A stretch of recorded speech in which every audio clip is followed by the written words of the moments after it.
Chapter 1. Even if this does work, I may be out of time.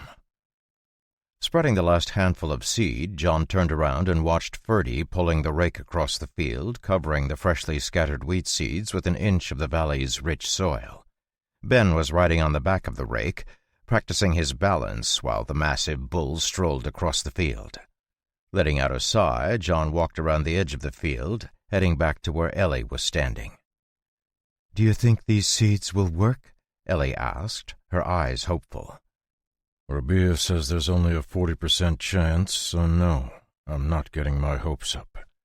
We'll probably need a couple more generations to breed the traits we want. Thankfully, we can speed up the growth of this field with the growth acceleration flowers, but even that has a limit, so we're really at the mercy of chance. I'll bring some over tonight when I water these fields, and we should see some progress tomorrow." "How long do you think this batch will take?" "My hope is 4 weeks, but I don't know if that's realistic. There's a limit to how many times we can accelerate their growth before they mutate, which we need to avoid as much as possible. But at this point we can only wait and see how it turns out," John said, taking the hoe and shovel Ellie was holding. "How much time do we have before lunch?" "Maybe 20 minutes. "All right, I'm going to chat with Rabia. We need to leave right after lunch if we're going to make it into town on time." Ellie's expression gained a hint of sorrow as she nodded silently, heading into the house while John walked to the barn to drop off the empty bag of wheat seeds and the gardening tools Ellie had been using. While he was organizing everything, Ferdy and Ben finished up in the field, and the bull brought the rake over. Hopping down from Ferdy's back, Ben helped pull the rake into the barn where John hung it up. By this point, Ben was extremely familiar with John's abnormal strength, and the sight of him casually lifting the heavy metal rake to hang it in its spot didn't faze the young man at all. "Can you let Evan and Thomas know that lunch will be ready in 20 minutes? "Yes, sir." Watching Ben run off, John let out a sigh. It had been almost 2 full years since he'd arrived in the farm, and while a tremendous amount had changed, some things hadn't changed at all. Opening up his status window, John checked over his skills, spells, and quests. Name, John Sutton. Age, 28. Class, Mage. Spells, 9. Active quests, Grow Wheat. Skill list, Mana Breath, Max. Arcane Tongue, Max. Mana Control, Max. Mana Reinforcement, Max. Mental Model, 43. Skill points, 0. Spell list, Fireball, Novice. Flame Arrow, Apprentice. Twisting Flames, Mage. Dragon's Breath, Mage. Summon Water, Novice. Water Arrow, Apprentice. Downpour, Acolyte. Raging Waters, Mage. Kelvis's Greater Scrying, Mage. Quest list. Prevent the Apocalypse, Grow Wheat. Doom points, 95 of 100. For a moment, John's gaze hovered on his doom points. It had been barely 2 weeks since they had explored the Shadow Tower and he had slain Earl Vassic, but he had already gained 2 doom points. While the pace was already slower than the 3 to 4 per week he had gained before he came to the valley, picking up another doom point each week put him on a serious clock. With just 5 weeks left, if he couldn't figure out a way to avoid gaining more doom points, John could feel the pressure building up around him. Even more concerning was the change he had noticed in his quest. Prevent the Apocalypse. Prevent the Apocalypse. Ruined by war, this world is teetering on the brink of annihilation. Food and other resources are growing more scarce, and the echoes of destruction threaten to rip apart even the tightest community.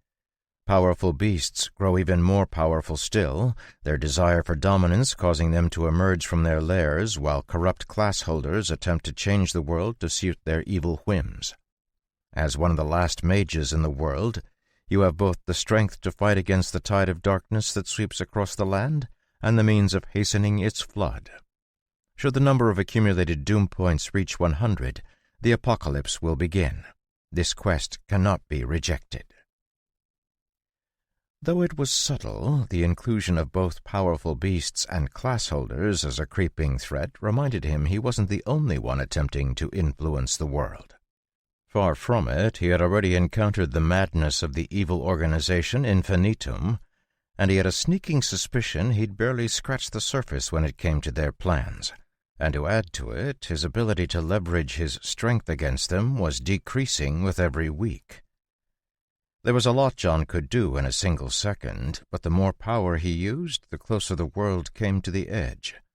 He had been relying on the quests he had to try and keep his doom points down, but that strategy was clearly not working. Shaking his head, he let out an annoyed snort and opened up the quest he was currently working on. Grow wheat. Food is important, not only to you, but to everyone in the world. Learn to grow wheat that will survive in any environment.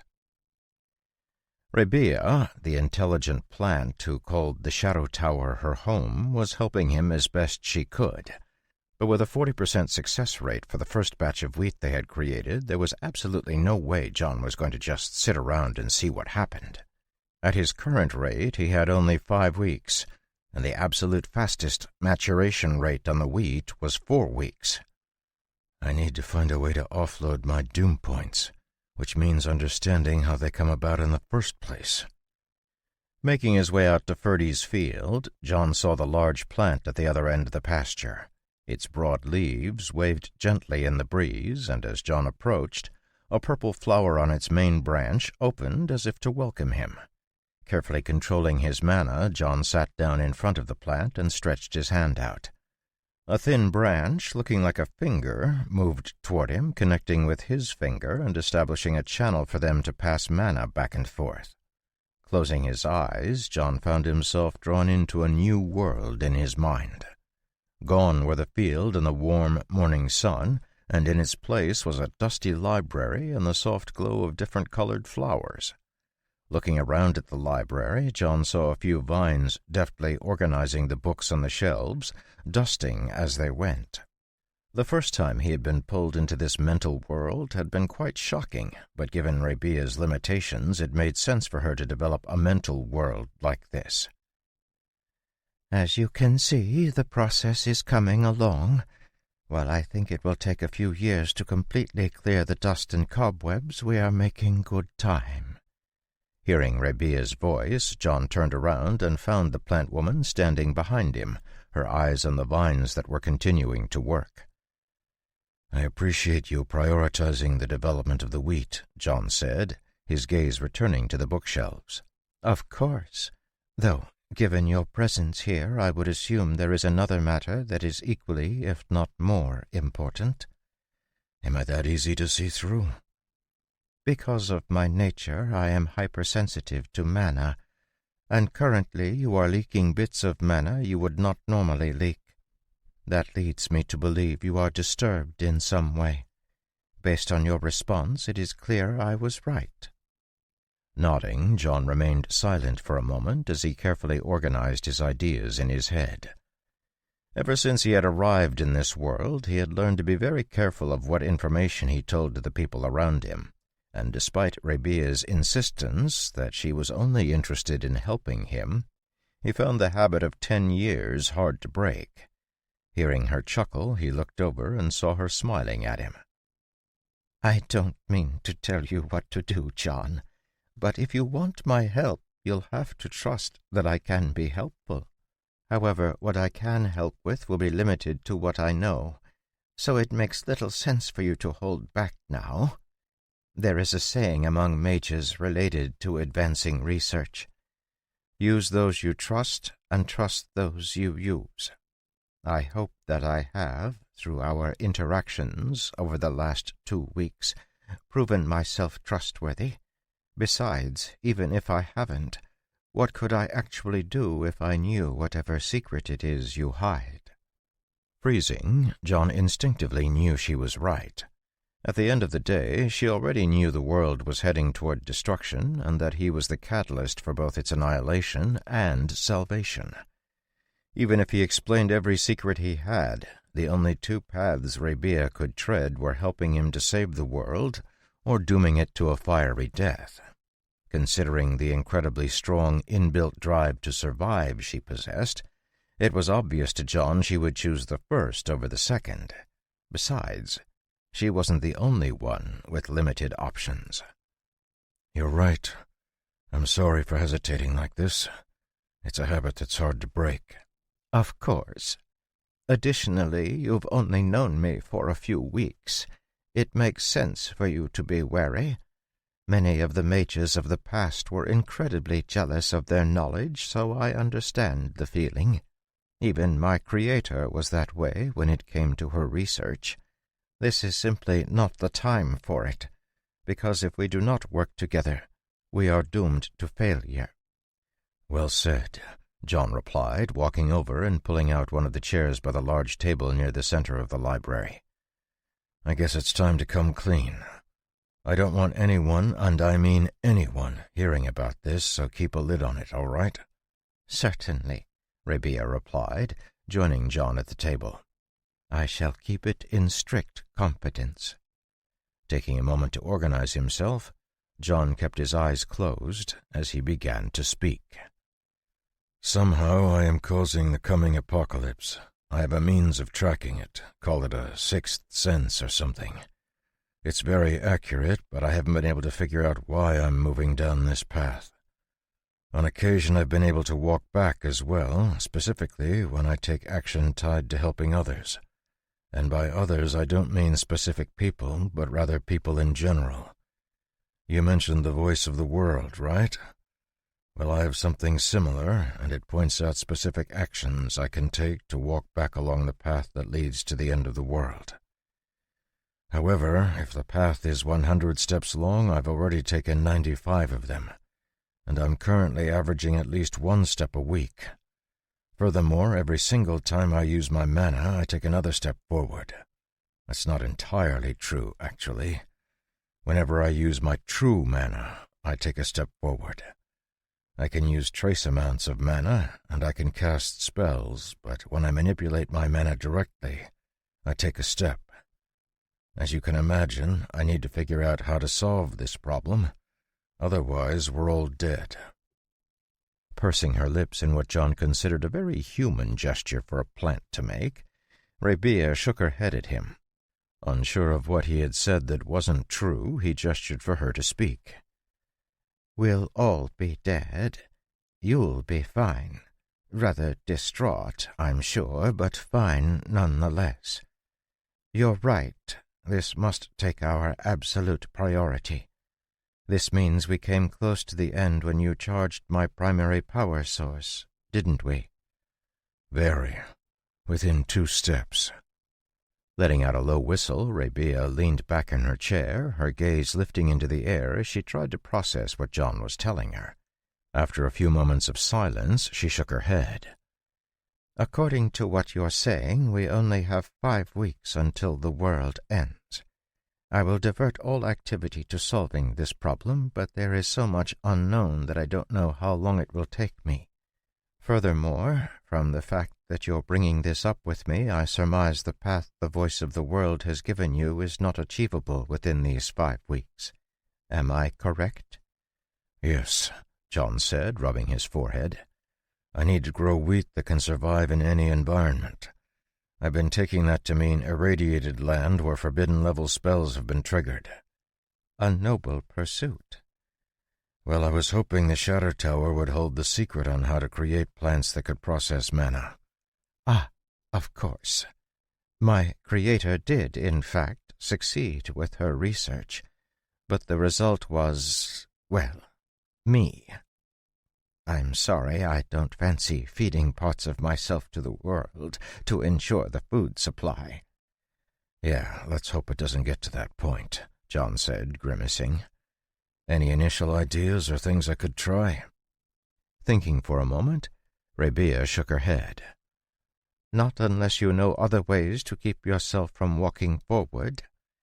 Have there ever been times when you've taken a step back unexpectedly, even if it was a single step? This time it was John's turn to think. While it was incredibly rare and seemingly random, he had, on occasion, lost doom points out of the blue. In fact, it had happened a number of times in the first year he'd been in the valley. Since his trip out of the valley, it had not happened again, but thanks to John's mental model skill, the situations were as clear as day to him. Thinking back over each one, he began to describe them in as much detail as he could manage, sparing no thought for the feelings of hesitation rising in his chest as he talked about some of his deepest feelings. Across the table, Rabia listened quietly, absorbing every single piece of information John revealed. When he was finally done, she nodded and held up 3 fingers. "I have at least 3 angles to explore with this. All of them should be either confirmed or eliminated in the next few weeks. In the meantime, as silly as it might sound, I would suggest you try to bring yourself to a place of peace. The one thing binding all of those situations together is that you felt a sense of peace with the world, as if you were part of it instead of against it. Seek out that feeling if you can. Finally, can you tell me about your mana breath? What school is it from?" Chapter 2. When John opened his eyes, he was back in Ferdy's pasture, and the huge bull was running his long, slobbering tongue across the back of John's neck.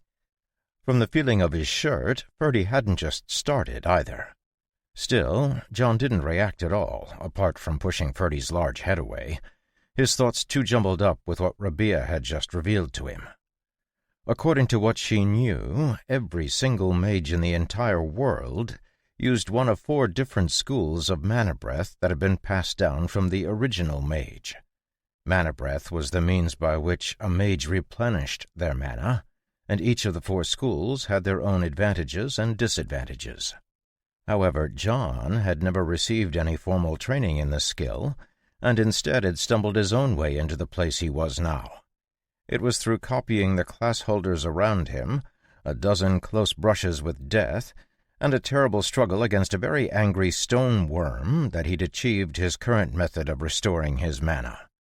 As his skill increased, he seemed to naturally understand how to refine his mana breath, until it was so efficient he could maintain it indefinitely. When he had explained all of that to Rabia, the plant woman had been so shocked she'd been unable to speak for a good 5 minutes.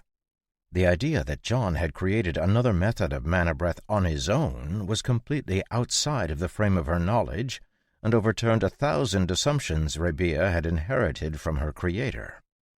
After getting as many details as she could from John, Rabia promised to devote herself night and day to trying to solve the riddle of his ever-increasing doom points, and they called the meeting to a close. With a deep sigh, John pushed Ferdy away again and stood up, his shirt drying instantly. "Turns out I really am closer to a beast than a person." Walking back across the field to the house, John grabbed a quick bite to eat and jumped in the shower, cleaning himself off and changing his clothes. Ellie was already changed, and when they went out into the farmyard, Ben was just finishing putting Merlin's saddle on.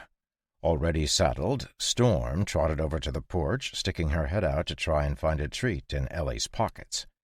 When she was pushed away, the mare tossed her head and moved over to John. "Don't you dare give her a treat, John. She's getting completely spoiled," Ellie said, looking at Storm with a mock glare. "Come here, Storm. You can have a treat once we get to town."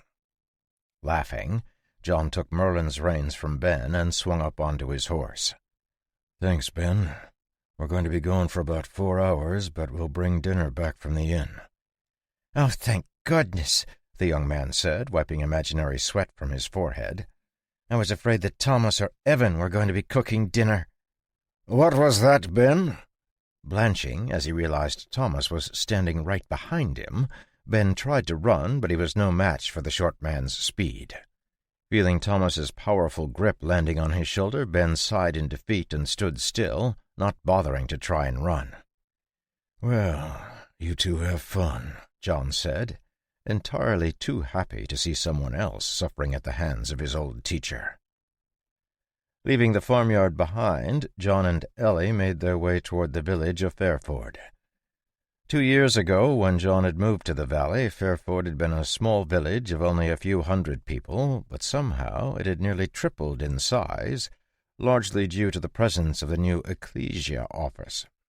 Wherever the Ecclesia set up shop, they had a tendency to bring others together. When they had first taken over ruling the Pira, John had assumed they would be entirely ineffective. Instead, without any input from him, they had made huge strides in eradicating the corruption plaguing the country and improving the lives of the common folk. Admittedly, their methods were blunt and swift, relying on his strength as a threat to keep all of the other powers in line. It was quite amazing how willing the nobles had been to work with the ecclesia when the only other option was having the eternal flame knock on their door. I guess that's one advantage to being seen as a death-bringing force of nature. Seeing Ellie lost in her thoughts, John slowed Merlin down until Storm pulled even with them, causing Ellie to look up. Are you worried? Giving John a small smile, Ellie shook her head. Worried is the wrong word. Just thinking about everything that happened and wondering who made the request to have us questioned. It's actually a pretty normal thing, John said, shaking his head. It's possible Ava just wants to find out what happened since Sven was a watcher. We'll participate in Sven's memorial first, and then Ava will ask us a few questions. It'll be fine. We'll be home by dinner time. Chuckling at the calm certainty in John's voice, Ellie's expression lightened, and she kicked Storm's sides to speed up. After roughly 20 minutes, the village came into sight, and they saw a small crowd of people outside the inn. Swinging down from Merlin, John tossed a loose knot around the rail and lifted Ellie, who had been riding side-saddle, down from Storm. While Ellie shook the wrinkles out of her skirt, John tied the mare to the railing and nodded to Haver, who was lounging against one of the porch pillars. The Wolf King was wearing a set of leather armor, but this set lacked the usual spikes that decorated his normal set of armor. At his feet lounged 2 big wolves, their tongues hanging out of their mouths as they tried to keep cool in the warm summer air. Straightening up as Ellie and John stepped up onto the porch, Haver greeted them. "John, Miss Ellie, nice day we're having." Throwing a quick glance up at the blue sky, John responded with a nod, but Ellie was more willing to talk about the weather. It's beautiful, but we'll be having another big storm toward the end of the week. Maybe the last one of the season. How are things looking for the memorial? Esther and that priestess are taking care of everything, the Wolf King said, jerking his thumb over his shoulder. A bunch of the townsfolk are already in there, and I'm guessing we'll start now that you're here. Following Haver into the inn, John saw it had been decorated with wildflowers and blue ribbons, giving it almost a festive air. The crimson flag of the ecclesia had been draped across the bar, and on top of it was a picture frame with a hand-drawn picture of Sven that looked incredibly realistic. Surprised to see such an impressive drawing of the late bartender, John moved closer, noting the half-moon-shaped punching dagger, the glass of beer, and the token with the open bag of gold on its front. Standing quietly by the small memorial, John listened as Ellie greeted Esther and Ava, who were standing by the side. "Thank you for doing this," Ellie said, bowing her head slightly. "Of course," Ava replied warmly. "Everyone who has found their flame deserves to be honored for it. Will you say something later?" Hesitating for a moment, Ellie shook her head. "No, I'll leave that to you. I didn't know him very well. Of course." Seeing John coming over, Ava placed her hands together in front of her chest and gave him a small bow. "Welcome, John. Thank you for coming." "Wouldn't miss it. Good turnout, too." "He touched a lot of people's lives," Esther said, looking around the room with a smile. "Though if I had to bet, I'd say most of these people are here for the cask we're opening afterward. Nothing like a free drink to get the town out." "Ha ha, "That's true," John said, cracking a smile for the first time since he'd arrived in town. "Now that you're here, let's get started. If you can find your seat, I'll begin." Following Ava's direction, John and Ellie sat down at a table with Haver and George, greeting the old ranger quietly, while Ava tapped on a glass to get everyone's attention. John couldn't count the number of remembrances he had attended since the ecclesia got started, and this one was no different. Starting by giving a few facts about Sven, Ava proceeded to tell 3 stories about the bartender, one humorous, one embarrassing, and one heroic. Listening as Ava recounted the way Sven had served the ecclesia, Ellie couldn't help but remember the way the bartender had protected her against Earl Vassic. Shivering, she felt John's warm hand on her back and calmed down. The ceremony that followed her storytelling wasn't long, and soon Ava smiled at Esther and gestured for her to break open the cask and distribute the drinks. Once everyone had a drink, a toast was proposed, and then the event came to a close. Tradition dictated the cask had to be emptied, a task the villagers were excited to help with, so John, Ellie, and Haver left them to drink up the remaining beer and followed Ava back to her office. A stern-faced holy knight flanked them as they made their way through town, and when they arrived at the office, the other holy knight met them at the door. "Please come in," Ava said, inviting them into the ecclesia office. A spacious room appeared in their sight, with a large table in the center of the room and high-backed wooden chairs around it. The table looked like the sort of thing you might find in a farm kitchen, and as they settled into their chairs, Ellie found herself much less nervous than she had anticipated. "Would anyone like water? Tea?" Accepting Ava's offer, John had some tea, while Haver asked for a glass of water, which he held with a bit of nervousness. His wolves were sitting outside the building, and he was clearly feeling a bit lost without them. The two heavily armored holy knights standing at the side of the room weren't helping either. Taking the moment when Ava was fetching his tea to examine them, John looked at the knights openly, his expression unreadable. Both holy knights were wearing half-plate and chainmail that exposed only their faces, but John knew that as soon as battle began, even their faces would be covered by the helmet carried at their waist. Large broadswords rested at their hips, but John, who had been there when the Holy Knight Order had been established, knew they carried at least 3 other weapons hidden on their bodies. One of the Holy Knights looked middle-aged and had a world-weary look John knew all too well from the veterans he had served with in the army. The other was a young man, probably in his early 20s, who still carried a bit of a fire in his gaze, making John want to scoff. Resisting the urge, John stopped staring at them as Ava placed the tea in front of him. "Thanks." "Certainly," Ava smiled, her beautiful face lighting up. From the corner of his eye, John saw the younger of the Holy Knights stiffen slightly as Ava smiled, and the warning glance the other Holy Knight gave him. Fighting away what he'd just seen, John turned his attention back to the pretty priestess as she began to speak. "Thank you for agreeing to speak with us. I know this is still a sensitive time for you, but it's important we understand how everything happened." About to interrupt, John was surprised when Haver beat him to it. "Why? Sven is dead, and that's all there is to it." "Hey, watch your tone when speaking with the priestess, mercenary!" Seeing the younger Holy Knight striding forward, John's eyes narrowed slightly, but he chose not to get involved for the time being. Her brow furrowing, Ava waved her hand, trying to forestall any sort of conflict. "Please, everyone, calm down." Paying no mind to her placating words, Haver's eyes narrowed, and he bared his teeth in an unfriendly smile as he stared up at the Holy Knight. "I'm not talking to you, tin can, so go support the wall and leave the conversation to the adults." Stifling her laugh, Ellie looked away, and even John found himself smiling. The young Holy Knight, on the other hand, wasn't nearly as happy.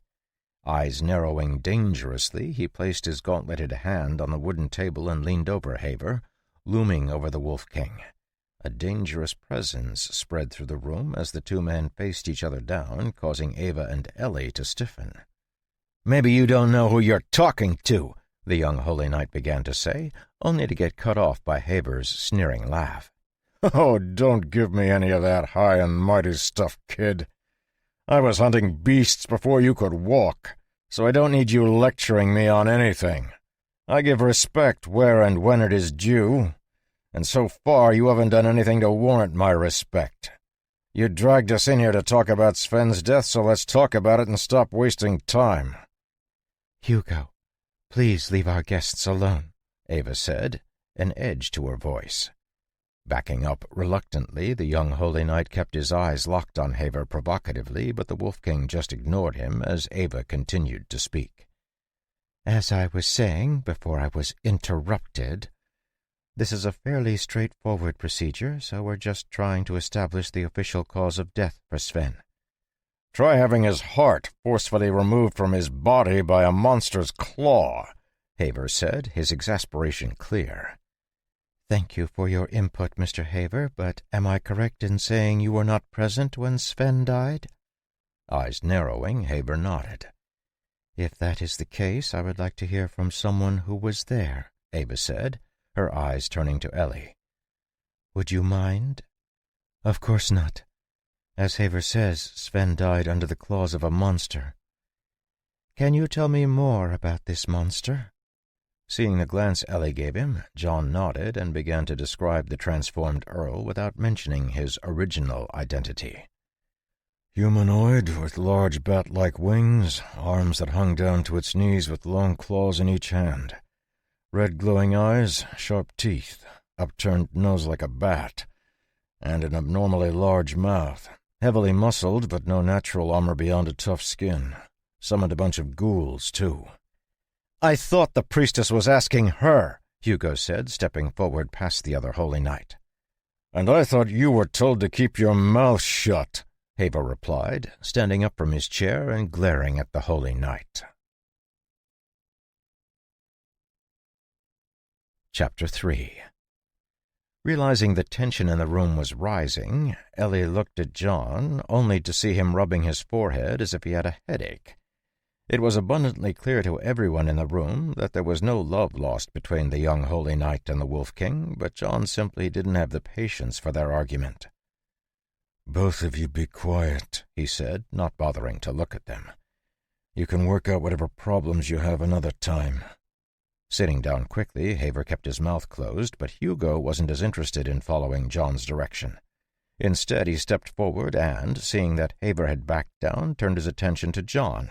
Before he could speak, Ava quickly seized the opportunity to try and get the conversation back on track. Thank you for your description of the monster.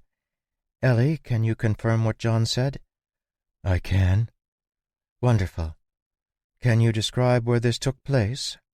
Taking a breath, Ellie nodded and was about to describe the trip they had taken to the tower when she felt John's hand on her arm. Pausing to look over at him, she saw him shaking his head. The location of the ruin we were exploring has no bearing on the death that's being investigated, John said lightly. Frowning slightly, Ava managed to look even more beautiful than normal, but John met her gaze with a calm expression. Biting her bottom lip, Ava spoke softly. I won't hide it from all of you, but from your description we believe the monster you faced is one of the legendary vampires. Vampires are a type of undead beast, and we want to hunt it down to make sure it's destroyed. You don't have to worry, John said, a slight smile on his lips. The monster is dead. How can you be sure of that? Hugo barged into the conversation again. Undead, especially legendary undead, are almost impossible to kill without holy fire. Seeing John was ignoring him, Hugo frowned and was about to speak again when Ava beat him to it. As Hugo says, undead can be difficult to beat, and if they're not completely destroyed, they can recover from even the most grievous wound.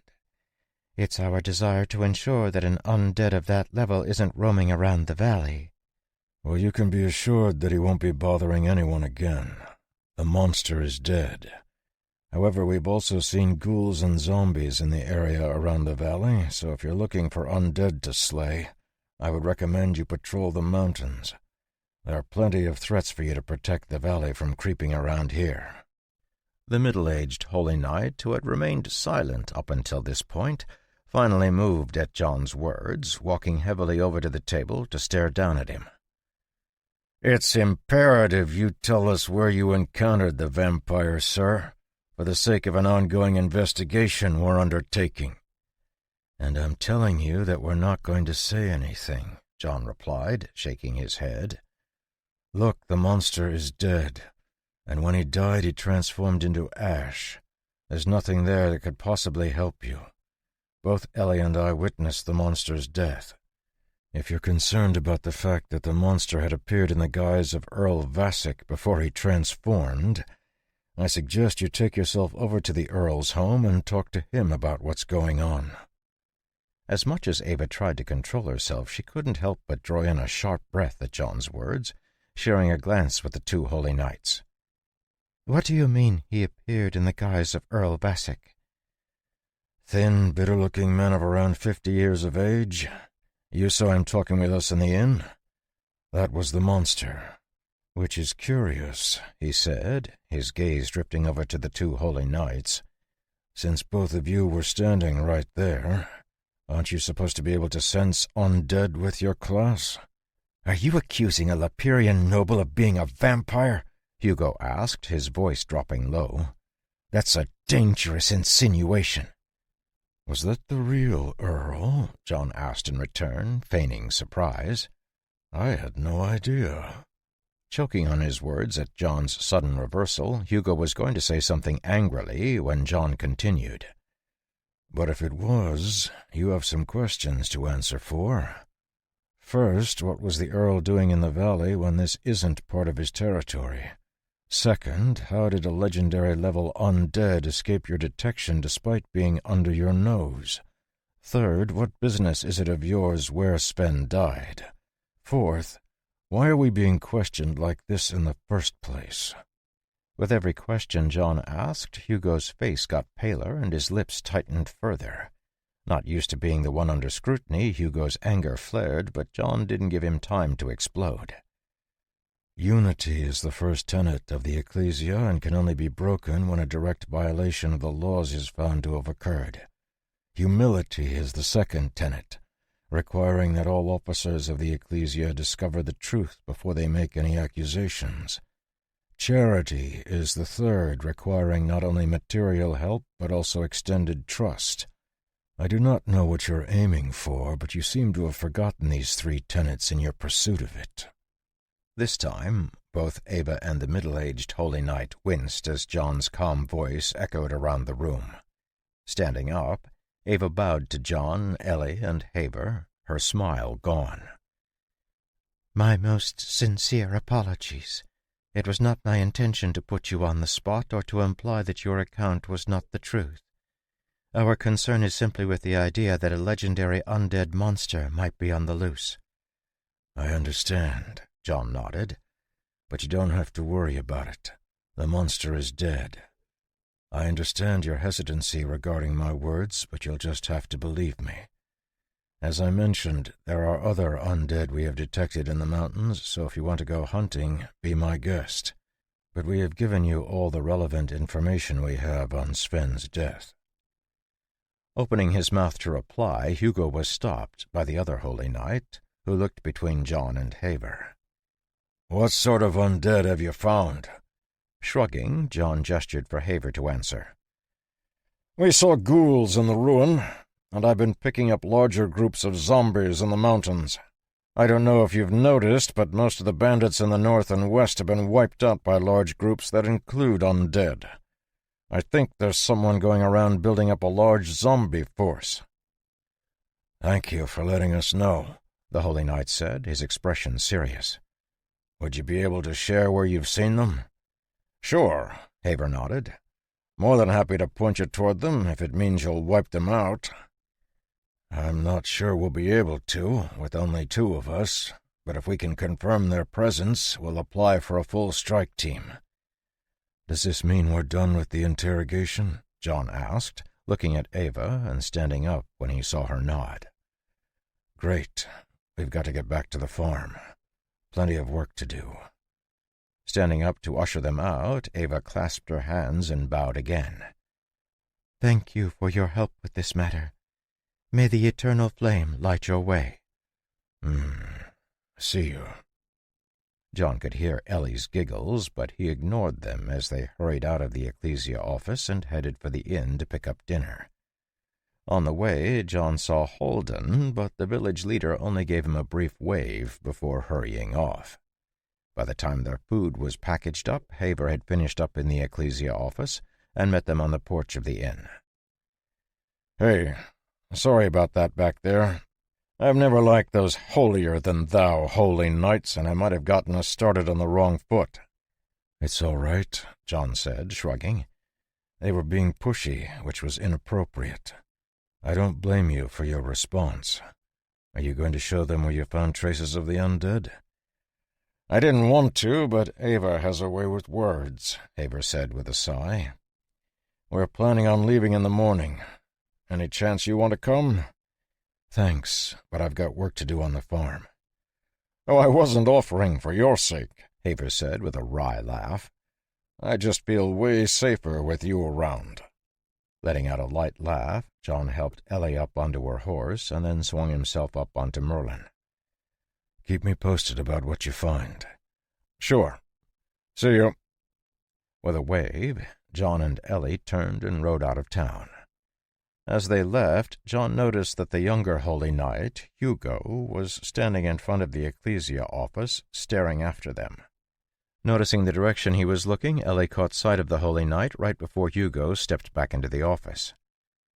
"That young knight, Hugo. He seemed much less friendly than the other one." "He was," John agreed. "It's clear he's new to the order, and if I had to guess, he's probably a noble who was studying to be a royal knight before the nation changed. Now that the royal family is no longer in power, most of the royal knights have transferred to the Holy Order." "Is that hard to do?" "Not particularly. It has more to do with the oath you take. Pretty much every knight class can change their oath to join another order." Ellie listened with rapt attention as John continued to idly talk about the various knight orders, and soon they arrived back at the farm. After reheating dinner, they called for the others and ate together before starting the evening chores. Thomas, Evan, and Ben handled the milking, while Ellie and John worked on another batch of cheese. They tried to maintain at least 6 batches of cheese every day, but with their trip into the village, they were a bit behind for the day. While Ellie stirred the pots, John spent a few minutes checking on the cheeses stacked up on the shelves in the back of the cellar being aged, and then helped her start the draining process.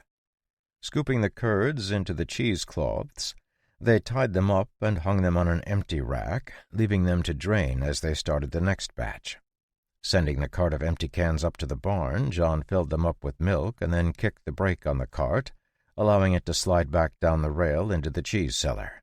Transferring the cans into the large pot, he monitored the temperature carefully as Ellie set up the next batch of cheesecloth. As he worked, John did his best to think about what Rabia had been talking about earlier that afternoon. She had pointed to a feeling of peace being the primary motivator for his occasional reduction in doom points, but if he was honest, he had no idea how to replicate a feeling like that.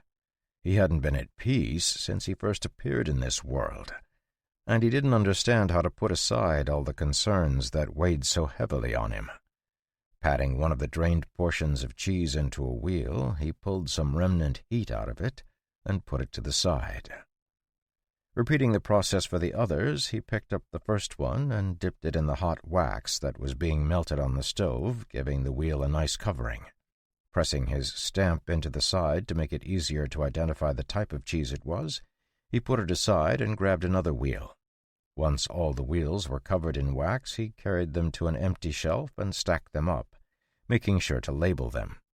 Ellie had pressed the cheese she had into a tray, using a large rectangular plate to press it down and even it out, and was starting to cut it into rectangular blocks, so John walked over to wrap them in the pre-cut cheesecloth. Tying each one with a bit of string, he stacked them up and carried them over to another shelf by the door, where Evan would retrieve them early in the morning for delivery to the nearby farms.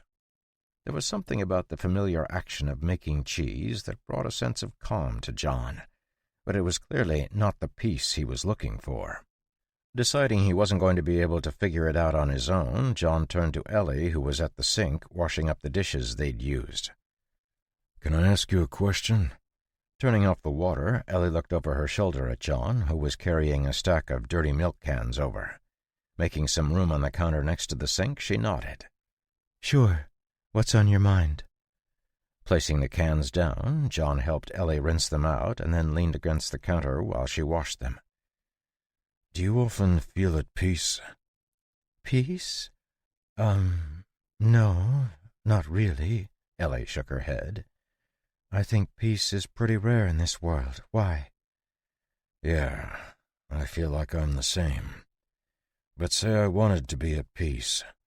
How would I go about achieving that? Pausing to push a strand of hair that had gotten loose out of her face, Ellie thought about it for a moment before starting to wash the cans again. I'm not completely sure. Maybe sit on the porch? I think peace probably has something to do with expectations and whether they're being met. What do you mean? Well, for example, if I have a lot of work to do, sitting down to relax will just create more stress for me, because I'm expecting that the kitchen be clean or the cows be milked, you know?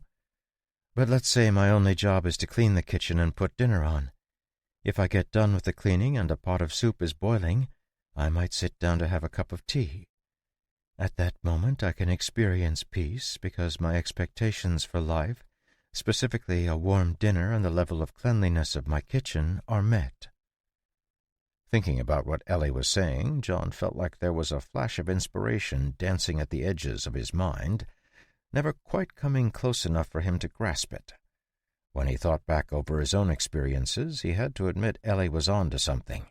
The only times he had felt at peace in this world were when everything, both externally and internally, seemed to line up. So peace comes with things being how they should be? Nodding, Ellie put the last can on the drying rack and picked up a towel to dry her hands. I think so, though clearly how they should be is a relative term, which is why I think it has more to do with expectation than any sort of objective state or truth. Why are you asking? Giving her a slight smile, John let out a small sigh.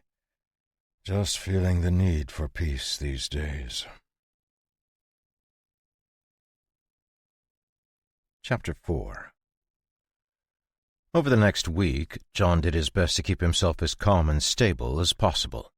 Since the planting was done, his only real responsibilities were watering the fields, which he did at night, and helping Ellie with the cheese. Thanks to Thomas handling the milking and feeding, John was freed up to spend more time with Ellie studying the information she'd retrieved from her grandmother's home and trying to use it as a reference to understand the books on magecraft he had. The days were full and passed quickly, but despite his best efforts at keeping himself calm, John woke up to a blue window only 6 days after he had received his last one. +1 doom point. The apocalypse draws closer. Resisting the urge to swear, John lay in bed for a moment longer and then kicked his covers aside as he pulled up his doom points. Doom points, 96 of 100. The inexorable climb of his doom points was proving to be one of the most difficult things he had ever gone through, but he was determined to fight it until he couldn't any more. Right now, however, that looked like doing absolutely nothing, which nearly drove him crazy. Letting out a sigh, he got dressed and headed out to the kitchen. I really hope Rabia is making some progress, because if she isn't, I think that's it. Pouring himself a cup of tea, John carried it out onto the porch and walked out to the fields. Only a week had passed, but already the wheat fields were covered in a lush blanket of green wheat sprouts. The multicolored growth acceleration flowers they had been spreading across the field at night were working wonders, but even so there was a limit to what they could do. After each round, the wheat needed to rest for 3 days to allow it to properly handle the manna the growth acceleration flowers spread, meaning they could only apply the flowers once every 3 days.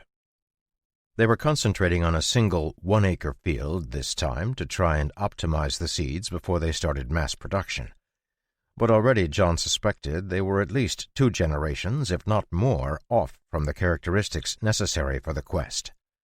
While the wheat they were growing was clearly healthy and much more resilient than normal wheat, these characteristics had more to do with the growth acceleration flowers than they did with the wheat itself. Carefully controlling the surrounding manna to pool over the wheat, John increased the concentration of ambient manna by a tiny bit and then headed back to the house to continue his studies. There was a huge amount of information he was still lacking about being a mage, but thankfully Stormmaster Kelvis had hidden all of that away in the Shadow Tower, and Rabea's extensive libraries contained everything he needed to learn about what he should have already known.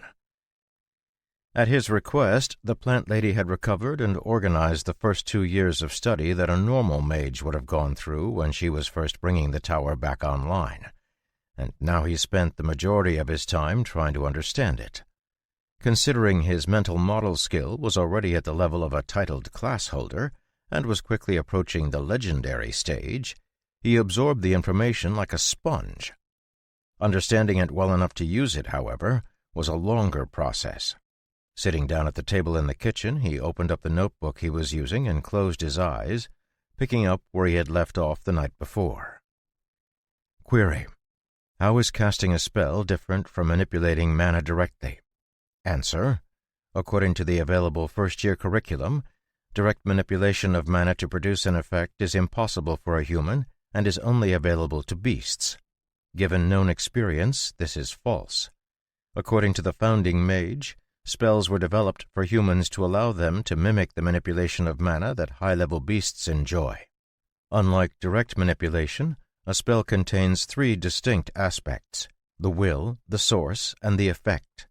Will is required for the mana to be reshaped, and the spell's verbal, written, or material components are what represent this will. In the example of a simple spell with a distinct single-syllable word, like fireball, novice, the uttered word acts as a filter that absorbs mana and transforms it into something that represents the desired effect. The second distinct aspect of a spell is the source. Simply put, this is the mana prior to interaction with the will and is gathered by the mage who wishes to cast the spell. Mage spells are divided into 2 categories: elementally attuned and neutral. Elementally attuned spells require mana with a particular elemental bent, much like a witch's spell requires a specific type of medium. These spells are completely rigid and do not allow for any adjustment, but are also the most efficient with regards to the amount of mana they require. Neutral spells can use any type of mana and typically possess a number of variables that can be adjusted on the fly by the caster, costing more mana, but producing a wider range of effects. The third distinct aspect of a spell is the effect. This is the shape the mana takes after its interaction with the will.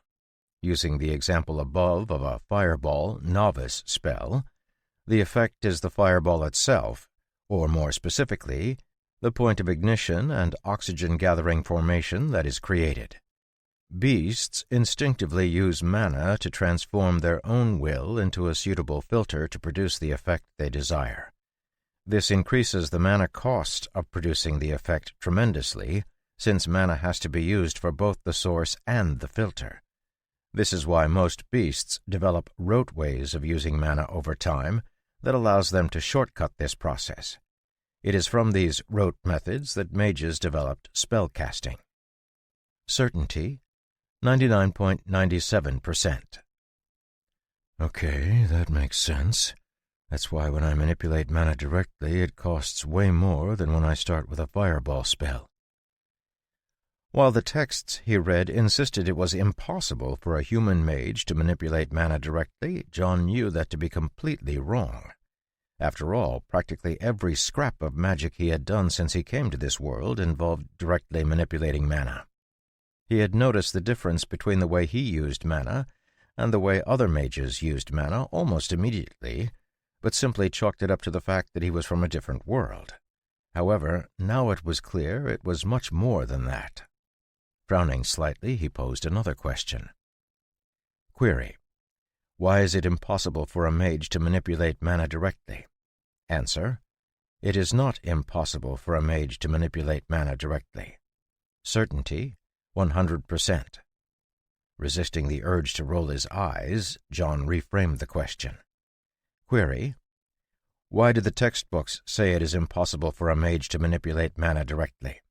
Answer: direct mana manipulation requires mana to be drawn into the caster's body, and mana is too toxic for the human body to handle. Beasts are able to handle mana directly since they can withstand the toxic nature of mana.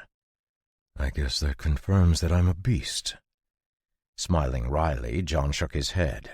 He clearly wasn't a beast, but he was starting to understand that he had stumbled into a path no other mage in the history of this world had been able to walk.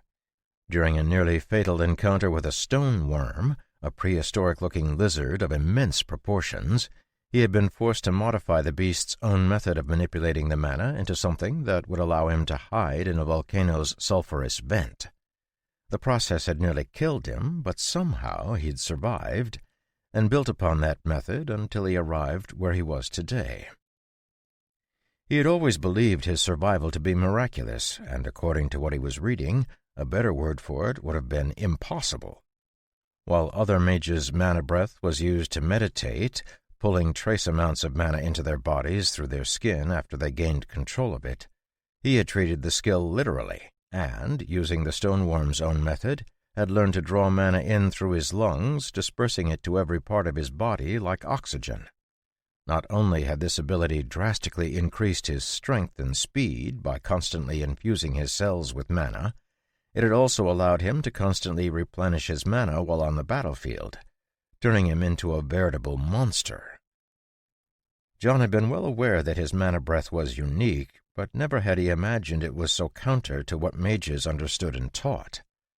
The unintended side effect of his mana breath method was that his entire body, from the top of his head to the tip of his toes, was filled with mana, granting him immunity to the corrosive nature of mana other mages feared. If what he was reading was right, other mages held very little mana in their bodies, instead using the tiny amounts of mana they gathered through their mana breath to influence the mana in the environment. Wait, is that why forbidden-level spells have such huge fallout? Because the mana they use still carries the toxic nature of ambient mana? Which would also explain why my mana doesn't. Yet every time I use my mana directly, I pick up more doom points. Ugh, this is such a headache. Rubbing his forehead, John got up and poured more water into the teapot. Adding some more leaves, he stirred them idly while he waited for the tea to steep. With the last batch of goods Gottfried had brought, the merchant had brought a large quantity of high-quality tea that was much better than what they could find in the valley, and John was quite enjoying it. After 3 minutes, John strained the leaves out by pouring the tea through a small metal filter and into his mug, then froze, his eyes going wide. Isn't this exactly like a spell? The hot water is mana or the source, the leaves are the filter or will, and the tea in my cup is the effect. Different mixtures of tea can produce dramatically different results, and there are adjustable variables like how long you allow the tea to steep, but they all take the same source, the boiling water, to create. Falling into a trance, John's mind whirled as he began to synthesize all the information he had, slotting it into his new understanding of how spells worked. It was only when his cup started to overflow that he snapped out of his daze. Putting the tea down, he stood up to get a rag to clean it up when Ellie walked into the kitchen. Seeing the mess John had made, she looked at him curiously. I got distracted, John said, wiping up the spilled tea. Want some tea? Yes, please. Once everything was cleaned up and they were sitting back at the table, Ellie gestured to John's notebook. How's your progress? It's not bad, John shrugged. I'm learning a lot, which is good, though I'm also realizing the mages were not as all-knowing as I'd assumed them to be. What do you mean? Well, they had some underlying assumptions about mana and how it interacts with humans that I know are wrong.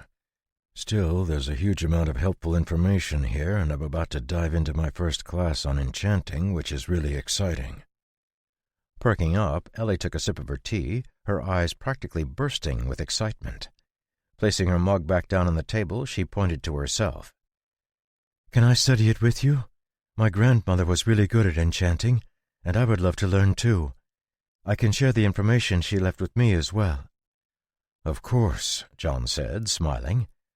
It'll be interesting to see how the methods differ. Let me read the text to you.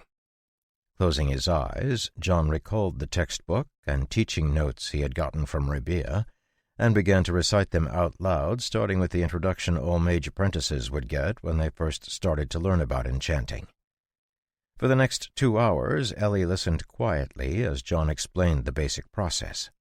Much like spells, enchanting followed the same principle of source, will, and effect.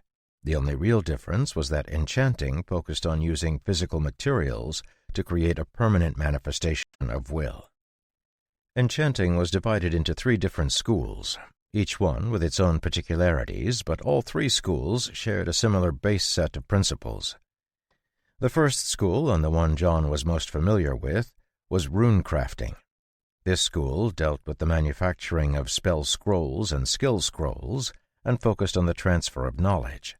It also included the creation of one-time use scrolls that could trigger powerful spells, but John was less interested in that aspect of it due to his overwhelming strength.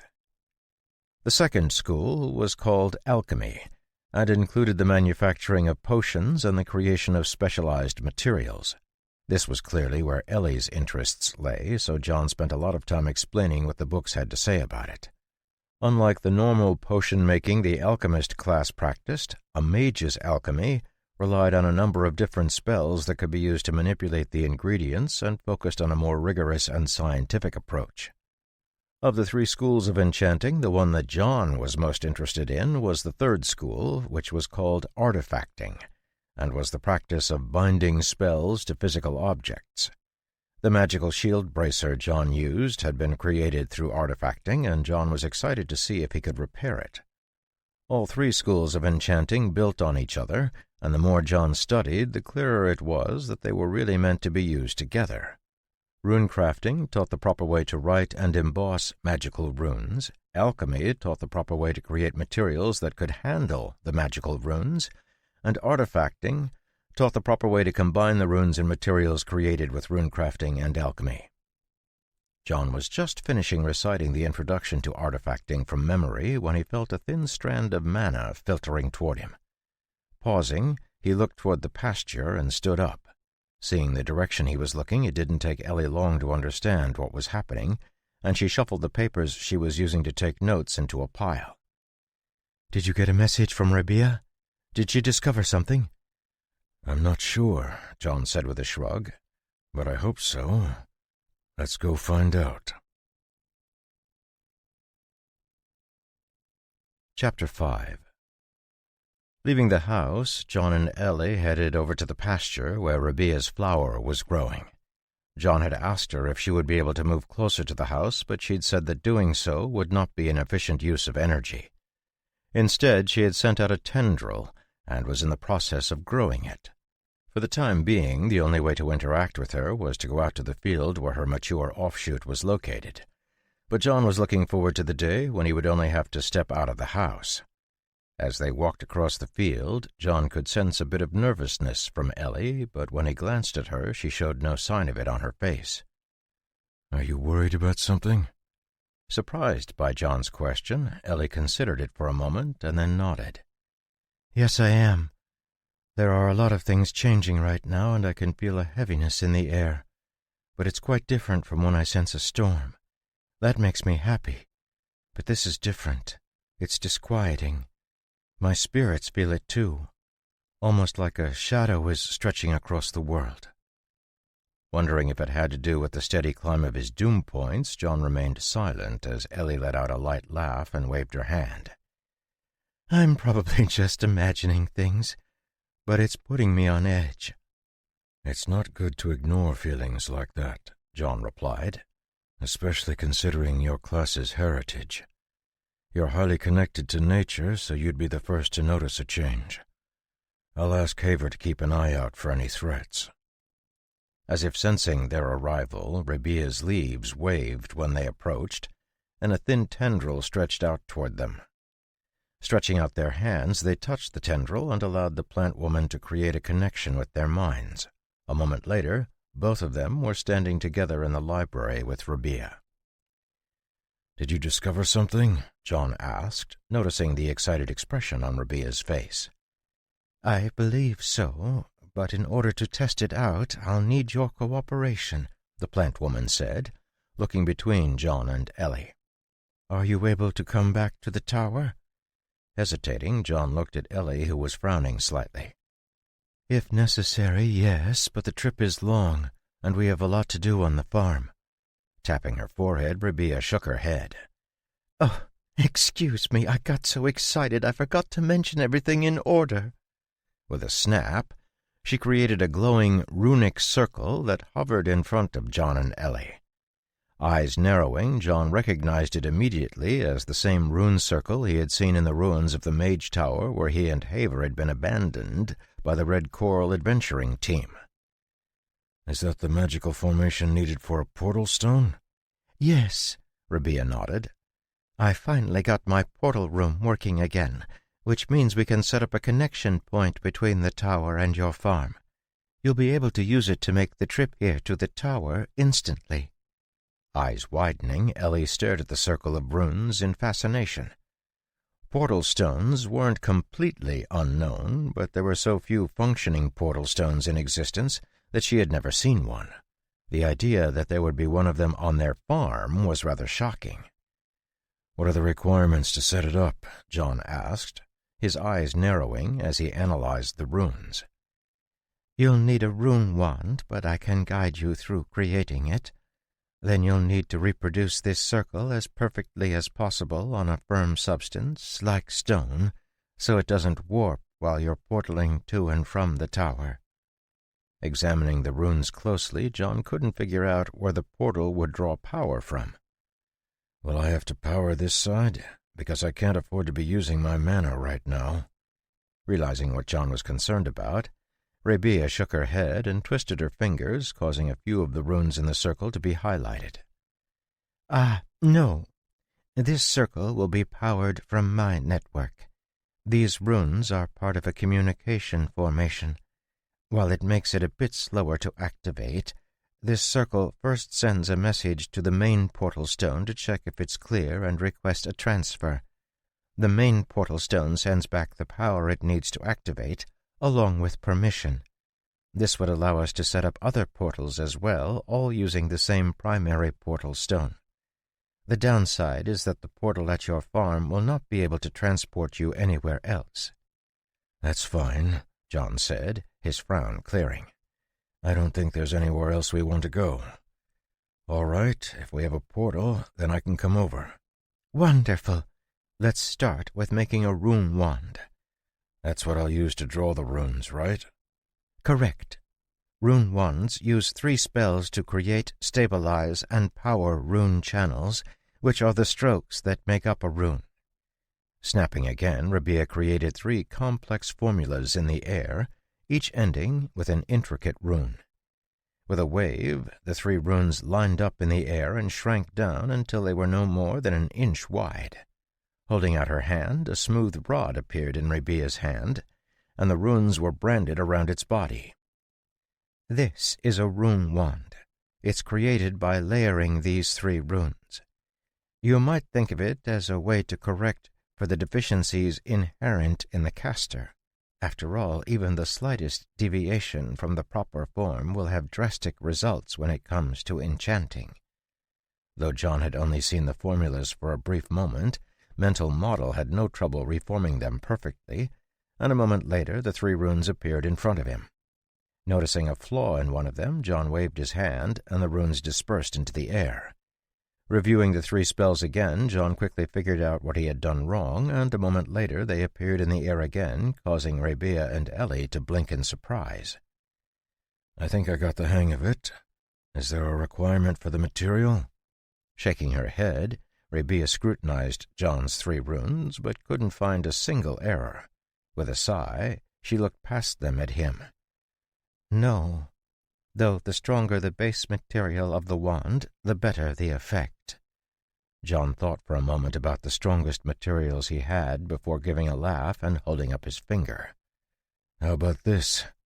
Can I use the spells with my finger? Freezing, it took Rabia a moment to answer as she searched through her archive. After a minute, her body relaxed slightly, and she nodded.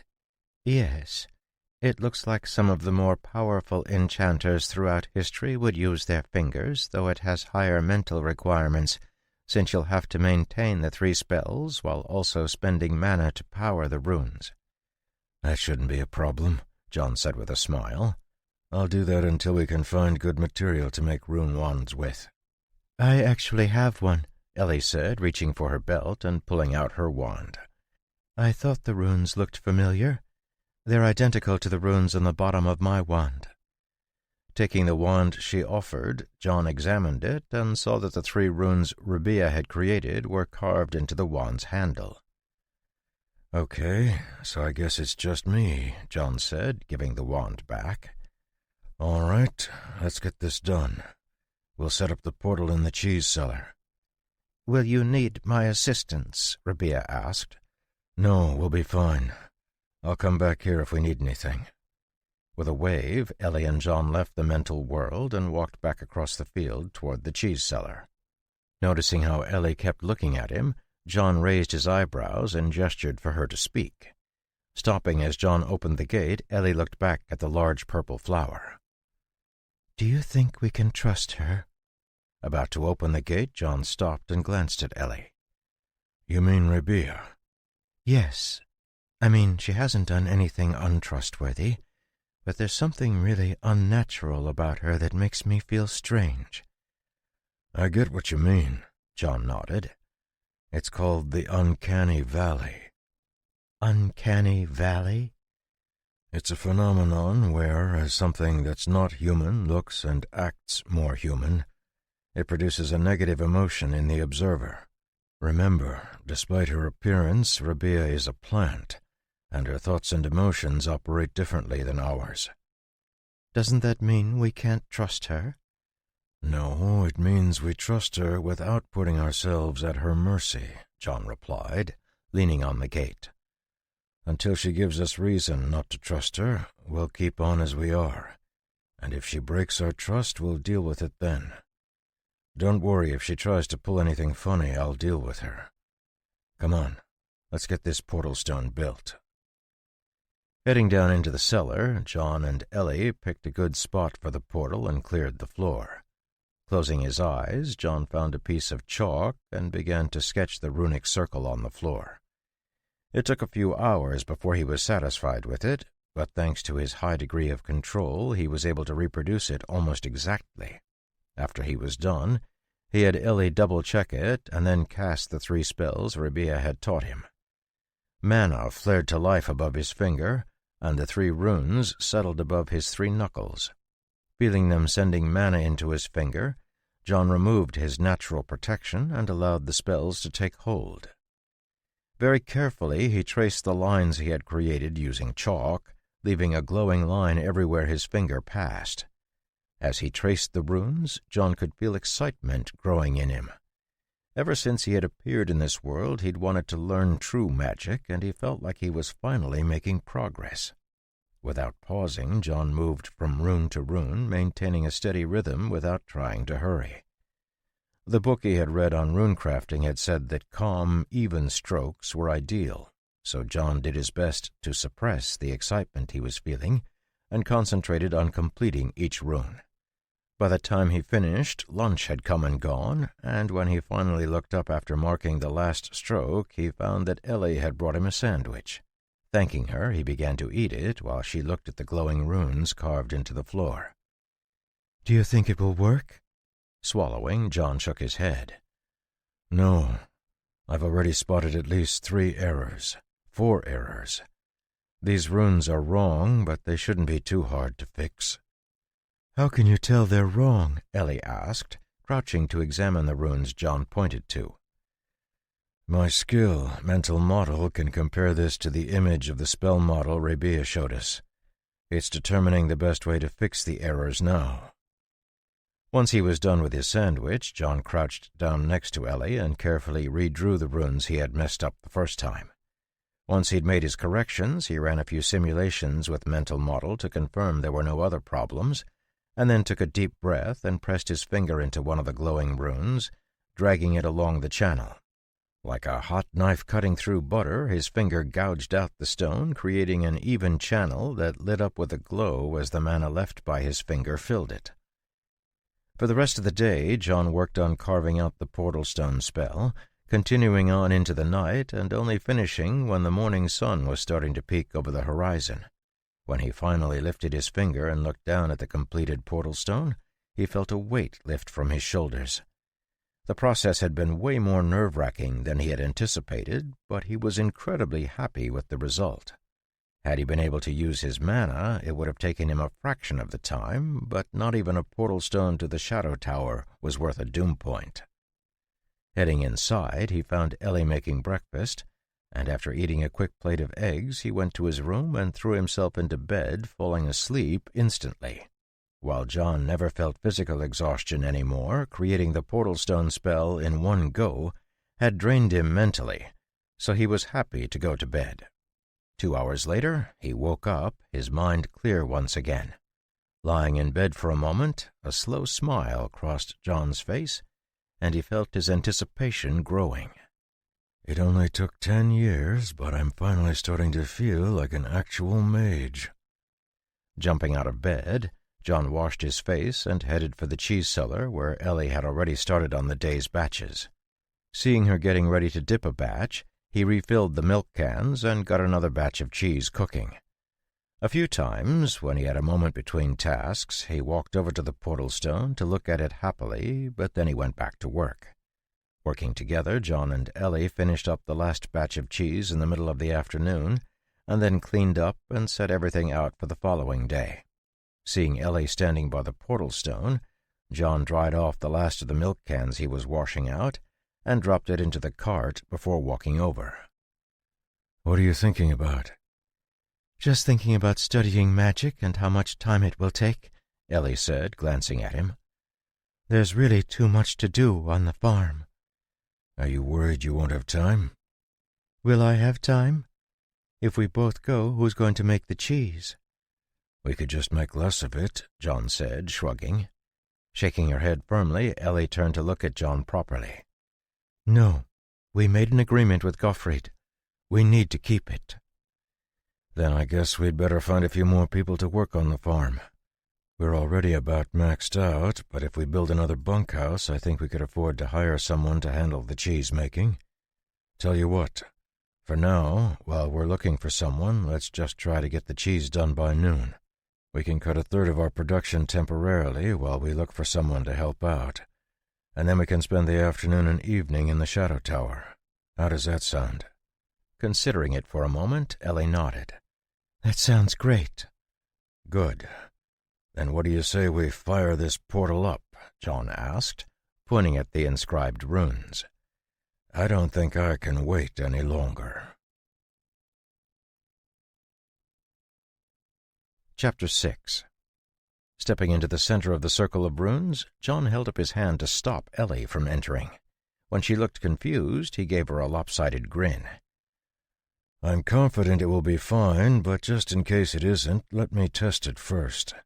If something goes wrong, I'll be fine, but I won't necessarily be able to protect you. I'll be right back." Ellie's lips tightened slightly as she heard him speak, but she stepped back and nodded, watching as John invoked the transfer spell. A flash of light rose from the carved runes, and, with a hum, John vanished. Everything looked fine from Ellie's side, and a moment later the portal stone hummed again, and John was back, a big grin on his face. "Works like a dream. We should make some tokens for it so you can come through any time you want. Come on, you won't believe this place." Accepting the hand John had stretched toward her, Ellie stepped into the spell circle, and he cast the spell again. With a flash, they were gone. For Ellie, who had never used a portal stone, the abrupt shift was a shock, and it took her a moment to orient to her new position. The portal they appeared on was in a large stone room filled with glowing flowers. Still holding Ellie's hand, John helped her down from the platform and walked toward the large doorway and down the hall beyond it. "Welcome to Shadow Tower." Hearing Rabia's voice echoing in the hallway, Ellie looked around but didn't see the plant woman anywhere. Chuckling, John pointed to the many flowers covering the stone walls. "She's everywhere in the tower." "John is correct," Rabia said. "In many ways, this tower is my body. The figure that you see when we enter the mental realm is based on a younger version of my creator, as I assumed talking to another human would be more comfortable than speaking to a flower. I can hear and see everything within the confines of the tower, so feel free to speak to me as you wish." "Thanks, Rabia. Where do you want to carry out the tests?" John asked. "Please come to the second floor. Do you need assistance?" "No, we should be good." Pulling Ellie close, John slipped his arm around her waist, causing Ellie to look at him, her expression startled. Before she could say anything, flames flickered and the hallway blurred. A moment later, John and Ellie appeared at the end of the long hallway. Continuing to flash forward, John and Ellie quickly arrived at the long central shaft of the tower. The destroyed bridges had been repaired, and everything looked like it had been put back in order. Carrying Ellie along with him, John continued to move forward, and within a few steps they were standing on the second level of the tower.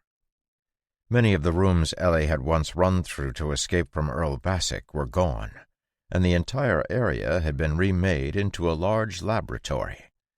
Tables covered in strange devices were flanked by shelves holding thousands of different kinds of materials, and there were at least a dozen bookshelves filled with partially deteriorated old tomes.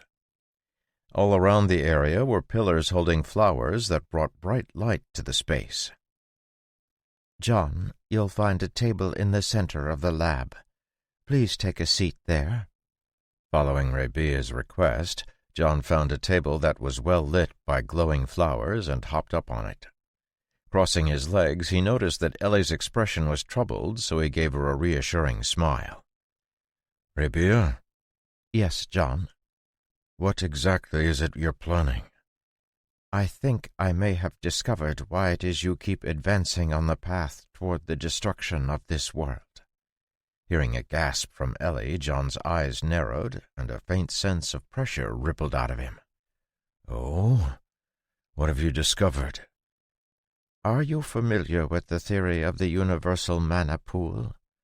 "You mean the idea that all mana is connected?" "Yes. It was first proposed 600 years ago and was verified through a series of tests by the Academy. I believe this theory gives us a hint as to the destruction we face." Raising her hand, Ellie looked around at the flowers, her forehead scrunched.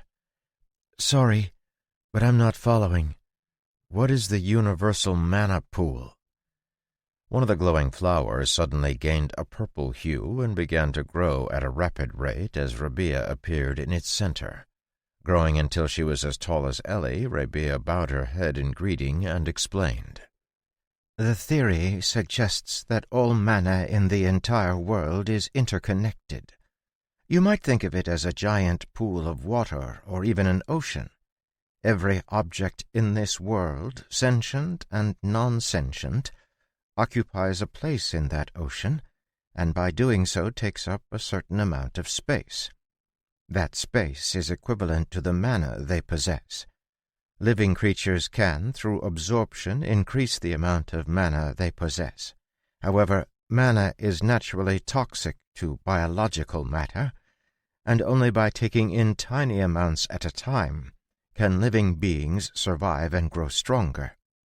What all of this means is that the amount of mana in the world is fixed." "Hold on," Ellie said, holding up her hand.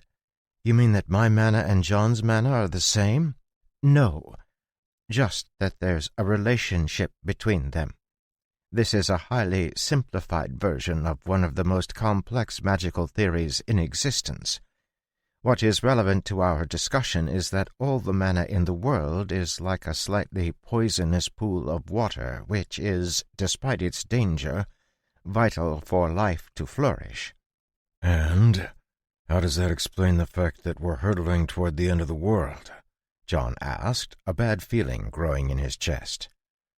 "All living beings require mana to live, but what happens when the mana they need grows too concentrated?"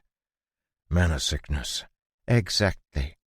A slightly toxic substance in small enough quantities can be handled safely.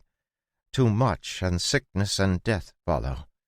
The purer mana grows, the greater its toxicity. If I'm right, the problem we face is that the ambient purity of mana in the world is being increased because of John's presence." Seeing the confusion on John's and Ellie's faces, Rabia smiled slightly and pointed to a nearby shelf. "I have prepared a demonstration. Ellie, would you retrieve the jar of water on the second shelf?"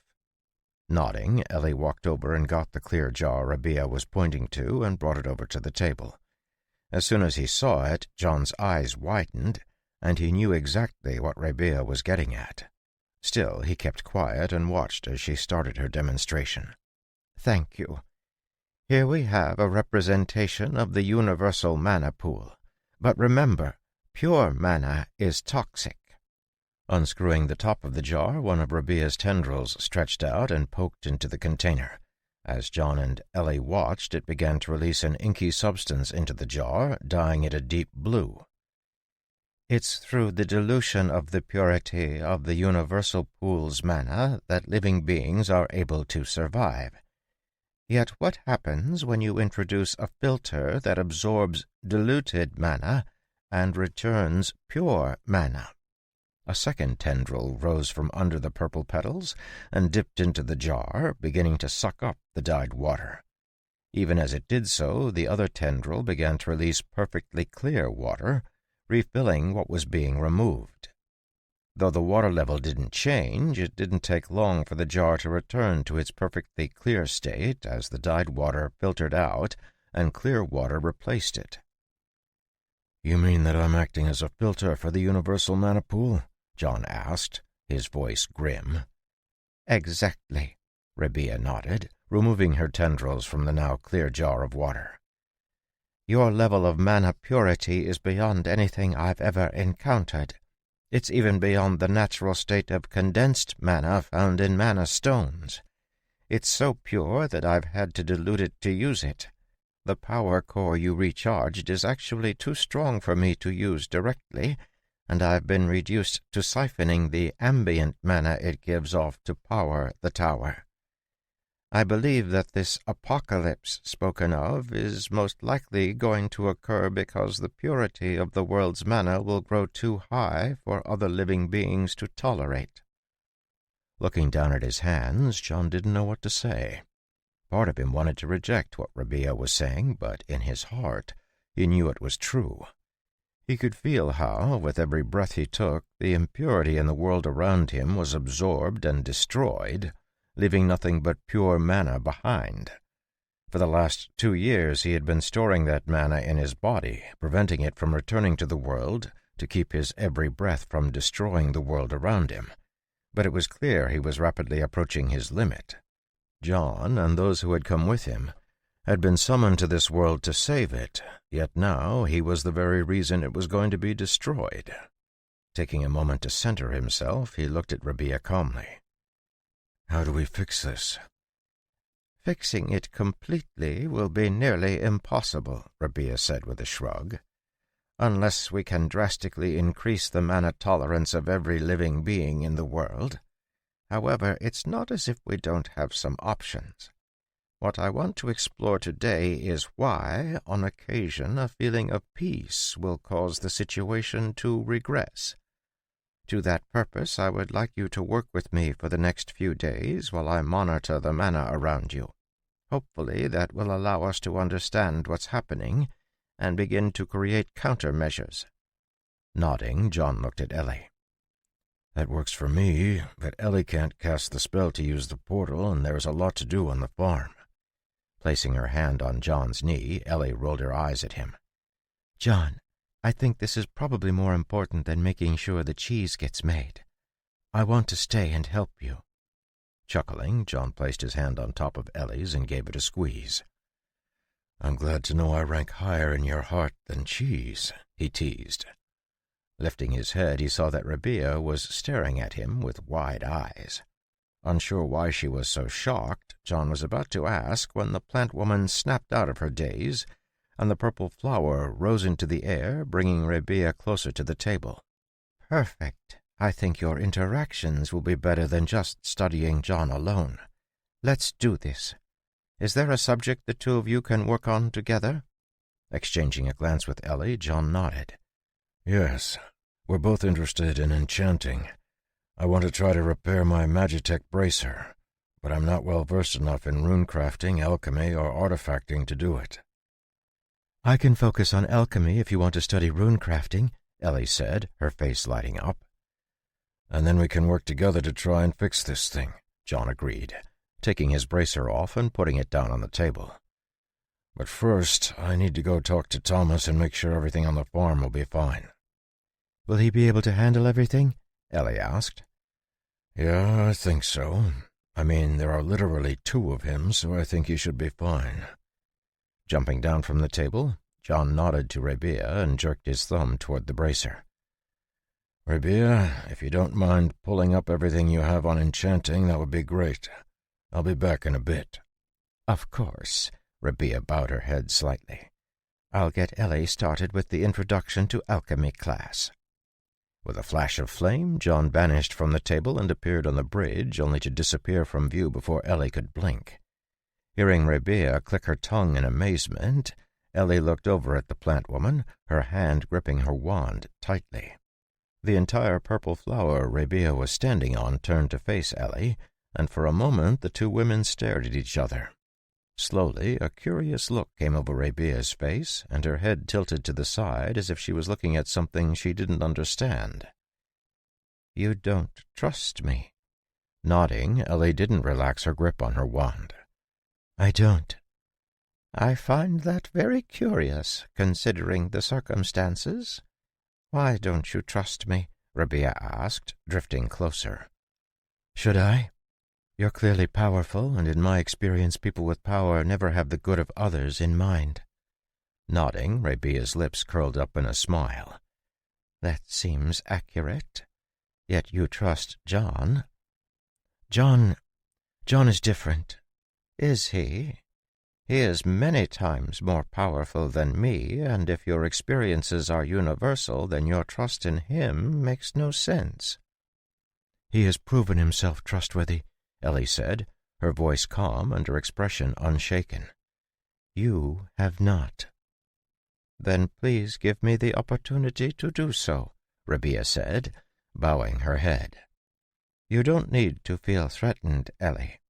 I truly have no ill will toward you, and even if I did, I would never act on it for fear of my life." Seeing Ellie's forehead scrunch up again, Rabia let out a laugh and shook her head. "You really have no idea what sort of being you share your life with, do you? I will admit there was a moment when you first arrived at the tower that I thought about seizing you and using you to threaten John so I could siphon his power. Believe me, anyone in my place would have such thoughts. If I had a fraction of his power, this world would be mine for the taking. And then I decided I did not want to die a horrible burning death. But enough about that. Come, let me show you how to use the archive while we wait for him to return." It took a moment for Ellie to respond as she processed what Rabia had said, but once she did, she nodded resolutely and put her wand away. "Fine.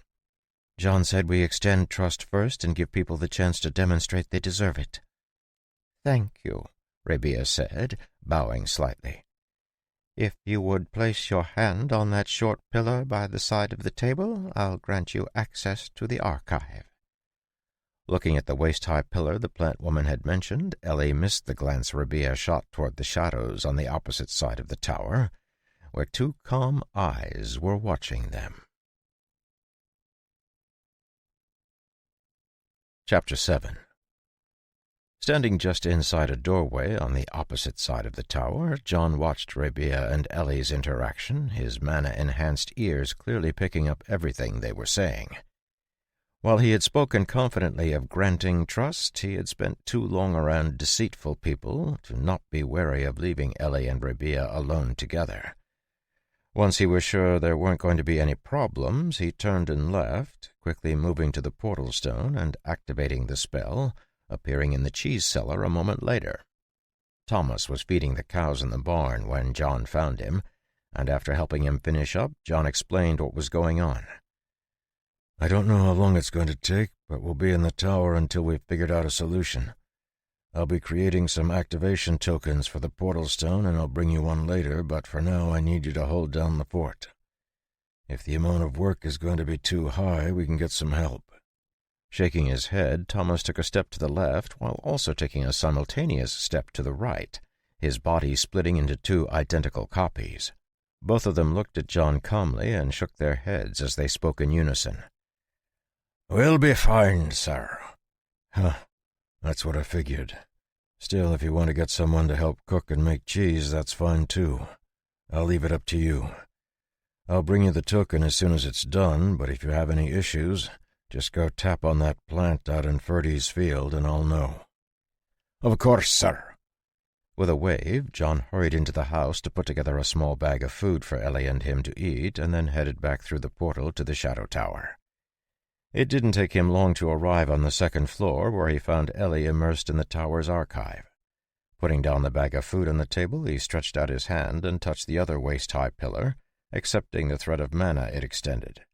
As the mana entered his mind, he was pulled into the mental world Rabia used to communicate with him in the field.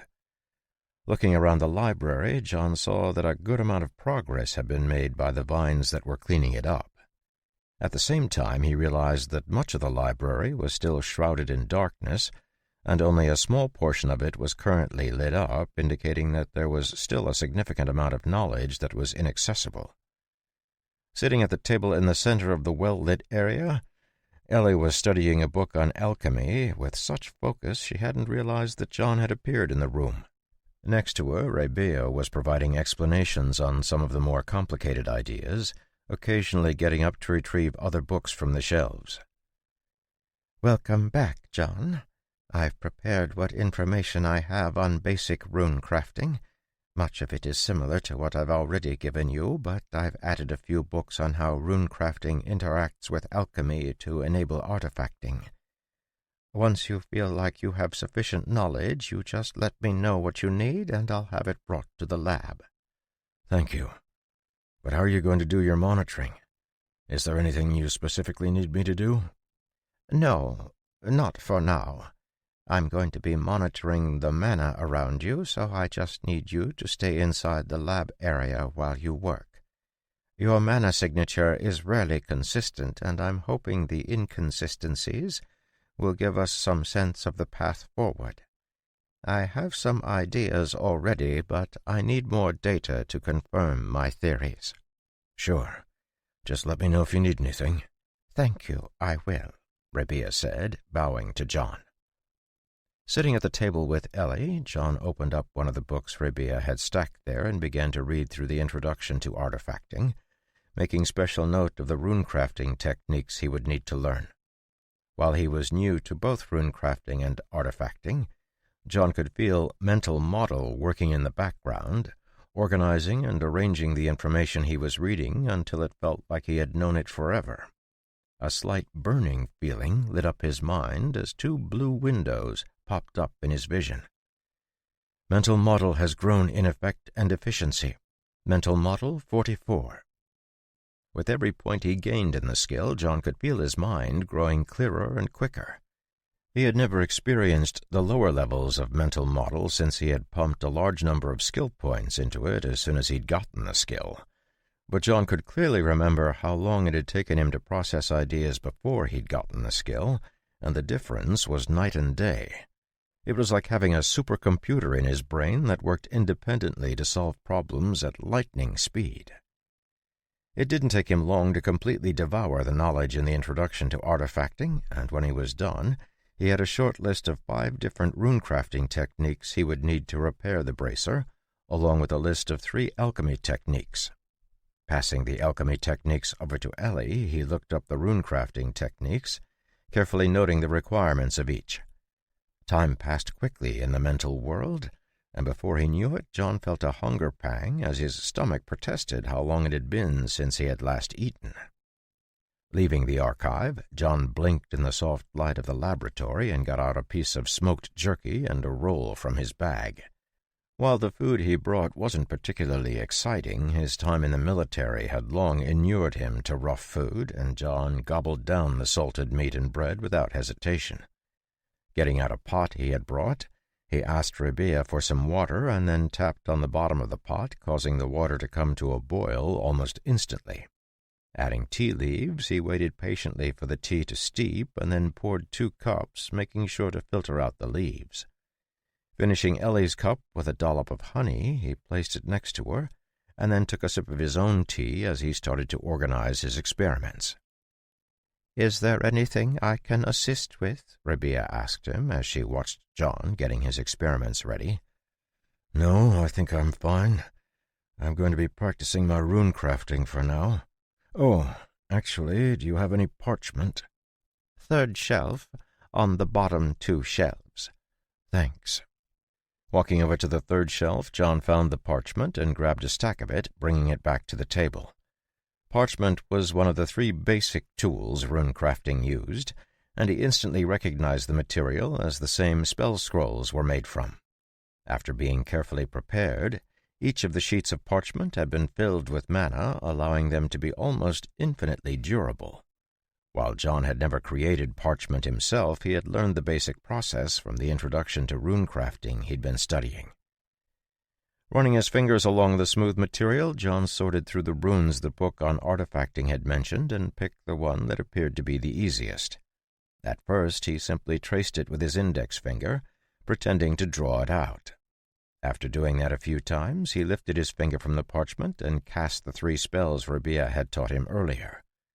Seeing the glow light up his finger, John carefully traced the rune out on the piece of parchment, making sure to leave enough room for the other runes that would need to be added. There was a small part of his brain that still couldn't believe he was standing in an underground tower practicing magic with a witch and a sentient plant. But as he immersed himself in carefully drawing out the runes with his glowing finger, that unbelieving voice slowly grew quieter and quieter until he simply couldn't hear it anymore.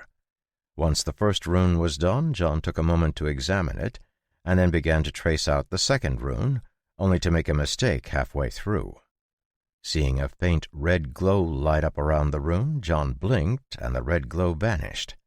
Unsure what had just happened, he set mental model on figuring it out, and received an answer immediately. Query: what was that red glow? Answer: that was the visual cue added by mental model indicating that the rune in question will fail to activate due to the addition of an incorrect line. Oh, wow. This skill is wild. I wonder if Rabia is using it as well. Lifting his finger from the failed rune on the parchment, John slid it to the side and got out a new piece to try again. Before he began, he looked up at Rabia, who was watching him with curiosity. Rabia, I meant to ask you earlier. Do you have any skill scrolls, or at least records of mage skills? Blinking quickly, Rabia shook her head. Not at the moment. Would you like to prioritize retrieving that information? If it doesn't delay the other things you're working on. Retrieving a record of mage skills shouldn't be too difficult.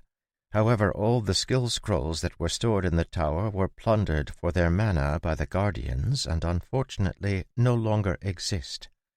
Additionally, I do not possess skills in the way a class holder does, so I cannot recreate them. I guess that makes sense. For some reason I thought you would be a class holder, but I guess not. Chuckling, Rabia shook her head. Only humans can hold classes.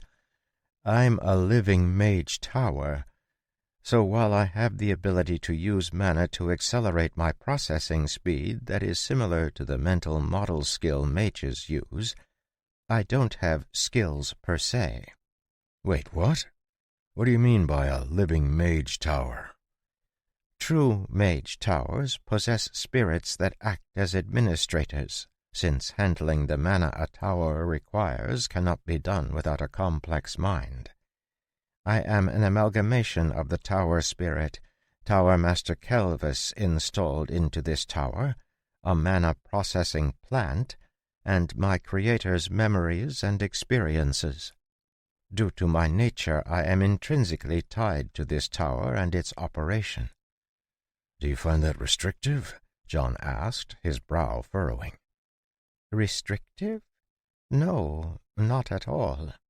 This is who I am, and my directives are clear. What could be restrictive about it? Previously you said you had a desire to explore and experience more of the world. Isn't that impossible if you're stuck here? Ah, I can understand why it would appear that way, but no. While I am tied to the tower, I'm not stuck here, as you say. So long as my exploration doesn't harm the tower or directly conflict with my directives, I am free to go wherever I want. That's how I ended up sending a branch to your farm, after all. Additionally, it should be understood that my concept of freedom and your concept of freedom are probably different. To me, I am absolutely free to do what I want. It just so happens that what I want includes managing the tower. In fact, I don't differentiate between myself and Shadow Tower. To take care of the tower is to take care of myself, and the opposite is also true. Fascinating, John said, shaking his head. I've accessed the skill list you have requested in the archive. It's now available for you to view. Thanks. I'll take a look after I'm done here. Shaking his head to clear his miscellaneous thoughts, John refocused on the runes he was attempting to create and carefully began to trace them out. While he didn't always get them perfect the first time, he typically only had to draw them correctly once for his brain and body to remember exactly how to recreate them, and it wasn't long before he had drawn out 12 glowing runes on a piece of parchment. It had taken almost 2 hours to draw them out, but far from being tired, John found himself growing more energized and excited as he saw the runes taking shape. Once he had reviewed it to make sure it would work, he let a tiny amount of mana trickle into the paper, causing the glowing words to adhere to the smooth surface. With a flash, the runes sank into the parchment, creating a brand new spell scroll. Spell, Fireball detected. This spell is already known and cannot be learned again. Staring down at the spell scroll he'd just created, John couldn't help but grin. The runes he had just created served to encapsulate some portion of his knowledge, magically binding them to the parchment and preserving them for someone who didn't possess that knowledge. If another mage got their hands on this spell scroll, they would be able to absorb that knowledge, making it their own. Checking the first runecrafting method off his list, John spent a moment recalling the second method he needed to practice, and then pulled over another piece of parchment to begin practicing. He was just about to start when Ellie removed her hand from the archive pillar and looked around. Noticing that her cup of tea had gone cold, John reached over and tapped its side, transferring heat back into it. "Thank you." "Sure. Did you find something useful?" Nodding her head, Ellie picked up her cup and took a sip of her tea. "I did. Mages organize their knowledge differently than witches do, so that took a little while to get used to. But there are clear advantages to a systematic categorization. Can I take a look at the bracer? I found a few materials that might be helpful, but I want to see what sort of damage we're dealing with." Pulling the bracer over, John passed it to Ellie, who ran her fingers across the large slash Earl Vassic's mana blade had carved into the surface of the metal. The slash cut into 2 different runes, making them nearly unusable, but the biggest problem was reforming the metal so the runes could be redrawn. Turning it over in her hands, Ellie carefully checked the inside to see what sort of damage had been done before handing it back to John. "This looks doable. I might need a few tries, but I have a recipe for a type of moldable metal that should be able to repair this.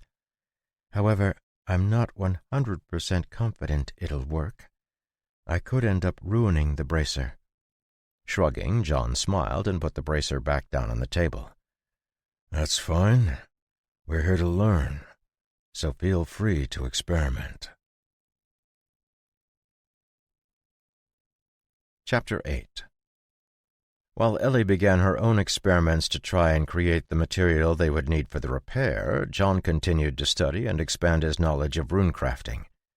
It was exacting work that required an almost unnatural level of precision, but John had no problem with that. Mental model gave him the ability to recall the runes perfectly, and a bit of practice allowed him to memorize the motions needed to draw them correctly. Finishing up the skill scroll he was trying to create, John was about to send a tiny amount of mana into it when he felt a strong mana fluctuation at his side. A flicker of flame burst from his feet as he flashed to the side, grabbing Ellie and pulling her away from her workstation just before the material she was working on exploded with enough force to crack the stone table. The shockwave threw glass and half-refined materials flying as a ball of flame rose into the air. Turning to the side to shield Ellie, John's hand moved impossibly fast as he blocked all the pieces of glass flying toward them, at the same time absorbing the heat generated by the blast. Stunned, Ellie stared in shock at the scorched stone and the large spiderweb crack that had appeared where her material had been. Scanning the area to make sure there were no more threats, John let go of her waist, keeping an eye on her to make sure she was steady on her feet. "Well, that was exciting," he said, smiling slightly. What just happened?" Ellie replied, hurrying back to the broken workstation, her forehead furrowed. "Great question. Rabia?" A vine with a glowing flower that had been hanging over the table to provide light turned over and drifted down, the white petals turning purple as a small version of Rabia appeared in the center of the flower. "It would appear that storm-coated mana is not suitable for creating liquid steel. Curious. I hadn't anticipated that a witch's mana would interfere with the creation process." "Does this mean I can't complete these recipes?" Ellie asked, her frown deepening as she looked at the ruined equipment. "No. It simply means you cannot complete the recipes with your mana as it is now. You will either need to purify your mana, or you will need to learn how to handle neutral or attributeless mana, as a mage does." Poking one of the shattered glass beakers, John watched the still-smoking silvery liquid drip out of it and onto the table, his mind turning over what Rabia was saying. "Does that mean Ellie would be able to learn mage spells?" A thick vine wrapped itself around the table, pulling it away and lifting it down into the large central shaft of the tower as another vine brought a new table up, depositing it neatly in the other's place. Smaller vines began to gather material from the shelves, replacing the broken beakers and laying out a new set of materials Ellie had used for her experiment. While her vines were working, Rabia considered John's question for a moment before shaking her head. "That is unlikely. I don't know why class holders cannot use spells or items for other classes, but they cannot. Learning to use attributeless mana would simply allow Ellie to handle pure mana in addition to the storm attribute mana she has." Interesting," John said, looking with fascination at the materials laid out. "Do you want my help? I can provide the mana you need." Shaking her head, Ellie looked determined as she stepped up to the table and picked up a sliver of metal.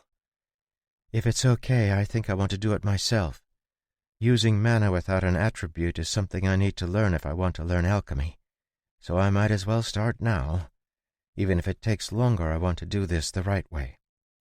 "That's a great attitude to have," Rabia said, her flower moving a bit closer, "and coincides with the next stage of my observation. John, I'm almost done determining a plan of action for you, but in order to finalize my plan, I need you and Ellie to work together." "Oh, what do you need?" "I need Ellie to produce mana, and I need you to attempt to integrate with it before returning it to her. Likewise, she will attempt to integrate with the mana before returning it to you." "Wouldn't that be dangerous?" John asked, glancing at Ellie with a faint sense of concern. "My mana is pretty deadly." "Which is why we'll start with her mana," Rabia said, her expression serious. "The goal here is to determine if you can integrate with mana of lower purity without purifying it. If you can, I'm convinced it will show us the path to allowing you to integrate with the world more efficiently thereby slowing your purification of the universal mana pool. But mana I've touched destroys everything it touches. What if I accidentally release mana that's too pure? That is unlikely, since you won't actually be internalizing the mana, Rabia replied. He was about to continue protesting, but John felt Ellie's hand on his arm and stopped. For some reason her hand felt scalding, and even though John knew the feeling was only in his head, he found his excuses melting away. Seeing the determined look on Ellie's face, he let out a small sigh as she spoke up. "I want to try. We have to try." Defeated before he could even muster his arguments, John gave a resigned nod. "I know." Following Rabia's instructions, John and Ellie sat down together in a clear space on the floor and listened carefully as the flower woman explained what she wanted them to do. "Ellie, the storm medium allows you to absorb mixed mana, that is, mana that's a blend of air, water, and lightning. This blend of mana is easier for you to use, but our goal for you is to learn to handle mana that has been blended to the point where it's impossible to separate out the three elements. Mana that cannot be subdivided into attributes is considered neutral or attributeless, since it cannot be categorized by the attribute it possesses. John, the goal for you is to handle the mana Ellie passes to you, helping her compress it and blend the attributes before handing it back to her. Your creation of mana crystals is the process you should use, but will stop short of crystallization. While you do this, you must do your best to try and integrate yourself with the mana you're handling. Can you visualize what I'm asking you to do?" When both Ellie and John nodded, Rabia pointed to the space in between them. "Wonderful. Please sit back to back as close as possible. You should maintain a straight form with your legs crossed, as if you're going to meditate. Shoulders back, please. You want as much contact as you can get. This is a modification of a mana breath method called dual breathing, and was developed by twin mages who discovered they could work together to stimulate and increase their connection to the universal mana pool. Place your hands in front of you, palms up. Good. Ellie, you'll be starting by sending your storm-attributed mana out of your left hand as you rotate it to the left. John, you'll be meeting her hand with your right hand and carrying the mana to your center by rotating your hand back in. As you move it, compress it, but don't crystallize it. Then, once it's growing compressed, transfer it to your left hand and rotate your arm out to pass it back to Ellie, making sure to loosen the compression a bit so she can handle it. You'll need to actively relinquish control of the mana as you make the motion so Ellie can take it from you.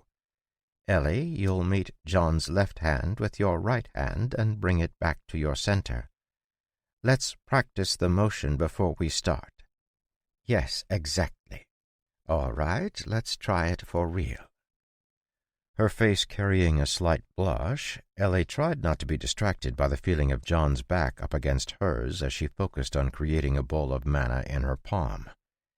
It was strange to see her mana forming without a spell, but she also found it fascinating as a small shifting orb that seemed to contain a miniature storm formed above her hand.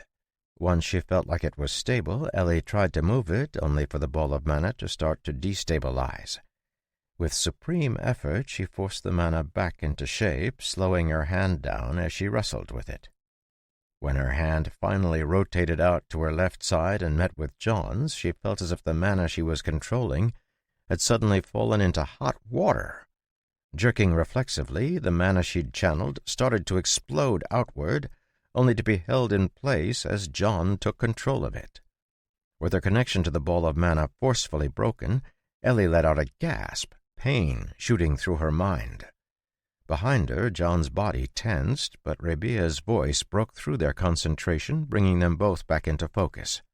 "John, you cannot seize the mana. Ellie cannot handle your strength. You need to work together with her as she relinquishes control. We'll keep practicing that, but for now, start the compression. Remember, you aren't trying to crystallize the mana, you're trying to compress it, so the distinctions between the three elements are removed. Good. Keep going, gently. Stop. Eyes closed, John could feel the orb of mana in his palm had shrunk down by at least half. With a squeeze of his hand, it would transfer into a crystal, but he held it in its compact state, not allowing it to continue compressing. Following Rabia's directions, he transferred the mana orb into his other hand and passed it back to Ellie. Allowing her to take it from him proved to be the hardest part of the whole process for both John and Ellie, as his mana control was so high that even when he relaxed it, Ellie could barely begin to interact with the orb of mana.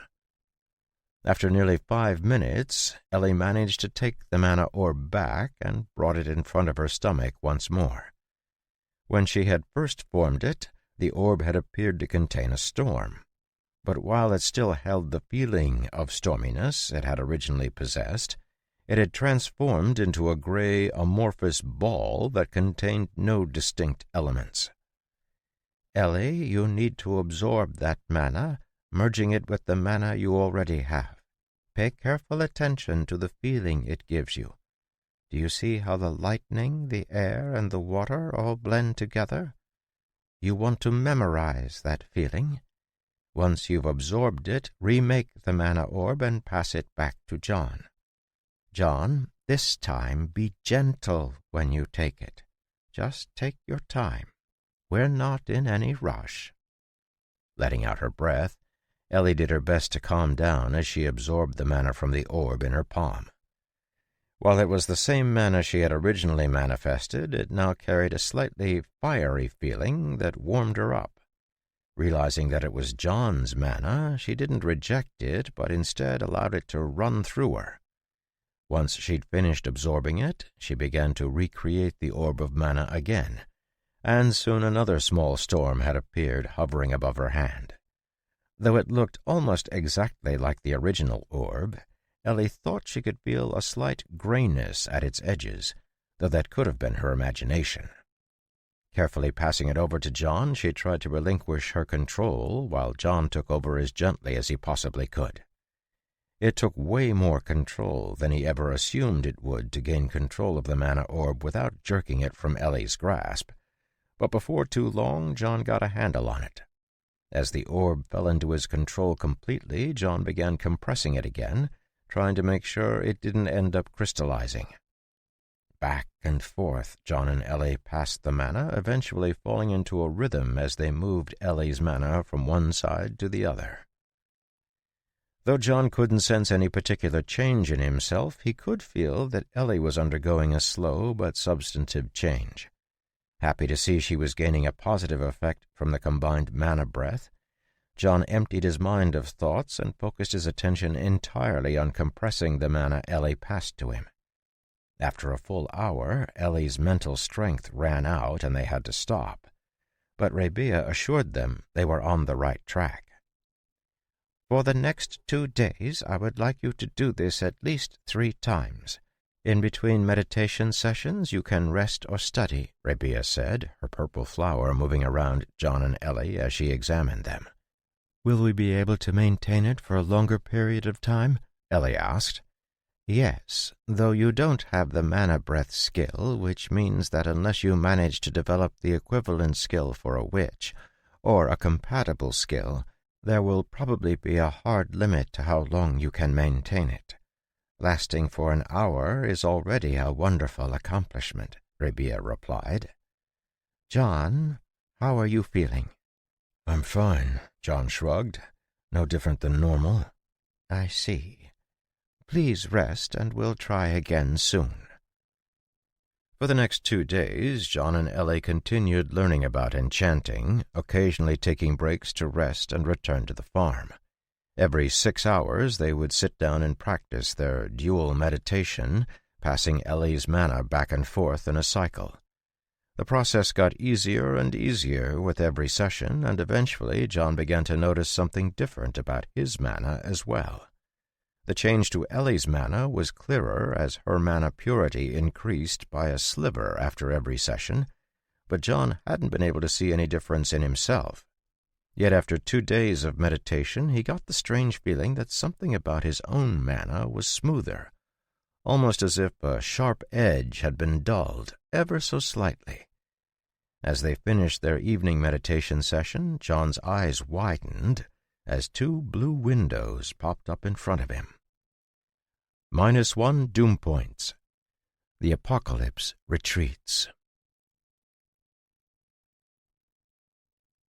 Chapter 9. Oh! Seeing John staring blankly into the air, Rabia's flower swooped over to him, her face radiant with a smile. Did it work? Yes, it worked. But how? Ha! Wonderful! Wonderful! After assessing your situation, I realized there are moments when you integrate with the world around you, producing a feeling of peace or belonging. In those moments, you cease to filter the mana around you and instead return impure mana to the universal mana pool. We simply simulated that feeling by having you directly and consciously handle Ellie's mana without reshaping it entirely. How many steps back did you take? Just 1, John said, but even that is amazing. How did you figure out how to simulate it? I observed that when you're around Ellie, your demeanor is calmer, and the mana you naturally lose slows down. It all seems to revolve around your perception of this world. I don't know why you reject it so strongly, but your feeling of not belonging to the world seems to be at the root of what's causing you to purify the mana in the universal mana pool. Almost like I'm trying to remake the world into something I feel more comfortable with, John said, his eyes widening in realization. Exactly, though I think it's worth noting that this seems to be an unconscious and entirely uncontrollable action, since it didn't stop even when you're meditating. It just slows down. Such a phenomenon has been noticed in sage-level beasts who unconsciously create environments that are comfortable for them. Take, for example, a frostworm. Their mana naturally creates a nest of ice deep in the earth where they feel comfortable. Unfortunately, comfortable for you means deadly for us. The good news is that this method should be able to be used indefinitely. It can counteract the trace amounts of pure mana leaking from your body into the world. Listening to Rabia's cheerful words, John's eyes narrowed. And the bad news? Pausing at John's question, Rabia's smile faltered. Every round will take longer than the last. You might think of yourself as a stone with sharp edges. Each of those edges is being polished down, but after the easiest are dealt with, it will get successively harder to make improvements. On the other hand, your mana has reached a point where it simply cannot be contained, and will continue to leak at increasing speed, which means that before too long this method won't be fast enough to keep up with your leaking mana. How long will it continue to work? Forever. It will not stop working, but within 6 months it will no longer be effective enough to offset your leaking mana, which means we'll have to come up with another solution. Rubbing his forehead, John nodded. All right, a stopgap measure is better than nothing. Hopefully we'll have the wheat ready by then. Speaking of which, I need to go and check up on it. Turning to look at Ellie, who had been standing quietly at the side listening to them talk, John saw that she had been staring at him, a happy smile on her face. This means we'll need to keep meditating at least 3 times a day. I'm afraid I'll have to continue imposing on you. It's not an imposition, Ellie said, shaking her head. It helps me with my ability to control my mana as well. I'm happy to do it. Besides, saving the world is in my interest as much as anyone else's. Thank you. Closing his eyes for a moment, John centered himself, calming the surging feelings in his chest. Rabia's words made complete sense, and he was just happy there was something he could do to actively fight against the approaching apocalypse. As he thought through the times when he had lost doom points, it was clear that they were moments when he felt unusually connected to the world around him. Apart from continuing to meditate with Ellie, which would delay his doom point growth, the only other path was to complete quests, so John headed for the portal stone to check on the wheat. Even with the growth acceleration flowers they were using, the wheat wouldn't be ready to harvest for at least a few more weeks, so John did his best to settle into a simple routine. Every 6 hours or so he and Ellie would meditate together, passing mana back and forth. In between their meditation sessions, John focused on studying enchanting and working his way through the first and second-year mage classes. Apart from brief trips to the farm to keep up with the wheat, it seemed like all he did was study and meditate, and before he knew it, 3 weeks had passed. He had still gotten 3 more doom points, but the meditation sessions had allowed him to reduce his total doom points by 4, bringing him to a total of 95 out of 100. It was nerve-wracking watching his doom points jump up and down, so it was with anticipation that John harvested the plump wheat once it was ready. Even though he knew the wheat was probably not going to fulfill the requirements of his quest, getting even 1 step closer was a huge relief. He would have been lying if he claimed that he wasn't disappointed when Rabia reported it would take 2 more generations before they would have a crop that could actually process mana. But his disappointment didn't last long, and he soon refocused and got back to work. Life had settled into a steady rhythm, and John found that his knowledge about magic was growing at an astounding rate. Ellie's control over her mana was advancing by leaps and bounds, and it wasn't long before she was able to complete most of the steps of basic alchemy recipes on her own. One day, a few weeks after the second generation of wheat had been planted, John heard her excited yell from the table where she had been working on synthesizing the liquid steel they needed for fixing the bracer. Walking over, he saw her disheveled appearance as she cradled something in her hands. Lifting one hand, she allowed a silver substance to pour from one palm into the other. Like mercury, the silver metal flowed like a liquid, pooling in her palm. Yet when she held onto it, it stretched out like a solid. Seeing John, Ellie turned her slightly bloodshot eyes on him and held out the material she had made for him to see. "Liquid steel," she said proudly. "Just add mana and it'll harden into the shape you want." Wow, that's really amazing. "I can't believe I did it. I finally had enough attributeless mana to do it. It only took me 43 attempts. Now we can finally fix the bracer." We can, but I think you need to rest first, John said, smiling as he put the liquid steel back into her hand. "Yeah, I'm exhausted. That took much more mana than I thought it would." Yawning widely, Ellie plopped the liquid steel down on the table, where it sat in a puddle, and stumbled off to the side of the lab area where a bed had been set. Tumbling into it, she fell asleep almost instantly as the fatigue of having stayed up all night working on a difficult alchemy recipe washed over her. Seeing the lights around the room dim, John cracked a smile and walked back over to the archive pillar, placing his hand on it to continue with his studies. Rabia had provided him with a complete catalog of all the skills and spells the tower possessed, and it had proven incredibly informative. First of all, many of the skills had been things he already did naturally, leading him to believe that they were actually sub-skills of the skills he already had. That was the only way he could explain why he hadn't gained enchanting or runecraft as skills despite having practiced them for over a month.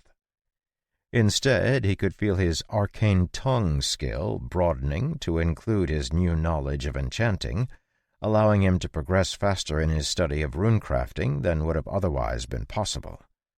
Similarly, he had discovered a skill called silent casting in the list that seemed to allow a mage to remove some of the verbal components of a spell.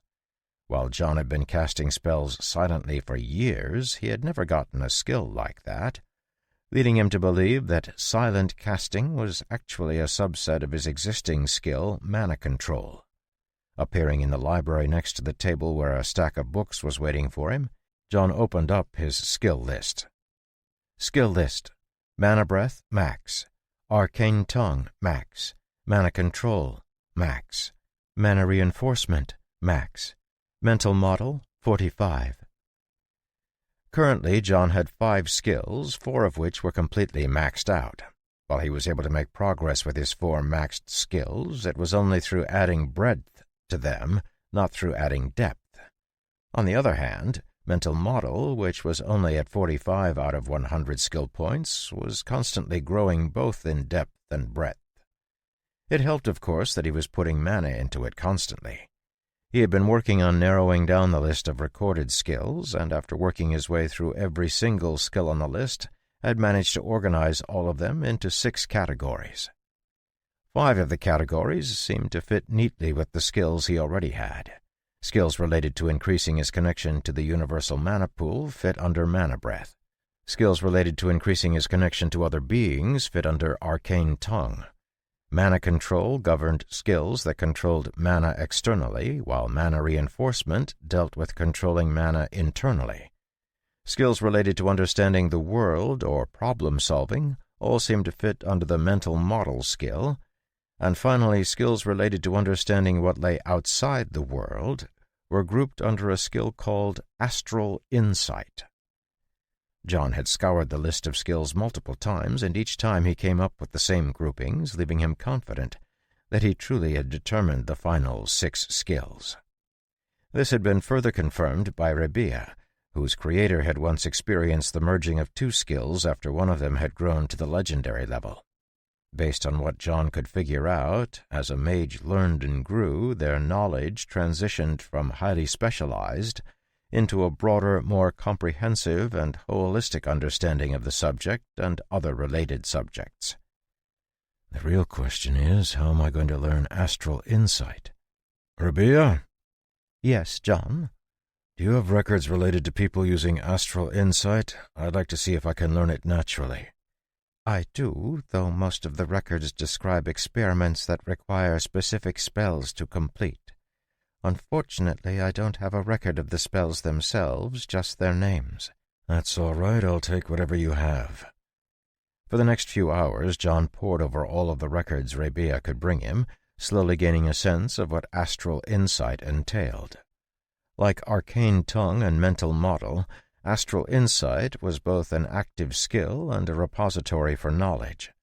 Not only did it serve as a place to gather knowledge about other planes and worlds, but it actively helped the mage using the skill with the calculations needed to create and manipulate connections to those places. Query: how can I learn Astral Insight without a skill scroll? Answer: develop knowledge about a connection to another plane. For example, summon water. That's right. Summon water pulls water from somewhere else. Is that a dimensional portal? Maybe I can reverse engineer that spell to figure out how the connection is made? With an almost scary fervor, John wrote out the summon water spell in the air and stared at it, his brain rapidly deconstructing the spell. As he isolated each of the pieces, it quickly became apparent he was on the right track. Summon Water was a true summoning spell that summoned a bead of water from somewhere outside of the world by creating a connection with another plane. He wouldn't have been able to understand what he was seeing if it hadn't been for Ellie's nearly disastrous attempt to summon a familiar, but after witnessing the spell she had used, John was able to identify and isolate the portion of the Summon Water spell that made the connection to another plane. With a blink, the library vanished as John came back to the real world. Lifting his hand, he was about to cast the small portion of the spell he had isolated when he saw Rabia staring at him, her expression strange. His hand still raised, John's eyebrows rose as he returned Rabia's look. Is something wrong? Are you really about to open an unrestricted portal to the water plane in the middle of my tower? Unrestricted? What are you talking about? Exactly what it sounds like. Summon Water is one of the first spells learned by mages who study the water element, but that's partly because the portal created when you summon the water is so weak that it will be destroyed as soon as a specific volume of water passes through it. Anything else will destroy the portal. You just stripped every single safeguard out and are about to open up an unrestricted portal to another dimension in the middle of my tower. That hardly seems safe. What could happen? Apart from an endless torrent of water, water spirits, monsters, a flood of water mana? Slowly trailing off as she saw John blinking at her, Rabia put a hand to her forehead and sighed. Admittedly, none of those things seem like much of a threat in front of you, but remember you can't use your mana without hastening the end of the world. Ah, true, John said, lowering his hand slowly. I guess I was getting a bit excited. Which parts are the safeguards? Here, let me show you, Rabia said, floating forward on her flower. Pulling John back into the archive world, Rabia quickly wrote out the spell and then began to introduce its pieces one by one, explaining how the different elements worked to provide fail-safes for the caster. After listening to her explanation, John's eyes lit up and he reached out with his finger, wiping away and then rewriting one of the runes. They should double the output of the spell without increasing the danger at all. Will that work? Frowning in bewilderment, Rabia considered it for a moment and then nodded. I guess so. Chapter 10. When John left the archive, he saw Ellie standing in front of the liquid steel, staring at it with sleepy eyes. Hearing him move, Ellie looked over at him as he walked over and gave him a small smile. "Are you ready to repair the bracer?" she asked, her gaze drifting back to the shimmering silver liquid. Would you like some tea first to help you wake up? Yes, that would be lovely. Grabbing the pot off the table, John handed it to one of the vines that popped up, and a moment later it was back filled with crystal-clear water. Adding some tea leaves from the pack he'd brought from the farm, John heated the water with a tap, placing it down next to Ellie, while he got 2 mugs out. After it was finished steeping, Ellie poured their cups, straining the tea leaves out, and adding a bit of honey from the pot John carried over. As they sipped their tea, John gestured to the liquid steel with his chin. How does this material work?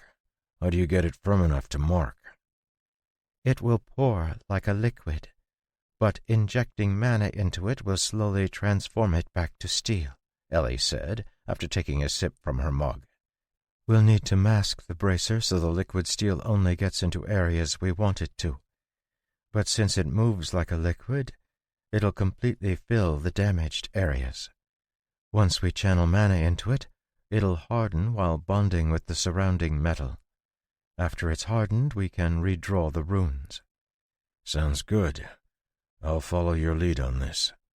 Nodding, Ellie put her cup down and picked up the puddle of liquid steel, examining it carefully to make sure it hadn't changed or picked up any debris. After a moment, she let out a laugh and shook her head. It's still steel, so I don't know why I thought it might have picked something up. All right, let's get started. The bracer they were going to repair had been hit by Earl Vassic's mana blade, and a single clean cut ran through 2 of the runes, causing the shield to sputter when mana was channeled into it. In order to repair the bracer, the plan was to completely fill in both runes as well as the long slash. Flipping the bracer over, John carefully removed the mana stones and set them to the side to make sure they didn't interfere with the process, then held the bracer out for Ellie to work on. Holding the liquid steel in her palm, Ellie tilted it toward the spot where the slash intersected with one of the runes and began to let the steel run down. Working carefully to ensure the gash was entirely filled, she continued to guide the liquid steel into it, poking it with her finger to help it spread out and settle.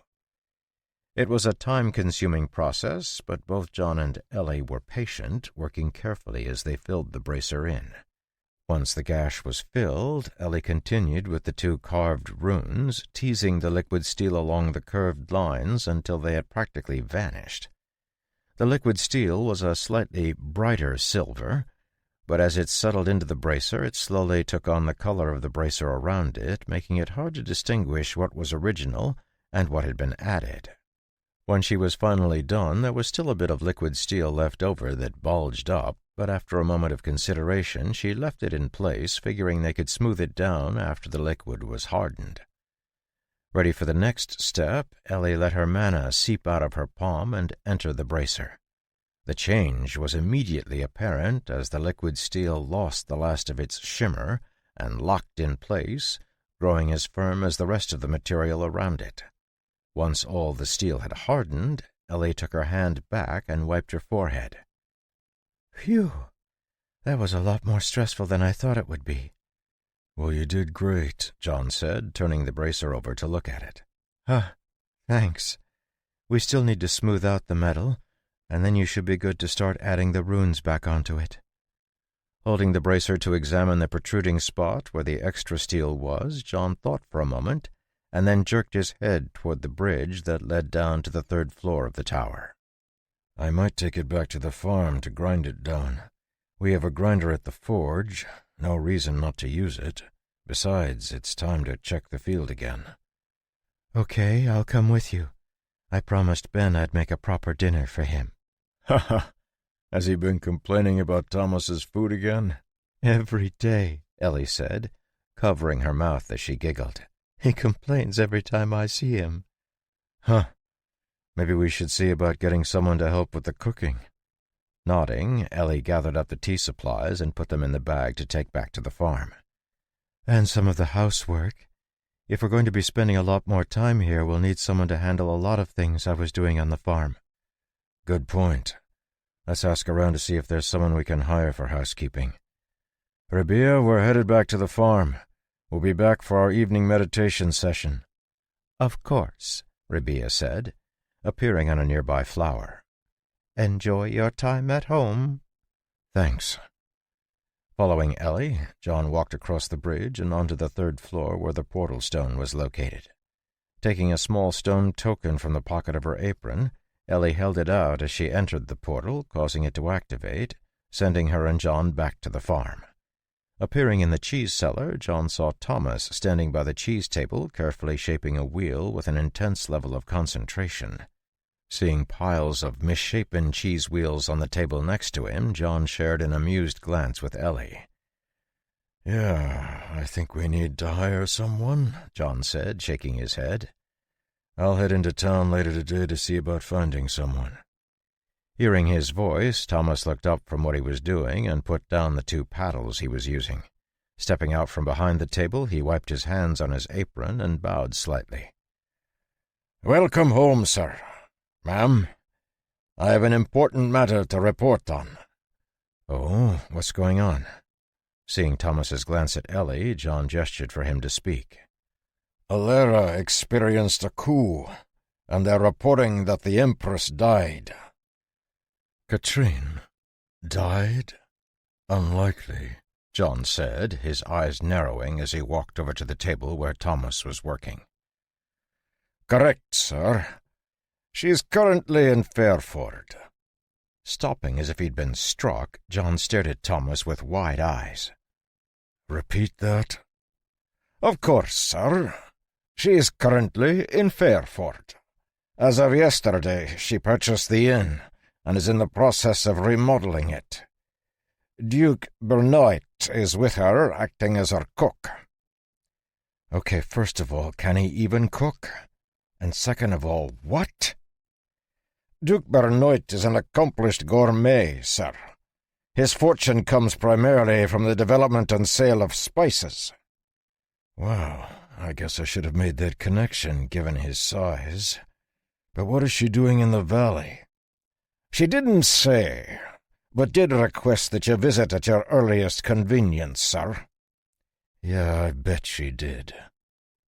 Standing at the side, Ellie was watching John carefully and saw his expression changing rapidly from frustration to curiosity and back again. Thanks to the time she had spent meditating with him, she felt like she had grown more sensitive to John's moods, and it was clear he wasn't happy. After a moment of consideration, she stepped forward and took his arm, meeting his gaze as he looked down at her. Am I correct in understanding that the Empress of Alera, the Witch of the Wind, is here in the valley? Yeah, that seems to be the case, John nodded, his expression grim. We should bring her some cheese to welcome her. Taken aback by Ellie's suggestion, John blinked at her, unsure what to say. After all, if she has purchased the inn, I would guess she's not planning on leaving any time soon, so bringing her a welcome gift is the neighborly thing to do." I guess it is," John said, scratching his head. Smiling up at John, Ellie let go of his arm and walked back to the aged cheese, picking out a few wheels and bringing them back to the table. "John, can you get me one of the baskets Gottfried brought?" Heading to the corner, John picked up a wicker basket and brought it to Ellie, who carefully arranged the wheels of cheese in them with a clean cheesecloth. Handing the basket to John, she looked over at Thomas. "Would you mind hitching up the cart? We're going to be heading into town." "Yes, ma'am."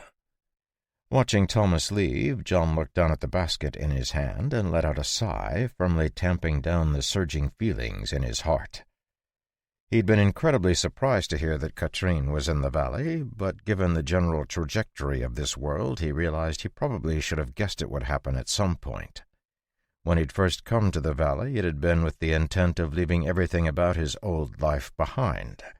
But that ship had clearly sailed, and it was time to reorient. Following Ellie out of the cheese cellar, he put the basket into the cart and went into the house to put the bracer on. Ellie had disappeared into her room, so John went back outside, making a loop around the farm to check over everything. After checking on the wheat, he stopped by Ferdy's pasture and fed the bull a chunk of crystallized manna. The giant bull's steady diet of manna crystals was paying off. Ferdy seemed to grow larger every time John saw him. After checking in with Ben and Evan to make sure everything was okay, John met Ellie at the cart, stopping in surprise when he saw her. Ellie had changed out of her normal everyday dress into a brand-new green dress with a matching bonnet and a pure white apron. Her hair had been tucked up under her bonnet with only a few curls falling out to frame her face. John had never seen Ellie dressed up before, and the sight stopped him in his tracks. Seeing John staring at her in shock, Ellie blushed slightly and lifted her chin. "Wow, you look lovely." "Thank you," Ellie said, a smile lighting up her face. "Lovely enough to meet an empress?" "Absolutely," John nodded, helping her up into the cart. "Give me a second." Running into the house, John quickly changed into a clean set of clothing. All of his clothing was similar looking, but he dug out a vest to add to his white shirt and black pants. After running a wet comb through his hair and quickly shaving, he rejoined Ellie outside, looking much more presentable. Jumping up into the cart, he waved to Thomas and clicked the reins, heading for Fairford. As they pumped down the road, John realized Ellie was nervous from the way she constantly fussed with her apron. "You don't need to be nervous, you know." "I've never met an empress before." "Sure, but she isn't the empress anymore if she's hiding in the valley." "That doesn't mean she wasn't one before, and she's still a powerful mage." "Oh, I guess that's true. I forget about that sometimes." Plodding along silently for a few minutes, John was lost in his memories. He had known Katrine since the day he'd arrived in this world, and they had shared both danger and defeat more than once. Though their paths had been different, they had always shared a tight bond. Realizing that Ellie was looking at him with expectant eyes, John let out a light laugh. "How did you come to meet her?" "I've actually known her for a long time. She comes from the same place I do. When we first arrived here, we were naturally connected since everything was so different. She ended up studying with another master, the legendary mage of Alera, Stormmaster Kelvis." "Wait, isn't that who built Shadow Tower?" Ellie asked, her eyes going wide. "Yep, that's him," John nodded. "She learned magic the proper way, or at least as proper as is possible during a war. After the Stormmaster died, we had a few rough years, when both Lepira and Alera were working together, so we spent a bunch of time together before she got married to the Crown Prince of Alera. Some things happened, and he became Emperor, she became Empress, and I kept bumming around the battlefield. We didn't have a lot of interaction after that, but we would send letters occasionally to keep each other up to date on what was going on. As they approached the village, John fell silent, his eyes narrowing slightly. Next to him, Ellie let out a small gasp, her eyes widening. "My spirits are saying they can't get close to the village." "Katrine has grown stronger," John said, nodding. "She's a legendary mage. This is a spell called Wind Barrier. It forms a wall of air that alerts her to everything that enters and exits it. She's clearly being cautious." "Will it be dangerous for us to go in?" "No, not particularly. Come on, let's go see her." Urging the horse down the street, John parked the cart in front of the inn and got down to tie the reins to the hitching post. Walking around the cart, he helped Ellie down and waited while she shook out her dress. Allowing her to lead the way, he followed her into the inn, giving the street a sweeping look as he went. The inside of the inn was a bit dimmer than the sunny street, but John instantly saw Esther carrying food to one of the tables. "Welcome to Whispering Wind Inn. How can we serve you today?" Hearing a familiar voice, John looked at the bar and saw a striking woman staring at him, her blue dress making her icy blue eyes seem abnormally bright. Sensing that Ellie had stopped, John took a step forward, intercepting the fluctuating aura spilling from Katrine and sheltering Ellie as they walked toward the bar. "Hello, Katrine." "Hello, John." Chapter 11. Standing across the bar from the Empress of Alera, one of the most powerful people in the world, who was pretending to be a humble innkeeper, John found himself unable to keep the smile from his face. "An innkeeper? Really?" "You have no room to talk, Mr. Farmer," Katrine said, lifting her shapely eyebrows. "Imagine my surprise when I heard you had come all the way out here to the middle of nowhere. I thought you might be lonely, so I came to visit." "Clearly you're doing more than visiting." Seeing John gesture to the glass she was polishing, Katrine smiled sweetly and put it down on the bar, picking up another. "Well, it's such a charming village, and the neighbors are really nice. Plus, what better way to slow down than a small inn out in the hinterlands? I have Esther, who is a total dear, by the way, to help me, and Bernard is a surprisingly adept cook. It's a welcome break from my normally hectic life." Laughing at John's skeptical expression, Katrine put the glass down and flipped her towel onto her shoulder, leaning forward on the bar. "What's the matter, John? Worried I'll disrupt your peace? Or maybe you're afraid I'll get in the way of this budding romance I've been hearing about?" With a wry smile, John shrugged. "Actually, that's exactly what I'm worried about. The first, not the second, of course. Things rarely seem peaceful with you around. You practically breed chaos. Oh, excuse me. I haven't introduced you two. Ellie, this is Katrine, an old friend. Katrine, this is Ellie, my partner at the farm, and in just about everything else." Ellie, who had been looking at Katrine curiously, suddenly found herself subjected to intense scrutiny as the innkeeper turned to stare at her. Katrine's face was emotionless, and her blue eyes carried an intensity that stemmed from her legendary rank, and for a moment Ellie felt as if she was being crushed. Not yet a titled class-holder, there were a full 2 ranks between Ellie and Katrine, but despite the clear difference in their power, Ellie clenched her teeth and did her best to bear up under the pressure. A second later, Ellie felt a gentle touch on her hand, and all the pressure melted away as John's familiar aura surrounded her. Sensing John's interference, Katrine's expression changed, and she walked around the end of the bar, sporting her sweet smile again. Though the smile didn't extend to her eyes, Ellie didn't sense any ill intent from Katrine as the innkeeper came over and held her arms out for a hug. Unsure what was happening, Ellie remained frozen as Katrine wrapped her arms around Ellie's shoulders and gave her a light peck on the cheek. Holding her at arm's length, Katrine looked Ellie up and down again and giggled at the clear confusion on her face. "Oh, excuse me. That's a greeting reserved for friends where I come from. I hope I didn't take you by surprise, but I have a feeling we're going to be the best of friends. You are the first and only woman my older brother has ever shown interest in, after all, which means you're absolutely worth being friends with." "Older brother?" "Did John not tell you?" Katrine asked, looking over at John.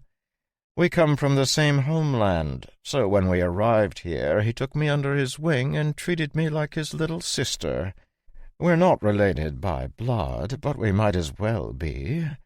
Which means that before too long you and I will be related as well, right? Can I call you sister-in-law?" Seeing Ellie's confusion, John smiled and explained. "In our hometown, your brother's wife is your sister-in-law." Her eyes going wide, Ellie blushed furiously and shook her head, trying to pull her arm out of Katrine's grip. No, we're not married." "Yet," Katrine laughed. "But believe me, if John has his eyes set on it, not even the end of the world will stop him. So when should I expect the happy occasion?" "Katrine, stop messing around. You're embarrassing Ellie." Laughing again, Katrine dropped Ellie's arm and took a few steps toward John, only stopping when she was about to bump into him. Looking up at him with a mischievous expression, she started to stretch out her arms like she was going to hug him, only to be stopped by his calm look. "I told you to stop messing around." Ever since she'd become a class holder, Ellie had found herself much more sensitive to her environment, and as she heard John's words, she had to actively repress the desire to back away. The tone of voice that he was using was the exact same tone of voice she'd heard him use the first time she'd met him on the farm. It was completely calm and bordering on emotionless, but still managed to make it impossible to ignore. Despite being a legendary class holder, Katrine froze in place, her arms awkwardly raised. Keeping her eyes fixed on his, Katrine slowly lowered her arms to her side and took a clear step back, her expression unreadable. "You're still no fun," Katrine said, turning her perfect lips down in a frown. "No fun at all." "And you still like to play too much. Remember what I said about breeding chaos? I'm retired, and I have no patience for that anymore." "Have you ever had patience for it?" Katrine asked, turning and walking back around the bar. "No, I guess I haven't," John said, shrugging. "Parade Rainer Sutton, wasn't that what you called me?" Rolling her eyes, Katrine picked up a glass and pulled her towel down from her shoulder. "Because it was true, and apparently still is. It's good to see you, I guess. Are you going to sit down or just stand there like an awkward tree?" A slight smile appeared on John's face as he watched Katrine point at the bar stools, and with a gesture for Ellie to follow, he sat down. Flipping the cup she was polishing over, she dropped it in front of Ellie and then got another out for John. "What will you be having, Mr. and Mrs. Sutton?" This time, having realized what Katrine was doing, Ellie only blushed lightly, and John ignored the provocation entirely. "I'll have a cider," Ellie said, earning herself a nod from Katrine. "Ale." "You got it. 1 ale and 1 cider coming up." As Katrine bustled around behind the bar getting their drinks, Esther came over to take their food orders, and soon they had a mouth-watering dinner in front of them. At one point, Ellie had seen an older, portly-looking man stick his head out of the kitchen and wave to John, who had explained that he was, or at least had been, Duke Bernoit, one of the most powerful men in the nation of Alera. Confused as she was that a duke would be cooking her dinner, Ellie soon accepted it and moved on. After all, she was currently sitting next to the eternal flame and being served drinks by the most powerful empress in the world. After they had eaten, John pushed his plate back and took a casual glance around the room, noticing that it was largely empty. Seeing his action, Katrine snapped her fingers, and an invisible wall of mana sprang up around them, sealing them off from the rest of the room. Putting down her dish towel and the glass she was cleaning, she leaned forward on the bar, her smile vanishing. By this point, Ellie was starting to get used to Katrine's incredibly abrupt expression changes, but it was still rather jarring how quickly the Empress could swap out both her expression and body language. "Finally ready to ask the big questions?" Nodding, John drained the last of his ale and put the glass down. "I am. The food was delicious. My compliments to the chef." "Bernard will be flattered that his meager offering pleased your palate. It's not every day he gets to cook for the eternal flame."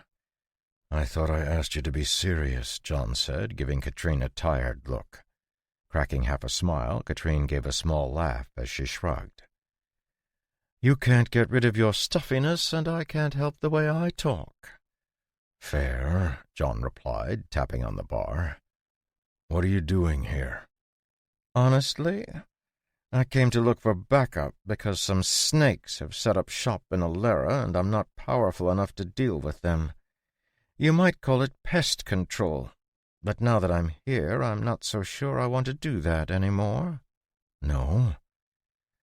"John, you know me better than anyone in this ugly world. Tell me, am I the sort of person who would care about Alara?" "No." "Exactly. I only took the position of Empress because Uthor asked me to, begged me to. I gave it my best shot, but look where that got me. Betrayed by the nobles who had sworn to support me. I should have taken a page from your book and just wiped out the lot of them." "I didn't wipe out the nobles of Lepira," John said, shaking his head. "Really? Is your memory going bad? I'm pretty sure you killed at least a dozen nobles when you took power." "They were executed for war crimes." "Ha! War crimes, treason, what does it matter?" Katrine sneered, grabbing John's glass and filling it up again. "The point is, I left the snakes alive and they bred, turning Alara into a den of vipers. All except Bernard, of course. Like I said, when I first came, it was because I wanted you to come back with me to obliterate all of them." "And now? What changed?" Pausing, Katrine looked through the windows at the front of the inn and out into the street outside. The sun was starting to set, and the shadows were beginning to stretch, creating a sharp contrast between the warm evening light and the black shadow. Letting out a small sigh, she shook her head and shrugged. "I'm not quite sure. This place is just so... Unsure of what to say, Katrine tried to find the right word. "Peaceful?" "I was going to say serene. Yeah. It's lacking the trouble of the outside world, and if I were you, I wouldn't leave for anything." "Which is why you bought the inn?" Nodding, Katrine pointed at Esther, who was walking into the kitchen. "Mm-hmm. I was talking to Esther, who was saying it was too big for her to manage on her own, so I offered to take it off her hands, if she would stay and work here. It was a total whim, but now here I am." "And Alara?" Giving John a shifty look, Katrine picked up her towel and a glass, causing John's eyes to narrow. "Katrine, what did you do?" "Huh? What are you talking about? Why do you assume that I've done anything at all? How come you always assume I'm planning something nefarious? That's wounding, John. Why would you just assume that?" The more Katrine protested, the grimmer John's expression got, until his expression looked practically murderous. Trailing off in the face of John's imminent rage, Katrine turned her face away and busied herself with the bottles behind the bar. "Katrine?"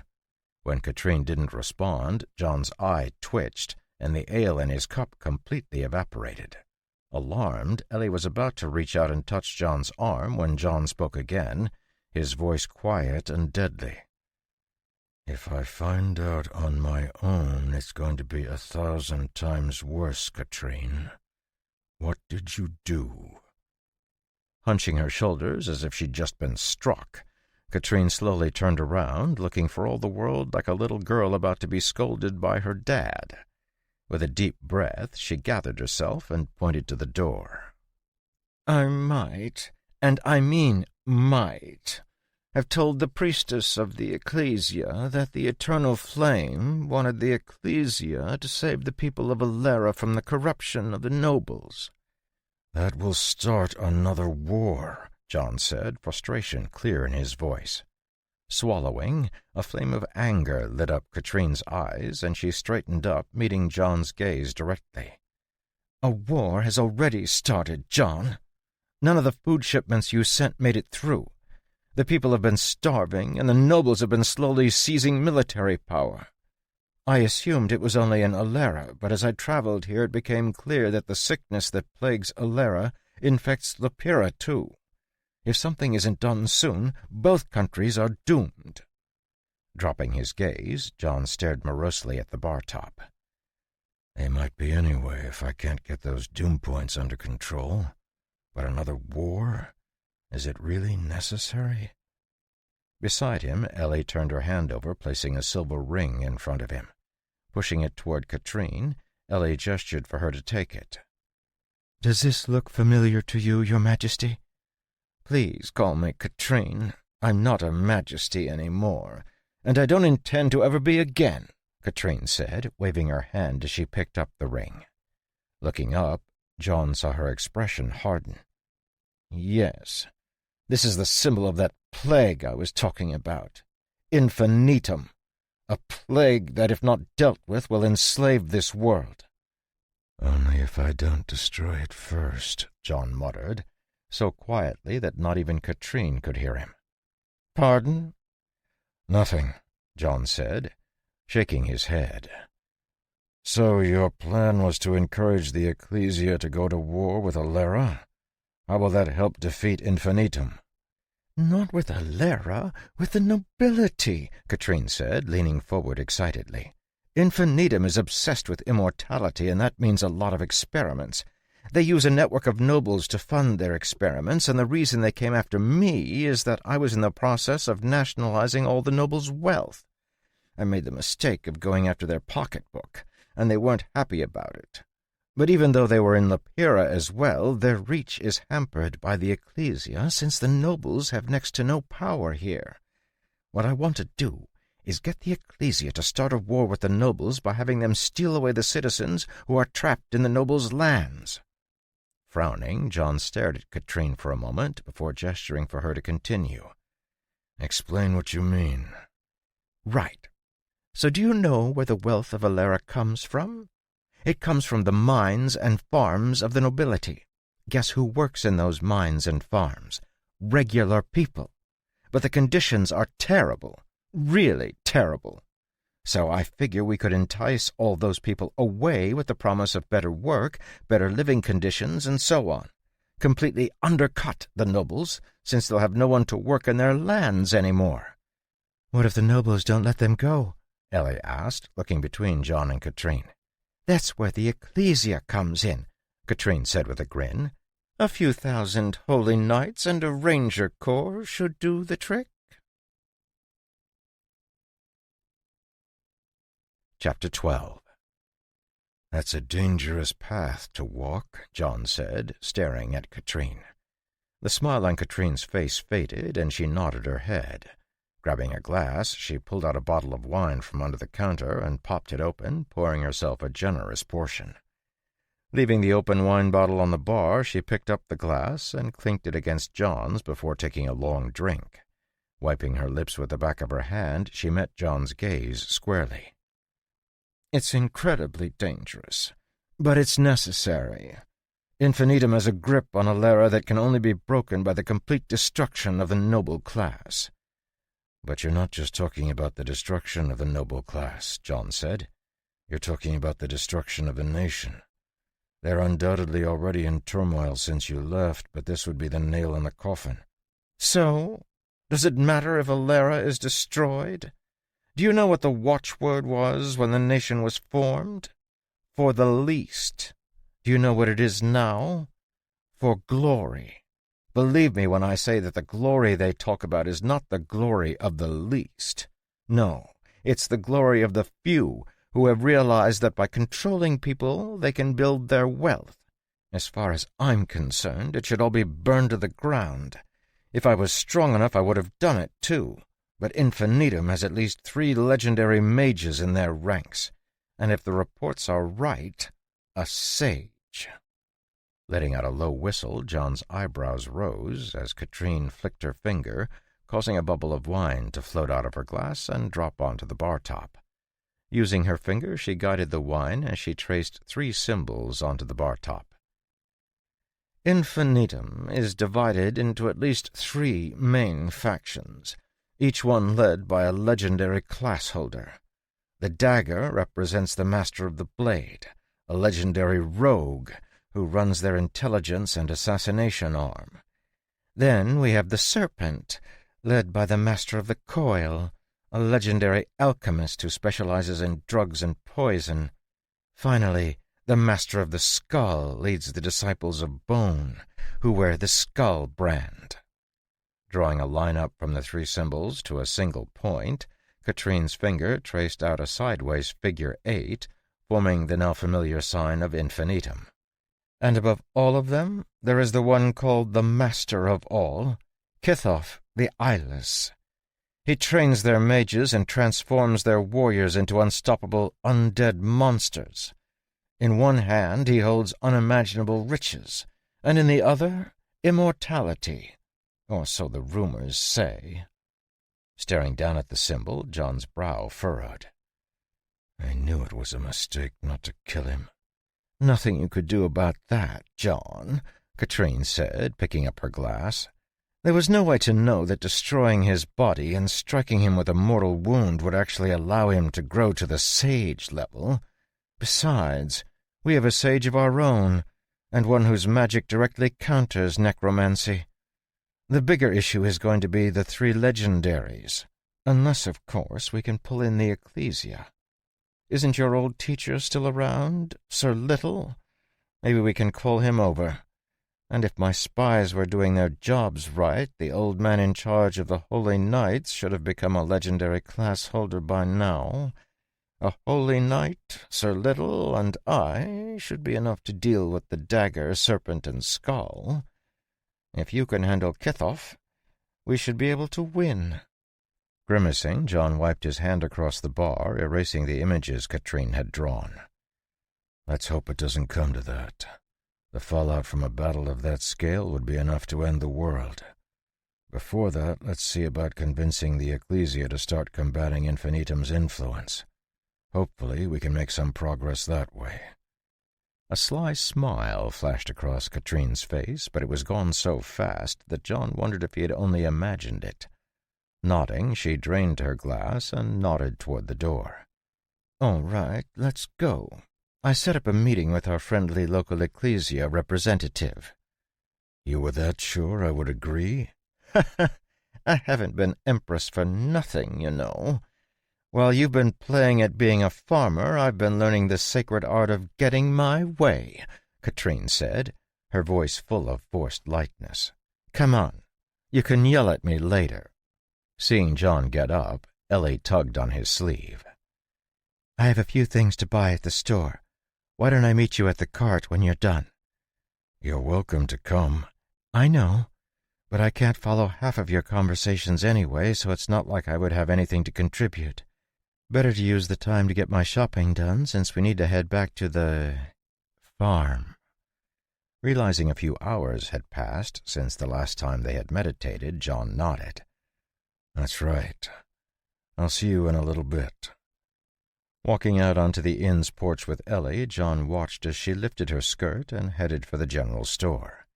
Hearing a snort at his side, he turned and saw Katrine looking at him, amusement clear in her eyes. We're facing a potentially world-ending threat, and you're lost in a farmyard romance. How quaint. It's nice, John agreed, though I admit the timing isn't the greatest. Or maybe it is. After all, if the world ends, there won't be any romance left. True, but maybe focus up here. As they made their way down the street toward the Ecclesia office, John glanced at Katrine, who walked beside him, her back perfectly straight. Though she was shorter than him by a few inches, the way she held herself instantly set her apart. She had only been the Empress of Valera for 6 years, but the bearing of royalty had been baked into her bones, and her every motion was full of regal grace. Remembering the anxious, timid young woman who had first appeared in the summoning circle with him, John found himself marveling at just how much she'd grown. Though I guess she isn't the only one who's changed drastically. This world hasn't been easy on us. Do you have a current quest? John asked quietly, his eyes scanning the street. Yes, I have 2, actually. Prevent the apocalypse, which I showed you last time. Unfortunately, I still haven't figured out what doom points are, so I have no idea if anything I'm doing is working or not. But the other one is related to infinitum. It appeared when they showed up in my throne room to try and kill me. Here, take a look. Evil Society. A nefarious secret society calling itself Infinitum has infiltrated the nobility of the nations of the world. With the aid of mind-controlling magic and drugs, ill-gotten wealth, and the promise of immortality, they have sunk their claws into the noble class, using the common people of Valera and Lepira to conduct their disgusting experiments. If not stopped, their influence will continue to grow until the entire world is in their evil grasp. Find a way to destabilize their power and destroy their leaders. Reading the blue window twice to make sure he didn't miss anything, John nodded and dismissed the window with a flick. That explains why you ran out here and what you're trying to do at the Ecclesia. How about you? Still have Prevent the Apocalypse, John said, shrugging, and a quest for growing wheat. Wheat? Nodding, John opened up his quests and tapped on Grow Wheat. When the quest window opened, he focused his attention on Katrine, willing the quest to appear for her to read. Seeing her eyes grow unfocused as she read over the window that popped up in front of her, John closed his status with a wave. You always get the strangest quests. Though I guess it's not wrong. Food is a massive problem. Have you made any progress? When she saw John's smile, Katrine froze mid-stride, her jaw dropping open. Grabbing his sleeve, she stopped him from walking on without her. Are you serious? You have a stable food source? Not yet. We're close. I figure a couple more generations and we should have wheat that can process mana. We can start testing it in the mana-irradiated zones. In theory, it should be able to not only grow rapidly in those zones, but it should be able to clear the concentrated mana as well, turning them back into normal areas. You're joking, Katrine said, still staring at John in shock. Do I ever joke? John asked, his eyebrows jumping in surprise. No, that's true. You are the most unfun person in the entire world. Wow. I can't believe you actually succeeded. I've been trying to breed plants that could process mana ever since my master died, and Uthor even put the entire weight of Valera behind my research. You know what I managed to do? Create a bunch of abominations that killed anyone that got close. How on earth did you do it? We can talk about it later, John said, shaking his head and pointing at the Ecclesia office. I think we're late for our appointment. Frowning, Katrine looked over and saw a haughty young holy knight walking toward them. A flash of irritation shot through her eyes, and John felt the mana in the area swell, but a moment later it was gone, and Katrine just clicked her tongue in annoyance. Madam, the priestess is waiting for you and Mr. Sutton. Oh, is she? So sorry for making her wait, Katrine said, giving the young man her sweetest smile. A stunned look appeared in the holy knight's eyes, and with a cough he stepped out of the way, gesturing for Katrine to proceed toward the office, bowing with a flourish. John, on the other hand, got no more than a brief nod and a cold glance. With a small laugh that she hid behind her hand, Katrine led the way toward the office, where they were met by the older holy knight. Stepping through the door, John and Katrine saw the priestess standing respectfully behind a large wooden chair. Sprawled out in the chair was an absolutely massive man with gray hair and a large handlebar mustache. Despite the wrinkles at the corners of his eyes, there was nothing elderly or infirm about the old man. His sharp gaze burst with vitality, and the thick hands that rested on his thighs gave off the sense that they were capable of rending steel apart. A massive two-handed sword leaned against the back of the chair, and the gleaming armor that covered his body completed the picture of a powerful warrior. Stepping into the room behind John, the young holy knight stretched his hand out toward the seated man and spoke in an imperious voice. "High Marshal Hellbright, Master of the Holy Knights and Sword of the Eternal Flame, pay your respects." When neither Katrine or John reacted at all, a scowl crossed the young holy knight's face, and he was about to speak again when the old man sat up and waved his hand. "Thank you, Hugo. You may withdraw." Hellbright's voice was filled with power, and his words were unquestionable, as only the commands of one who was used to commanding troops could be. It also carried a faint sense of suppression that caused the young holy knight to freeze. Swallowing the words he'd been about to utter, he clicked his boots together and snapped a salute before turning to leave the room. The older of the two knights was about to follow when Hellbright shook his head. "Marcus, you should stay. What we will speak of will concern you." Standing up once Hugo had closed the door, Hellbright started to lower himself to the floor when a hand appeared on his chest, stopping him in place. "I believe I told you that the next time you knelt you would lose that knee," John said quietly, no emotion on his face. "Katrine, remind me, do I keep my word?" "Annoyingly, yes, you do." Despite the clear threat, Hellbright's face lit up as he smiled down at John. The powerful old man was almost 7 feet tall and had to look almost straight down at John to meet his gaze. Taking a small step back, he slammed his fist into his breastplate with a crash. "All hail the eternal flame!" "Cut it out. I'm serious," John said, stepping back with an annoyed look. "The eternal flame burns forever," Hellbright's voice rumbled.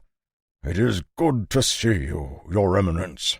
Many of the faithful believe you have ascended, and while I do not wish for your continued suffering in this corrupt world, I find myself relieved to know you still walk among us." "Huh. I thought everyone thought I was dead." "Dead? You are the eternal flame, Your Eminence. You may ascend, but what in this world can kill you?" Sparing a glance at the other two members of the ecclesia in the room, John saw the utter shock on their faces and groaned. Pointing at them, he glared at Hellbright. "Deal with them, please, otherwise they're not walking out of this room. I have been maintaining my cover here in this valley, and I will not, and I repeat, not, have it broken just because you decided to show up. Wait, why did you show up?" Catching the flicker of Hellbright's eyes, John spun around and stared at Katrine, who was looking at the ceiling with entirely too much interest. "Katrine?" Wincing at the sound of John's growl, Katrine vanished from where she stood, reappearing behind the High Marshal's armored body. Peeking out from behind Hellbright, she waved her hands in surrender. "I didn't know it was a big secret when I asked him to come. I didn't even know for sure you were here. I only realized it when Thomas came to meet me at the entrance to the valley. I swear I really had no idea you were hiding here. Okay, maybe a teensy smidge of an idea, but really, that was it." Glaring at Katrine for a moment longer, John let out a sigh and stomped over to the small couch that had been pushed back to make room for the large chair Hellbright had been sitting in. Pulling it closer, John sat down, leaned back, and crossed his arms. Swallowing, Hellbright actually looked nervous as he glanced between Katrine and John. "Your Emin, call me John, or so help me I'll stick that giant sword so far down your throat it will take the entire Holy Knight Corps a month to find it." Biting her lip to keep from laughing, Katrine patted Hellbright's side and walked over to the couch, gesturing for John to move over. Though clearly annoyed, John shifted to the side grudgingly, and she sat down next to him. Seeing that Helbright had not yet reacted, she gestured toward the other two people in the room. "My dear High Marshal, you may have all day, but we do not. I have a business to run, and John here has plants to grow, or something. Let's get to the reason we're all here." Chapter 13. "Of course, Your Majesty," Helbright rumbled. Turning to look at Marcos and Ava, he gestured toward Katrine and John on the couch. "It is my honor to introduce the two of you to the Eternal Flame, His Eminence John Sutton." "But don't go spreading it around," John cut in, his eyes narrowed as he glared at the priestess and the Holy Knight. "And certainly no bowing." Ignoring the interruption with a cough, Helbright continued with his introduction. "Ahem. And Katrine, the Empress of Valera." Former Empress. I've given up the throne." Too shocked to speak, Ava's mouth dropped open as she stared at John, her trembling finger lifting as if she was going to point at him. Marcos, the Holy Knight, seemed better able to keep his wits about him and quickly stopped her. Clearly wanting to drop to his knees, he restrained himself with some effort and settled for copying the warrior's salute that High Marshal Helbright had executed. "All hail the Eternal Flame."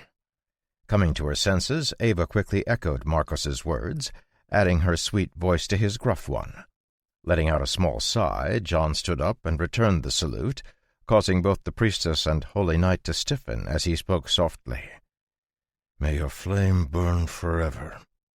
Along with his words, an ethereal bluish flame sprang up around Ava and Marcos, causing their eyes to light up with tremendous excitement. High Marshal Helbright, on the other hand, looked enviously on as the faint flames sank into the priestess and Holy Knight beside her. Shooting a glance at John, he cleared his throat loudly. "Ahem. How come they get a blessing when they greet you, but I just get threatened? That hardly seems fair, does it?" Rolling his eyes, John waved his hand, gesturing for Ava and Marcos to retreat as he took his seat next to Katrine once again. "You know as well as anyone that the blessing can only be given once, and you got yours a lifetime ago." "Just because no one has gotten it twice doesn't mean it's impossible." Watching the ethereal flames that were sinking into Ava's body, Katrine's eyes narrowed slightly, and she turned to smile sweetly at John, causing him to flinch backward warily. "John, dear, what is that?" she asked, leaning closer when he leaned back. "What did you just do to her?" Seeing John's shrug, Katrine's eyebrows rose, and she was about to speak again when the High Marshal answered in John's place. "The blessing of the Eternal Flame, a confirmation of the faith of those who hold true faith in the Eternal Flame. It strengthens our power by a few degrees, allowing us to grow in both strength and skill. However, it also acts as a binding force, causing us to lose our powers entirely if we betray the tenets of the Ecclesia." Though Katrine clearly wanted to ask other questions, John shook his head. "I don't know how it works, and no, you can't replicate it. It has something to do with the nature of their classes. I'm just the representative of the faith they hold, so when I say that, it triggers something in their class. Look, I really don't know how it works. Plus, I'm in a rush here, so let's get down to business. We're facing a lot of threats, and we need a plan for dealing with them." His face growing serious, Helbright sat up in his seat and leaned forward. "Things are worse than you know, sir. We've had a tremendous flood of refugees from Valera, and though they're being held near the border for now, their numbers are growing too large for us to handle without deploying the army." Frowning, John glanced at Katrine, who was looking between him and the High Marshal innocently. "Refugees? I thought the people of Valera were trapped under the iron boot of the nobles. Why do we suddenly have refugees?" Still maintaining her innocent expression, Katrine shrugged. "They must be the people from the cities. The citizens I was talking about are probably still working on the farms and in the mines." Nodding, High Marshal Helbright agreed with Katrine. Most of the refugees are from settlements near the border. From what we can tell, someone spread a rumor that the Ecclesia hands out free bread to everyone in Lapira, so the Illyrians have begun abandoning their homes to come and get food. Have we? Rubbing the back of his neck, Helbright gave a rueful smile at John's question. Yes. At least we've been doing our best to supplement where we can. We also made the mistake of feeding the first wave of refugees who showed up. I call it a mistake not because we shouldn't be feeding them, but because after we fed them, their numbers more than quadrupled in a single night. Things are getting out of hand. Shaking her head, Katrine shot a glance at John before looking at High Marshal Helbright. If the number of refugees grew that fast, it's clear someone is manipulating things in the background. Have you checked for problems with them? Poisons, disease, parasites? Could Infinitum be planning on using them to attack us? You know, like sleeper agents? This time it was the High Marshal who paused and looked over at Ava and Marcos, whose expressions were confused. Congratulations, you two. You just got surprise promotions. If any word of what we talk about here leaks, both of you will be charged with high treason. Am I clear? Yes, sir, Marcos replied, snapping a sharp salute. Though slower to respond than the Holy Knight, Ava also nodded, bowing her head toward the High Marshal. I do. I will seal everything I hear behind silent lips. Good. We'll talk later about your new positions, Helbright said, his deep voice rumbling around the room as he turned back to address Katrine's question. As for the refugees, we've been doing spot checks, but we haven't found much beyond the typical problems starving farmers have. Though given the intelligence regarding Infinitum you've brought, we're clearly going to have to check again. Make sure you do a search of their camp as well, John added. We've already run into drugged bandits who transformed into shambling undead once they were killed. And given that we're dealing with a legendary alchemist and his disciples, it's likely we'll see the tactic reused. Do you mean they're hiding drugs and will use them to attack us? I'm more concerned that someone will spike the food you're distributing, John said, shrugging. If you're giving out porridge and someone drops something nasty into it, the situation could devolve really quickly, especially if it's slow-acting. Thank you for your warning, Helbright said, bowing his head. We'll pay careful attention.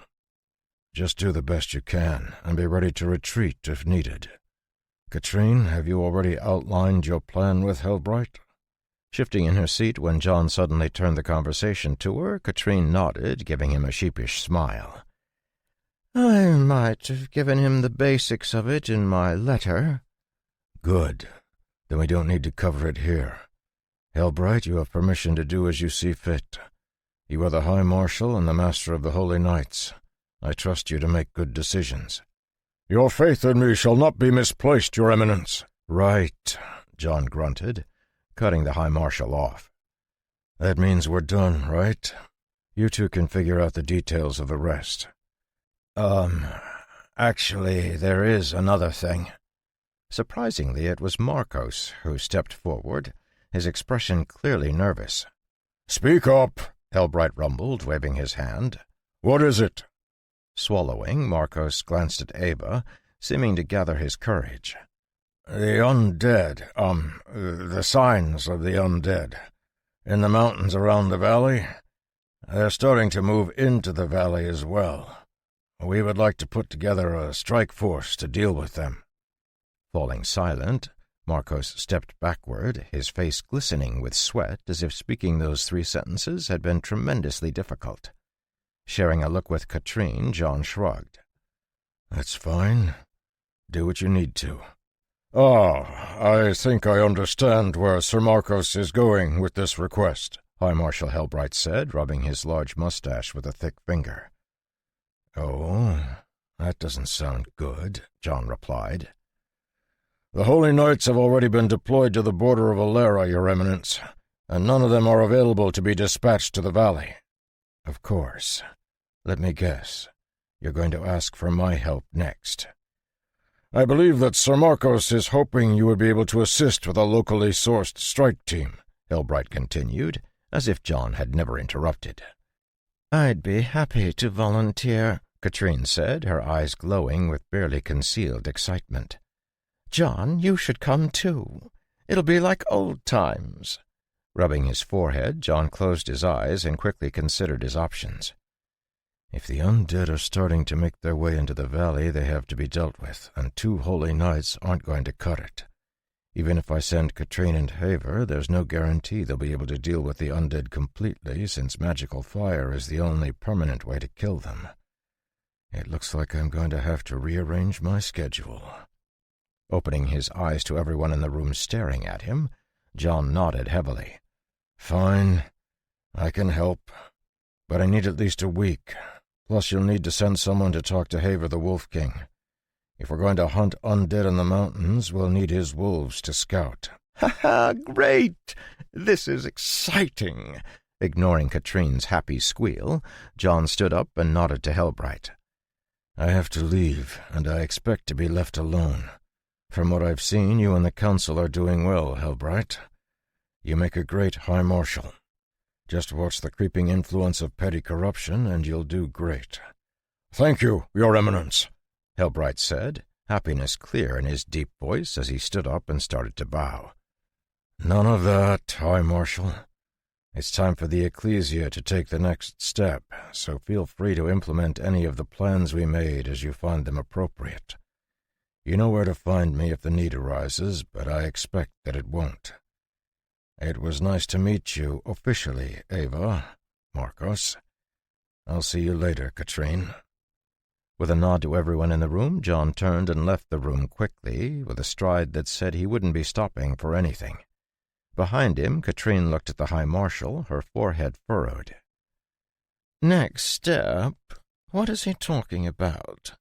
Chuckling, High Marshal Helbright sat down again and gestured for Ava to bring some tea over.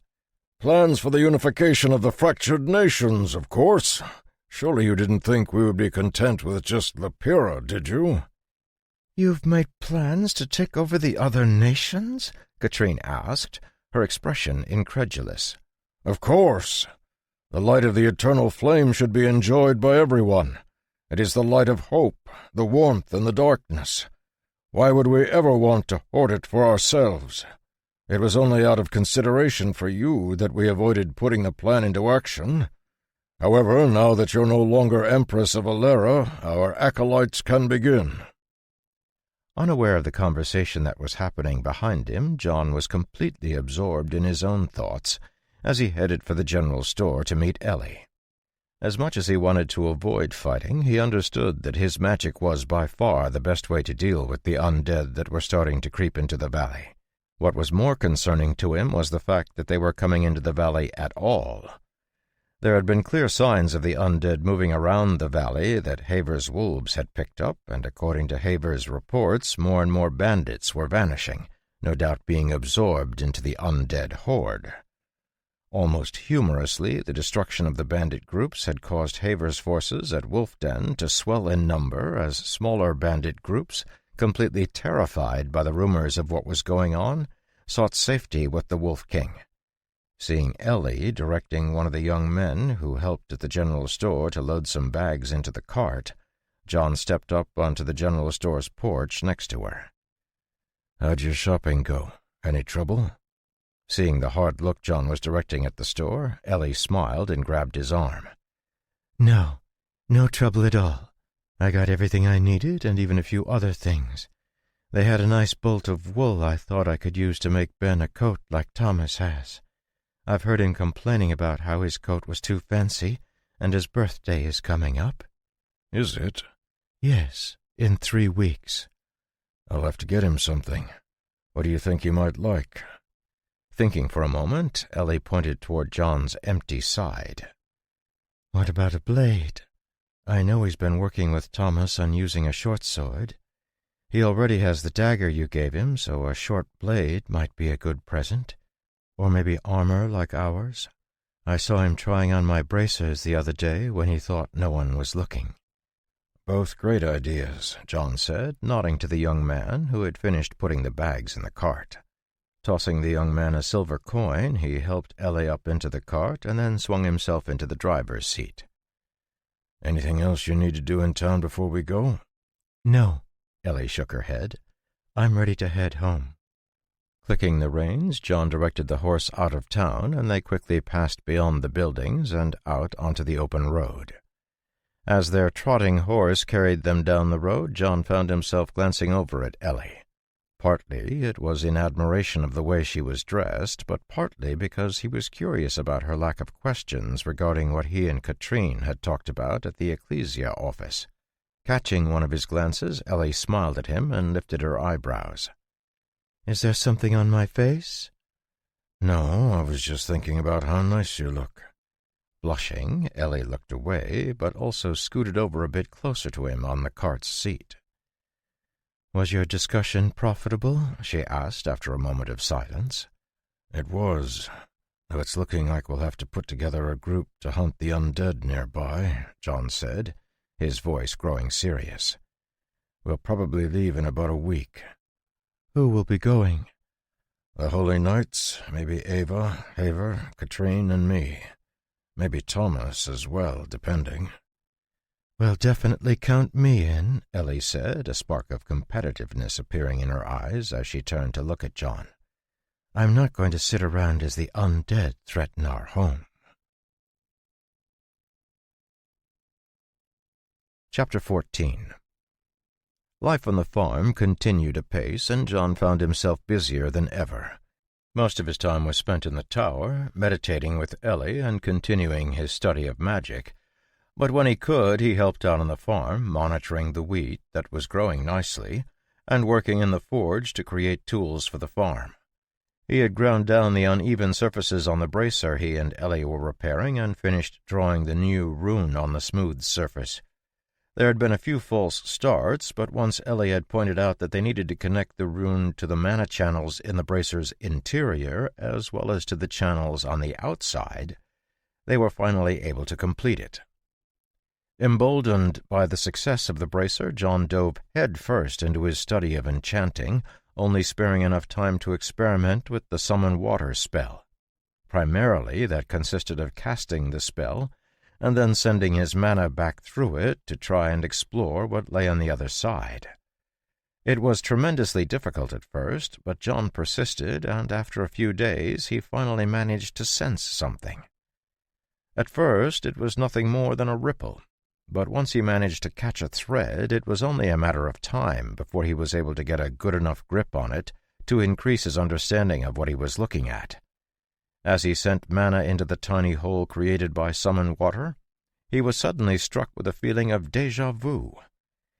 It was as if he was staring through an eye-hole in a door in his previous world, seeing through to the other side and getting a fish-eye's view of what lay on the other side. His first impression was of darkness and wet. The tiny pinhole his spell had created was completely surrounded by water, and there was no visible light for him to see what was around him. The second impression he got was of pure mana. Even though the mana was clearly water-attributed, the level of purity was unlike anything he had ever felt except inside himself. An instinctive yearning bloomed in his chest, and he had to fight down the urge to rip open the modified spell he had cast and throw himself through. With iron discipline, John let out his breath and swiped his hand, ending the spell and breaking the small connection he had with the plane of water. Taking a moment to stabilize himself, John swiped his hand across the spot where the miniature portal had been a moment before and made sure that it was, in fact, sealed. The last thing he wanted was to inadvertently flood the tower with a moment of carelessness. While he had been focusing on his extraplanar connection, the window he had been hoping for had popped up, and as he read it, John found himself grinning widely. New skill, Astral Insight. Astral Insight. You have gained insight into the laws outside this world. Through your study of these laws, you have begun to peer into the secrets of the endless worlds. As this skill grows, your ability to impact, manipulate, and control the barriers between worlds will grow in both power and scope. Astral Insight 1. Does this mean I can go back to Earth? The idea left John's mind in a terrible whirl, and it was a long time before he managed to gather his thoughts into even a semblance of order. In the deepest corner of his brain he had always hoped there was a way to reverse the spell that had brought him to this world, but that hope had remained buried until now. For the first time since he'd arrived in this war-torn world, he let himself hope, but a moment later that hope was brutally squashed and shoved back in the dark hole it had been hiding in up until now. It doesn't matter if I can go back to Earth if this world is destroyed first. Get yourself under control, John. There was simply too much to do to spend his time chasing flights of fancy, and John wasn't about to let a vague dream derail what he was working on right now. Shaking his head, he brought up his status, a pleased smile crossing his face. Name, John Sutton. Age, 28. Class, Mage. Spells, 9. Active quests, Grow Wheat. Skill list, Mana Breath, Max. Arcane Tongue, Max. Mana Control, Max. Mana Reinforcement, Max. Mental Model, 51. Astral Insight, 1. Skill points, 0. Spell list, Fireball, Novice. Flame Arrow, Apprentice. Twisting Flames, Mage. Dragon's Breath, Mage. Summon Water, Novice. Water Arrow, Apprentice. Downpour, Acolyte. Raging Waters, Mage. Kelvis's Greater Scrying, Mage. Quest list, Prevent the Apocalypse, Grow Wheat. Doom points, 95 of 100. Apart from his new skill, John was happy to see how quickly his mental model skill had grown. As he had grown more comfortable with it, he realized mental model had two major components. The first was his processing ability, or his intellect. If the game system that guided him had stats, this would have been his intelligence stat. Thanks to the mana that coursed through his brain, John had a nearly limitless amount of processing capability, but using it was another matter entirely. The other piece of mental model, and the one limiting his growth, was the volume of his knowledge. As he learned more about magic from Rabia's archives, his mental model skill grew faster. It was as if mental model was developing a library of its own, and as it filled out, he was better able to model the world, leading to an explosive growth in his skill. He had just crossed the legendary threshold a day ago, and once he did, the skill had transformed, filling his mind with an incredible amount of ideas. There were so many ideas that John had been unsure what to do with them, but as soon as that thought had finished, a structured list of options appeared in his mind. Mental model. Learn to simulate magical experiments in your mind rapidly, using known information to extrapolate unknown information. Consumes mana to use. You have reached the legendary level of this skill, allowing you to process multiple models simultaneously.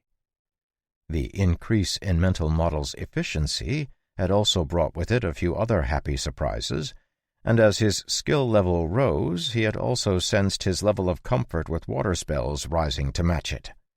Taking out the box he had recovered from Catherine over a year ago, John flipped open the lid and looked at the two remaining spell scrolls. New spell, Greater Storm detected. New spell, Apocalyptic Flood detected. Please select a spell to learn. Sensing no rejection from either of the spell scrolls, John reached out to touch the first one, accepting the prompt that popped up. Would you like to learn Greater Storm? With a flash, the mana in the spell scroll ignited, and John felt a rush of mana pour into his brain. Immediately, mental model catalogued the spell, but John could also feel a new thread springing up as his skill began to deconstruct the spell into component pieces, storing each of them separately and expanding his knowledge of water magic. Repeating the process with Apocalyptic Flood, John took a moment to let both spells settle in his mind before he opened his eyes and looked at the spells that had appeared on his spell list. Greater Storm, Master, Apocalyptic Flood, Forbidden. Setting mental model working on creating fire-based versions of the two spells, John let out a happy sigh. For the first time in a long while, he finally felt as if he had a way to fight without bringing the world a step closer to destruction. Through his conversations and experiments with Rabia, he had discovered that there was a difference between using the mana of the world for his spells and using his own mana. While his own mana was clearly superior, any spell he powered with his mana released that mana back into the universal mana pool, raising the ambient purity of the mana in the pool and thus the world. On the other hand, casting magic spells that didn't use any of his mana was safe, since the only mana that returned to the universal mana pool was mana that had already been part of it. The clear trade-off were spells that were no more powerful than the spells of any other mage. Admittedly, John's control was better than the average mage by far, but the power of the spells was fixed. While casting spells without using his own mana would allow him access to magic, it put him on the level of an average legendary mage. Resisting the urge to test out his new spells, John saw that Ellie had finished up her latest experiment and come over to begin their meditation session. Sitting together, John felt his body relaxing as they began passing mana back and forth. The method that Rabia had come up with was ingenious, and John found that his meditation sessions with Ellie were quickly becoming his favorite part of his day. Time passed quickly, and once they were done, they both headed back to the farm, Ellie to prepare lunch and John to check the wheat. Stepping out of the portal into the cheese cellar, John saw an elderly woman staring at him with wide eyes. Ellie had found a widow and her daughter from the village to help with the cheese production, and it was clear the old woman was not yet used to the sight of Ellie and John appearing out of thin air. However, in what John found an equally irritating and amusing turn of events, Mrs. Clark was a devout believer in both the eternal flame and the almighty gold coin. She had barely recovered from her surprise of seeing the magical lights in the cheese cellar when she had assured Ellie that so long as she was paid on time, not even a whisper of what she saw would pass her lips. She kept true to her word, and apart from muttering a prayer to the eternal flame whenever she saw something magical, she just put her head down and worked.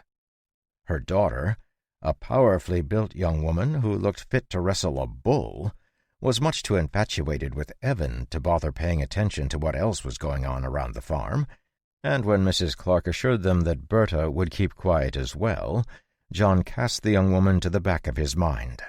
With the extra help on the farm, things were running smoothly, allowing John and Ellie to focus on their studies of magic. The wheat was growing well, and John used his mana control to pull the ambient mana together over the field. A fence had been erected around the field to keep animals out for fear that the mana concentration would harm them, and the wheat appeared to be thriving in it. Touching one of the blades of wheat that had poked up above the soil, John examined the mana in it, using his newly refined mana control to try and sense the changes taking place. Rabia had said this batch of wheat should produce seeds that would be able to process mana to aid in their growth, which had John quite excited. I need to improve my reaper and add a threshing machine, though maybe I should make them as two distinct machines. I wonder how quickly I could get these into mass production. Actually, I should send them with the ecclesia to the forges. Those engineering madmen would probably take one look at my design and improve it by 100 times. Which reminds me, I need to build something lighter. We need something that regular oxen and people can use. According to Rabia's estimation, the newly adjusted wheat would be able to grow almost 3 times faster than normal wheat, which had a 3-month growth period. The growth acceleration flowers had taken normal wheat down to a short 5-week growth cycle, and the new wheat they were cultivating would grow in 4 weeks. Though the growth acceleration flowers wouldn't work with the new seeds, there wouldn't be a need for them anymore. Even more importantly, the wheat they were growing would be able to grow in both mana-irradiated environments and normal environments, allowing humanity to reclaim many of the areas destroyed by forbidden-level spells. Hearing the distant sound of carts and horses coming up the road, John stood up and walked back to the house. From the porch he could see a large caravan making its way toward the farm from Fairford village. Recognizing the carts as Gottfried's, John was gratified to see 36 fierce-looking horsemen riding alongside the carts. Many of them were talking and laughing as they looked around in wonder at the valley's scenery. Few of the Moritoi had ever left their home on the plains, and the trip through the mountains and into the valley must have felt like stepping into a new world.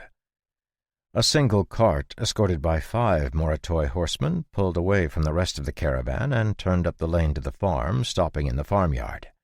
Seeing Gottfried jump down from the cart, John gave him a small nod as he stepped off the porch to greet the grinning Moritoi warrior on a powerfully built brown horse.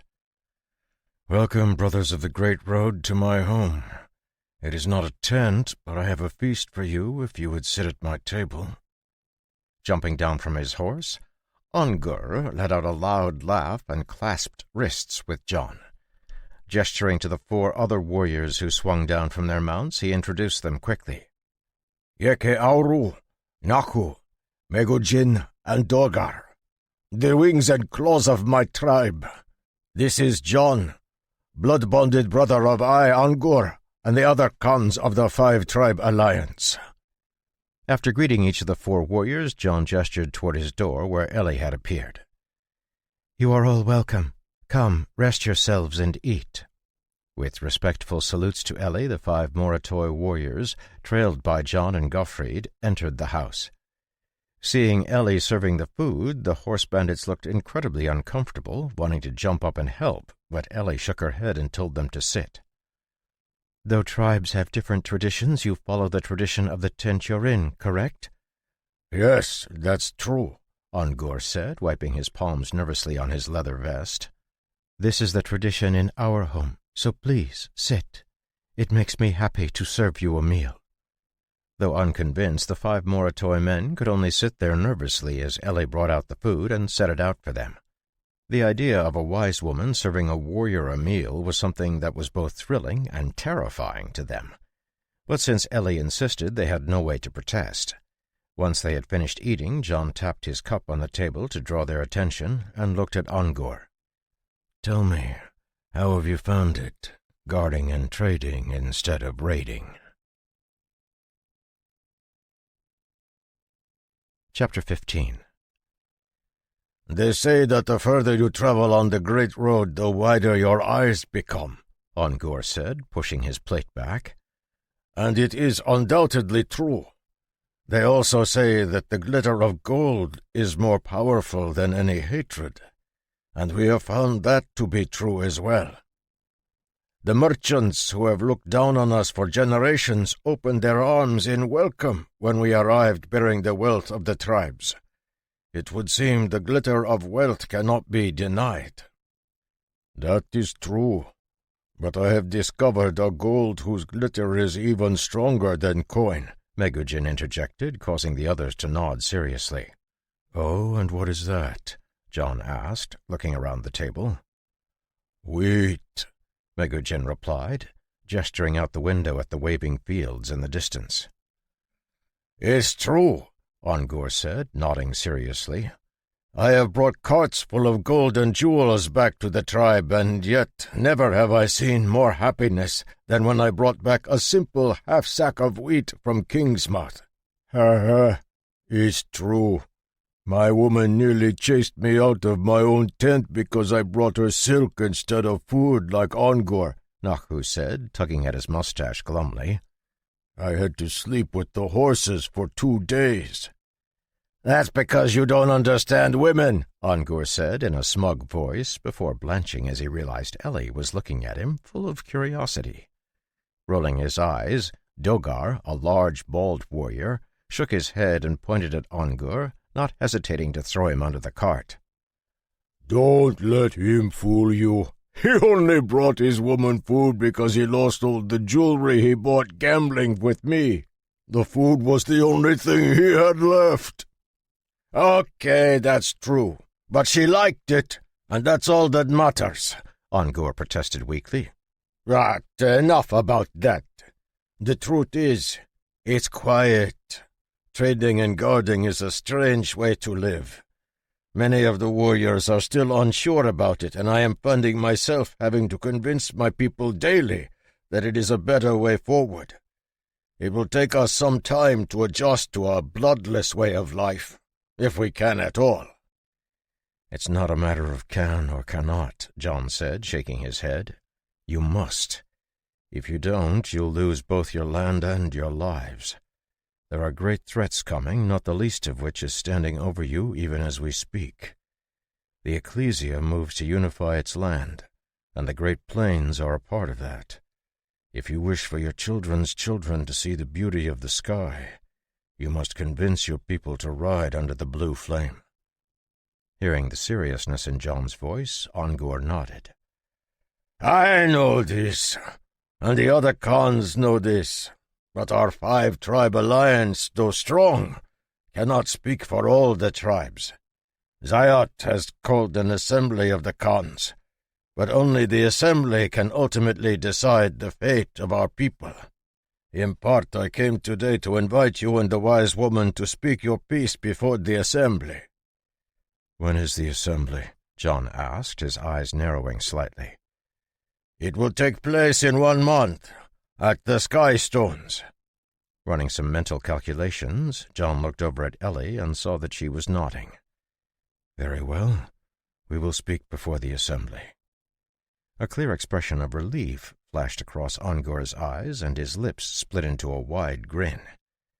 "It will take a week from the edge of the pass to arrive at the Sky Stones. So long as we leave in 2 weeks, there should be plenty of time to arrive. If it's convenient for you, we will camp here in the valley until you are ready to depart. Otherwise, we can meet you at the pass."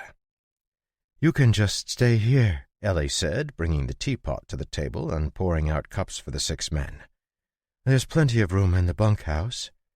Staring down at the tea she had poured, the 5 warriors shared slightly helpless looks, and then Ongor stood up and bowed, careful not to meet Ellie's eyes with his. "You honor us with your invitation. We will move our belongings at once." With barely concealed bitterness on their faces, they lifted their cups and swallowed the tea directly before rushing out of the house as respectfully as they could, leaving John and Gottfried laughing behind them. Still holding the pot of tea, Ellie looked at John helplessly as he did his best to stifle his laugh. "John, what was that? What did I do?"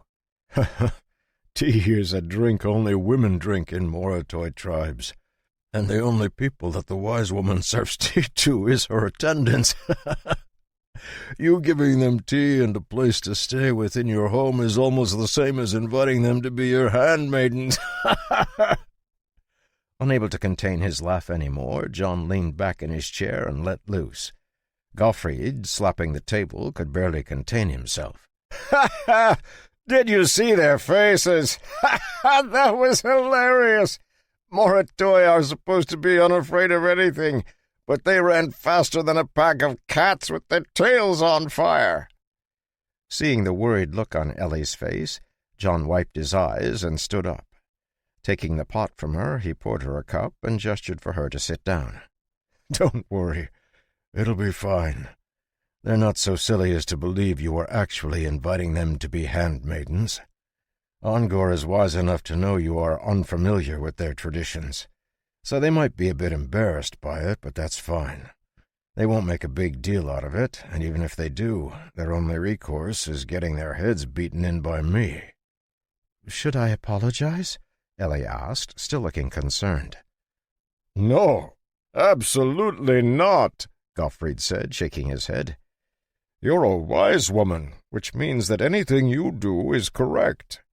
It's their job to change to suit you, not yours to suit them. After all, wise women clearly know better than others. That's why they're called wise, after all." "That doesn't seem fair." "It's not, but it's how their culture works," John said with a shrug.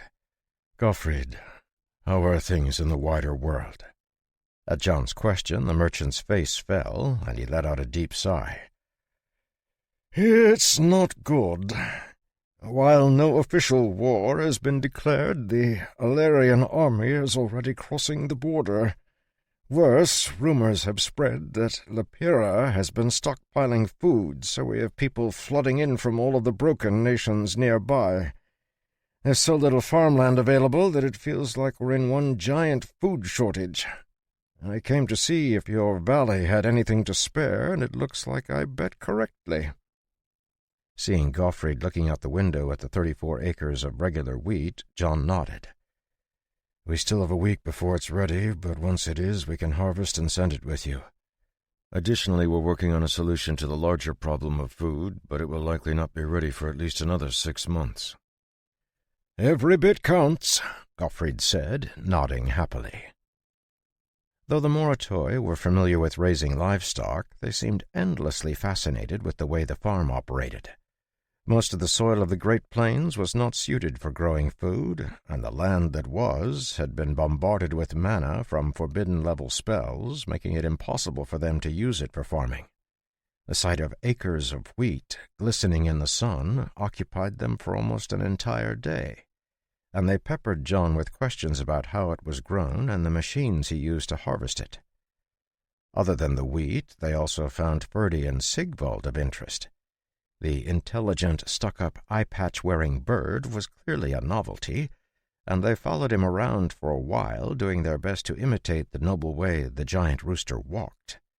Their only interaction with chickens had been on farms they were raiding, so getting to observe one up close was interesting to them. Ferdy, on the other hand, they simply admired for his size and strength, and it wasn't long before some of the bigger Moratoi were climbing into Ferdy's pasture to try and wrestle him into submission. Hearing of the event from a slightly panicked Ellie, John just laughed and walked over to watch as Ferdy crushed one after the other without apparent effort. The giant bull had an unbelievable level of raw strength, and even without igniting his horns and hooves, the mana coursing through him gave him more power than even a dozen of the Moratoi. Finally, annoyed by the poor showing of his warriors, Ongar slapped Dogar on the shoulder and told him to go in and try his hand. Rubbing his wide palms together, Dogar stomped into the pasture, sending the warriors who had been tossed this way and that scrambling sheepishly to their feet. Sent out of the pasture with a wave, they watched as Dogar slapped his hands together and charged toward Ferdy, who had been having a wonderful time knocking the Morator warriors around. Sensing a real challenge, Ferdy let out a snort of hot air and braced himself to meet Dogar's charge. As the warrior advanced, his body glowed with a bronze light, and he lowered his shoulder, slamming into Ferdy with a bang that shook the air. Watching him from a distance, Ellie felt her heart jump into her throat, but since John didn't even twitch, she kept her calm. "Is he a barbarian?" "Yeah," John nodded. "At least that's what it looks like. A lot of classes have highly specific offshoots, but that bronze skin is a clear sign of a barbarian. So you can be sure when you see it that you're dealing with a barbarian or a related class. If the color was grayish, you would be dealing with a monk who practices the stone-faced arts. A huge amount of information is revealed whenever a class holder acts, and the same is true for beasts." In the middle of the field, neither Dogar or Ferdy had managed to take the upper hand, so they jumped back and then charged toward each other again. Pointing to Ferdy's waving tail, John continued to explain the situation to Ellie. "For example, Ferdy's tail is kinked, which means he's just playing around. It would be straight out if he was charging for real. Granted, if this were a real fight, Dogar would have his warhammer, but Ferdy would have lit up his horns." "How do you know he uses a warhammer?" "Foot position. He plants himself when he engages, but it's clear that he normally fights from horseback from the way he's bending his back." With a low roar, Dogar reached out and took hold of Ferdy's horns, trying to twist the bull's head to the side. But Ferdy just let out a snort and jackknifed his rear legs, using the momentum to whip his head around. Dogar's roar turned into a startled yell as he lost his grip on Ferdy's horns and flew through the air, crashing into the branches of a nearby tree.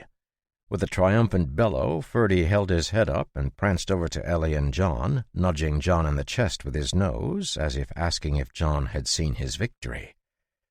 "Yes, very good, well done." Feeding the proud bull a mana crystal, John turned and grinned at Ongur. "Fancy a try?" "Ah, no, indeed. If Dogar cannot beat the beast, the rest of us would simply be trampled flat. But what I really want to know is how you tamed a beast. Our wisdom tells us that beasts and humans cannot coexist, and are only good for hunting." "You simply need to create your bond before the animal becomes a beast," John said, shrugging, "though at this point it seems more chance than anything. But speaking of hunting, I've got something you can help me with if you're willing to fight." No sooner had he said the word than all the nearby Moritoi gathered closer, their eyes shining. No less excited compared to his men, Ongor slammed a fist into his chest. "We never turn down a fight. Our days have been bloodless and our blades grow thirsty. What foe would you have slain?" I thought you might be interested. Have you faced undead before?" Instantly the mood grew somber as the warriors' gazes sharpened. Megujin, who had been standing beside Ongor, nodded his head. "Yes. When the cursed warriors shamble out of the Forbidden Fields, every tribe has done their duty to guard the Forbidden Fields, which means facing the undead. Our tribe has done our duty like all others." "Good. Well, we've got undead in the mountains, and I want them dead before they can corrupt our fields. We're putting a team together to set out tomorrow, but I would welcome all who wish to assist us." Nodding, Ongor shared a look with Megujin before responding to John. "We are bound to guard the merchants' carts, but we can spare a dozen warriors to join your hunt. I will lead them, along with Yekearu, Nahu, and Dogar. Megujin will remain here with the other warriors to guard the carts." "Perfect. Be ready to go first thing in the morning. We will go and meet up with the others in Fairford. We'll be traveling on horseback for part of the way, but we'll likely have to proceed on foot once we're in the mountains." "Good. I will prepare my men," Ongor said, an excited smile lighting up his face. Leaving the Moritoi to decide who would get to go among themselves, John and Ellie headed for the house. Sensing that Ellie had something on her mind, John paused and waited for her to speak. When she did, it was with a sigh. "Should I stay here? Everyone else is highly experienced. Won't I just be a drag on the group?" Thinking about her question carefully, John didn't rush to answer. While it was true that Ellie was lacking in experience, her spells, especially the air spirits she controlled, were incredibly valuable for hunting down enemy casters. Shaking his head, he smiled. "No. We'll need you to ensure that we're being as efficient as possible. Plus, the only way you get more experience is by doing things like this. And between the Holy Knights, Katrine, and me, this group is going to be about as safe as possible. You should come." Letting out a relieved laugh, Ellie perked up. "Okay, good. I was afraid you were going to leave me behind." Taking her hand gently, John shook his head as they walked back toward the house. "I don't plan on leaving you behind, ever." Chapter 16. Early the next morning, before the sun had climbed above the valley's edge, John woke from his meditative trance and stretched. He had taken to practicing a modified version of the exercise he and Ellie had been doing, since he found it helpful to practice his mana control as much as possible. Standing up, he got changed and picked up his sword and buckled the sheath around his waist. Making sure his daggers were secure across the small of his back, he slipped the repaired Magitech bracer on his left forearm, securing it with its leather straps. As he put it on, his eyes drifted to the small table against the wall where drawings of Magitech farm equipment lay scattered. Ever since they had succeeded in repairing the bracer, John's mind had been full of other types of equipment he could create, but he'd quickly realized just how complex the spell structures were for even simple motions. Shaking his head, he smiled ruefully at himself in the small mirror next to his door. "When I get back, it will be time to harvest, and then we're leaving for the Moritoi assembly. After that, I should have a bit of time. Maybe I can get a standalone thresher done before the next harvest, though we have a lot of land to clear, too." Letting out a sigh at how much there was to do, John opened his door and walked out to the kitchen, where he found Ellie standing by the sink, looking out into the early morning darkness. She was dressed in her leather armor, with 2 long daggers sheathed on her lower back like John. At her side hung her wand and a belt of pouches with a few loops for potions hung around her waist. Hearing John enter the room, she turned her head and gave him a sleepy smile. "Morning. The bird is just resting. It should be ready in a minute." "Good morning. It smells wonderful." Stopping by the cupboard, John got out 2 large mugs and put them on the table, while Ellie brought over the teapot to fill them up. Stopping by the window, John heard the faint sounds of labored breathing and saw both Ben and Evan out in the yard with Thomas, exercising. A slight smile curled at the corners of his lips as he watched them, memories of days past surging up in his mind. Bringing him his cup, Ellie looked out the window at the dark farmyard, barely able to make out her younger brother in the pre-dawn light. "Thomas really works him hard." "That he does. Thomas is a wonderful teacher, but his standards are really high." I still remember thinking it was more like torture than practice. But if he can stick it out, Ben is going to be miles stronger than those around him. Not many people can say they were trained by a legendary class holder. "True. Though when he does get his class, do you think he'll be upset that he isn't able to cast magic like we are?" Shrugging, John took a sip of his tea. He might. But he has at least a few years until he gets his class, unless he awakens naturally.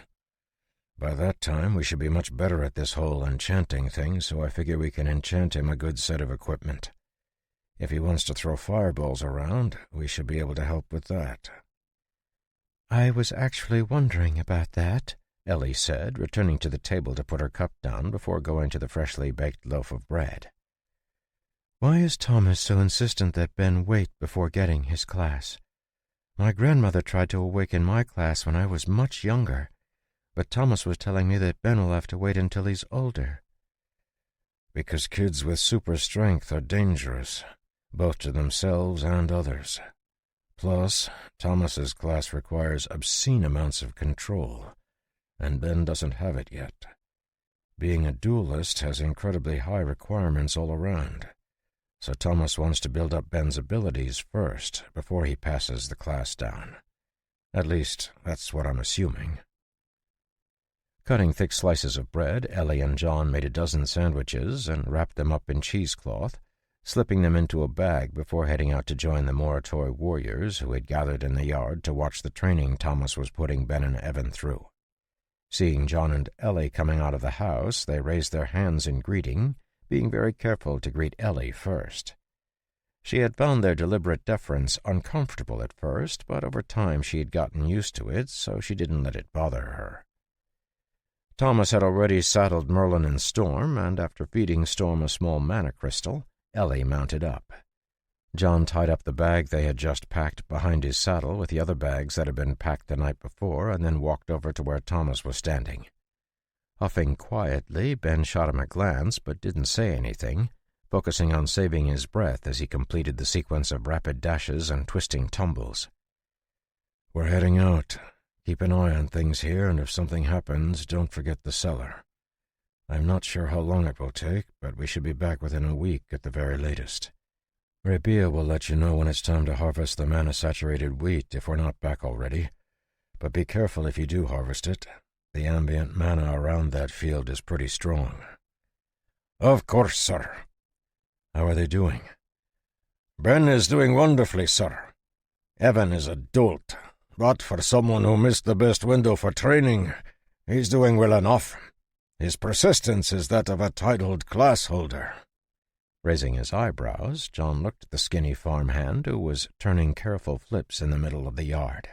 Noticing how scrunched up Evan's forehead was, John realized that the young man was concentrating fiercely as he slowly worked through the exercises Thomas had given him. "Shield fighter?" John asked, turning to look at Thomas, who had a slight smile on his face. "Or knight?" "Yes. Maybe even holy knight if he accepts the eternal flame. His focus is exactly what a knight needs. Plus, with his height, he has the reach. I'm thinking of a kite shield and broadsword. He can practice the solo shield wall style. You should tell that holy knight in the village, Marcus, to take him as an apprentice." Giving Thomas a glance from the corner of his eye, John was skeptical. "Do you think he will? Why wouldn't he take an apprentice from the academy instead of taking a skinny farm boy?" "If the Eternal Flame asked him to, he'd do a lot more than that." "Huh. Fair. Sure, I'll ask him. Keep up the good work," John said, patting Thomas on the shoulder as he turned away. Swinging up onto his horse, he saw that everyone else was already mounted, and with a pat on Merlin's neck, he led the party out of the farmyard and down the road toward Fairford village. When they arrived, they found that the holy knights, Haver and Katrine, were all waiting for them on the porch of the inn. Seeing John and Ellie ride up with 12 tough-looking warriors, Haver's eyes widened slightly, and Katrine let out a low whistle. "Wow, you brought quite the party." "Indeed," John nodded, turning in his saddle to glance back at the group following him. "I'll let everyone introduce themselves." Nodding, Ongar pushed his horse forward and bowed toward Katrine. "I am Ongar, Khan of the Broken Horn tribe. I bring my best warriors to join you on your hunt." "Welcome, Ongar. It is our honor to have you. I am Katrine Bloodstorm." Stepping up next to her, Hugo, the younger holy knight, spoke next, his eyes blazing brightly. "Hugo Brightblade, Holy Knight of the Ecclesia." "Marcus the Iron Wall." Sensing the gazes of all the people present turning toward him, Haver grunted and stood up from where he crouched by his wolves. "Haver, Wolf King." "And you all know Ellie and me," John said, waving his hand. "Let's get under way." Mounting up, the party quickly left the village, heading for the mountains as they followed Haver's wolves. Katrine had guided her horse to John's other side, and Hugo followed close behind her, his hand resting on his sword and his eyes constantly scanning the surroundings for threats. Unlike the young knight, Marcos rode calmly behind John, keeping abreast with Ongar and keeping up a conversation with the jovial Khan. Occasionally his eyes would stray to John's back, but for the most part he just focused on riding. Haver was leading the party since he'd been keeping tabs on what was going on around the valley, and after a short 3-hour ride he brought them to a burned-down bandit hideout. The charred timbers were still covered in the early morning dew, and the sun still hadn't managed to chase away all of the shadows, but the party dismounted and began to look through the ruins. "We're looking for anything that might have belonged to the bandits. Spread out and search." Following John's command, everyone split up and began to rummage around. A few broken weapons were quickly found, and taking the one that looked the most complete, John stepped away for a moment, focusing his mind and snapping his fingers as he cast Kelvis's greater scrying. Mana surged in his surroundings for a moment and settled onto the cracked blade he held, filling it with power. Letting go of it, John watched as it floated in the air, spinning slightly as the point of the blade turned to the north. Eyes narrowing, John looked toward the dense wilderness in that direction before he returned to the party. "Looks like we are headed north. Any idea what's north of here?" Thinking for a moment, Haver nodded. "There's a cave system. We might try there." "Good idea," Katrine said, balling her fist and punching it into her other palm. "Undead love caves since it keeps them out of the light, and they don't need food or water. Necromancers do too. Come to think of it, pretty much every sort of bad guy loves caves." "Is it the same cave system that runs under the valley?" John asked, glancing back at the mist-covered forests laid out behind them. "As far as I know, they're all connected, though it's been a long time since I've been down there. I much prefer the open air, and so do my pets." "I don't blame you," Katrine said, shuddering. "Caves are scary. There are always dangerous things lurking behind rocks and in the shadows." "Don't worry, Lady Katrine," Hugo interjected, stepping forward to stand beside Katrine. "I will protect you if anything threatens you." "Oh, how sweet," Katrine said, giving Hugo a brilliant smile. Turning away, John coughed into his hand to cover his laugh, not daring to look at the proud young knight. Next to him, Ellie was staring between Katrine and Hugo with a strange look, but John gestured for her to get up on her horse before she could say anything. Climbing back into the saddle, he looked over at Haber. "I think we're ready to go." Leading the way, Haber brought the party deeper into the mountains, and the ground quickly became so rough that they had to get down from their horses. Leaving 4 of the Moratoi warriors with the horses, the rest of the party proceeded on foot, climbing up the side of a mountain through a thick pine forest. John's spell continued to point the way forward, and soon one of the wolves picked up a scent, letting out a soft howl. Waving his hand to dismiss the spell, John kept the broken blade just in case he needed it later, and the party sped up, following the tracking wolves. Visibility was low in the darkness of the trees where the light couldn't reach, so John activated his shield, casting a soft glow over everything as they rushed along. It was quiet and not a little bit eerie in the shadows of the forest, but with the exception of Ellie, everyone else in the party was battle-hardened and used to such environments.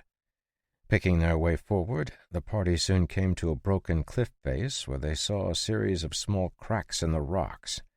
Pointing to a slightly larger opening higher up the cliff, Haver spoke quietly. "That is where the scent trail leads. It looks like they crawled up the wall there. The trail is only a few hours old, so there are definitely undead in there.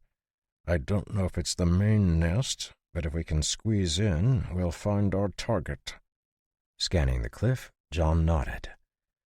"Got it. Ellie, can you tell me which of these cracks connects to the main passage?" Shifting her crossbow to her back, Ellie drew her wand and crouched down, drawing something in the dirt. With a whisper, she poked the center of the symbol she'd drawn, and John felt a small ripple shoot out from it, vanishing into the ground. After a moment, Ellie nodded her head and whispered again before standing up and pointing to a long crack that was only around a palm wide. "This used to be a larger opening, but the earth spirits are telling me that someone closed it up. It leads to a wide cave." "What was that spell?" Katrine asked, stepping closer and looking down at the symbol with interest. "We'll have time to exchange knowledge later," John said, cutting her off. "For now, let's focus on the task at hand. The sooner we're done, the better. We need to get this entrance open."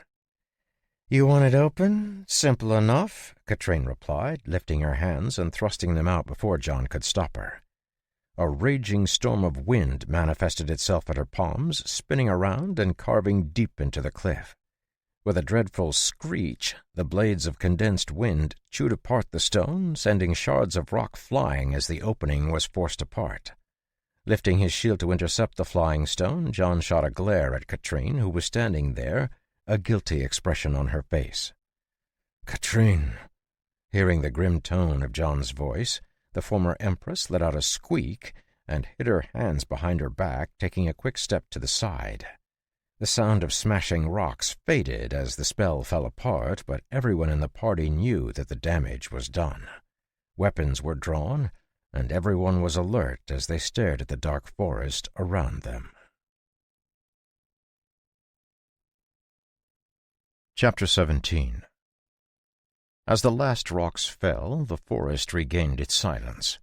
An unnatural sense of stillness settled over the party as they held their breaths, ears straining for the slightest noise. Any element of surprise they had possessed had been blown apart under Katrine's powerful wind spell, and for a moment John felt as if he had returned to the early days, when he and Katrine had adventured with others who had been summoned with them. Even then, Katrine's rash personality often landed them in dangerous jams, and it seemed that her time as Empress hadn't managed to dull her propensity to act first and think later. "Sorry." Ignoring her whispered apology, John kept listening for any sign of enemies. Without breath or heartbeat, undead were one of the hardest monsters to detect until they moved. But what he was even more worried about was the magic user behind them. Though he had no personal experience controlling undead, he'd memorized the grimoire he had recovered from the necromancer who had ambushed their caravan, and it contained spells for sharing the senses of undead minions. "Don't worry. Hugo started to say, intending to comfort Katrine, only to get cut off with a glare and a hiss from Marcos. "Be quiet." For almost 3 minutes the party stood quietly, not moving even an inch as they waited to see if the racket had drawn any unwanted attention. When he didn't hear anything, John looked over at Haber, who shook his head. "There's nothing in the forest," Haber said quietly. "And the cave tunnel is still clear," Ellie added. Letting out a relieved sigh, John nodded. "Good. It seems like we squeezed by." Seeing John turn toward her, Katrine held up her hands, giving John her best smile. I know. I need to slow down and not just act without thinking. I'll listen to what you say and only act when you tell me to. I'll also be careful not to damage the walls or any pillars I see, and I will make sure I'm avoiding allies as well." "It's almost like she knows what John is about to say," Ellie whispered to Haber, causing him to chuckle. "Yeah, it sounds like there are a lot of stories packed into what she's saying. But what are the chances she actually sticks with it?" "I'd say low," Ellie said, hiding her smile behind her hand. "Hey, I can hear you, you know." Looking guilty, Ellie saw that Katrine was sticking her tongue out and let out a relieved sigh. Katrine seemed to carry the complete opposite of John's serious demeanor, and it was clear she didn't actually take anything very seriously. From the way John was rubbing his forehead, it was clear he understood that as well. "Fine. Let's just get going," John said, looking toward the cave entrance Katrine had carved out. "Do we have to?" Haber asked, his face twisting unpleasantly. "I'm not going to lie. I'm really sick of caves and tunnels. I feel like every time I go into one, I nearly die." "But you haven't died yet, have you?" "Sure, but third time's the charm, isn't it? I have a really bad feeling about this." "The idea that bad things come in threes is an old wives' tale," Katrine said, joining the conversation. "In my experience, bad things come in at least sets of 10. Besides, we have these strong holy knights to protect us. I'm sure nothing bad will happen." "That's a death flag if I've ever heard one," John muttered, causing Katrine to let out a laugh. "But yes, to answer your question, Haver, we need to enter the cave. Marcus, can you and Hugo lead the way? Katrine, Haver, you're after Hugo. Ellie, Unger, and the rest of the warriors will go next, and I'll bring up the rear. How does that sound to everyone?" "Sure." "Yup, no complaints, so long as they leave some enemies for us." "Great." With the party organized, they entered the cave. Marcos led the way, his large kite shield protecting his body. Behind him, Hugo advanced with his two-handed broadsword drawn. As they entered the darkness, both of the holy knights spoke a command, and blue glowing flames sprang up around them, flooding the passage with light. Seeing Katrine's look, John shrugged. "After the racket you created, we can't sneak in anyway, so we might as well go in swords blazing." "Huh." Carefully picking his way forward, Marcus led the party through a tight tunnel that curved this way and that, quickly starting to descend into the mountain. They had only walked for around 5 minutes when Ellie lifted her hand and called for the group to stop. "What do you detect?" Katrine asked, her eyes shining in the blue light from Hugo's flames. "There's a big room ahead with lots of creatures that don't move." "Creatures that don't move?" "Undead." "Looks like we found our enemy," Unger said, brandishing his scimitar. "It's about time." "Ha! It's true," Dogar agreed, lifting his warhammer. "I was beginning to think we were just going for a walk." Walking forward to join the conversation, John looked around at the party. "How many of you understand the adventuring party roles? Frontline, support, and damage?" Seeing everyone nod, John smiled and tapped himself on the chest. "I'll join Marcus's front line, with Hugo helping to control the enemy as well. Ellie, you're our support. Everyone else, kill as many undead as you can without getting hurt." With the team roles set, the party continued forward, moving faster now that they knew what they were up against. When they finally arrived at the wider cavern, they saw nearly 60 slumped figures on the floor. Drawing in a quick breath, Hugo lifted his sword, casting flickering blue light over the cavern as the figures started to stir, hissing and moaning with displeasure. "Careful. They're only zombies, but even zombies can be trouble at these numbers." Gripping his shield and sword tightly, Marcos stood next to John, leaving a gap of about 4 feet between them. Both carried their shields on their left arm and wielded their swords in their right hands, keeping enough distance that Marcos could swing his weapon properly. Slowly, the enemy began to get to their feet as they reacted to the sounds and smells of the party. Watching their lurching behavior, John did his best to sense any sort of mana connection that would alert him to where their creator was hiding, but he couldn't find anything. "Ellie, see if you can figure out where they're being controlled from." "On it." The closest zombie, a dead bandit with a massive festering wound in his neck, let out a loud moan and shuffled closer to Marcos, causing the zombies behind him to start shifting forward as well. Arms that hung limply at the monster's side were lifted as the zombie lunged forward, its mouth opening wide for a bite, only to meet the Holy Knight's swinging sword. With a snick, the blade cut through the side of the zombie's head, carving through its skull and smashing its brain to pulp. Taking a small step forward as his wrist twisted to clear the gore from it, Marcos let out a breath, his focus narrowing. It had been a long time since John had fought side by side with a true frontline fighter, and it was clear from his title that Marcos was a master.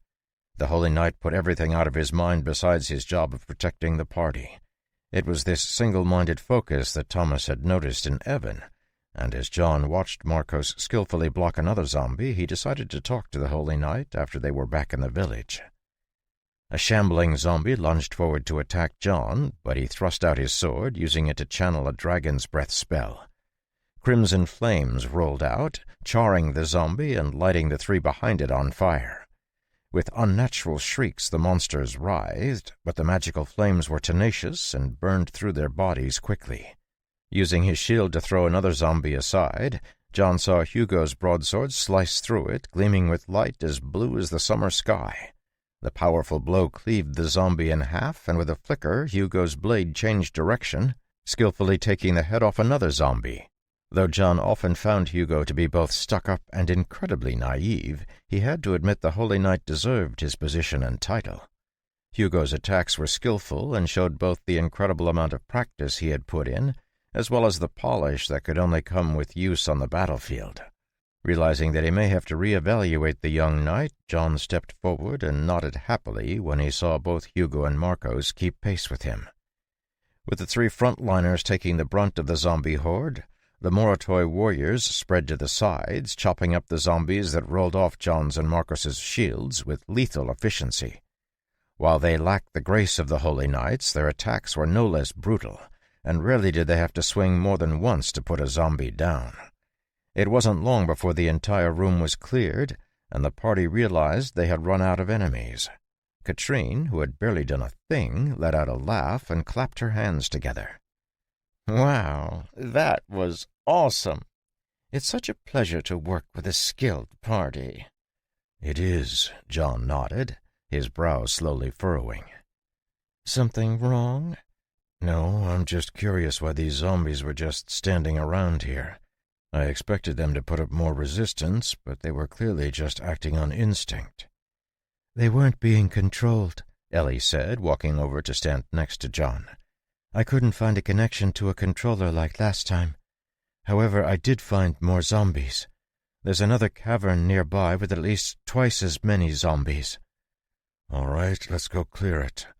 Everyone stay on your toes. We don't know when we'll face an enemy caster." After taking a moment to rest, the party set off again, heading for the next cavern. As they were walking through, doing their best to stay quiet, John's mana-enhanced senses picked up something, and he lifted his hand, stopping the entire party. "Haver ghouls," came the reply, even before John had finished speaking. "Prepare for an ambush. We're breaking through." Collapsing into a tight group, the party rushed forward, trying to get out of the tight, dark passage into a space where they could actually fight.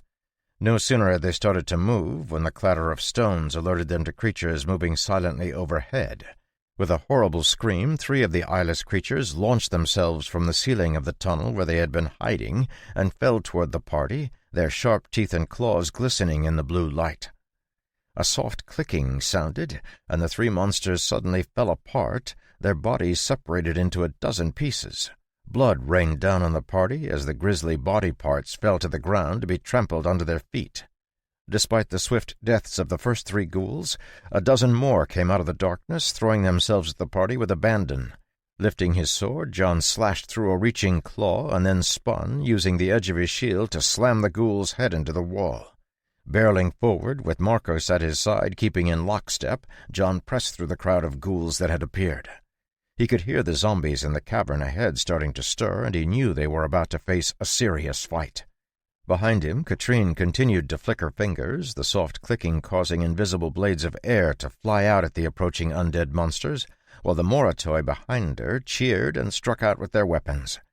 Even Haver was swinging his large wolf-tooth club, using it to beat the pouncing ghouls back. Only Ellie wasn't taking part in the fight, as she continued directing her spirits to try and catch the traces of whoever had created the undead. Breaking out into the cavern, John let out a shout and thrust his sword up into the air, causing a gout of crimson flame to boil outward, illuminating the entire room for a moment, and lighting 2 leaping ghouls on fire.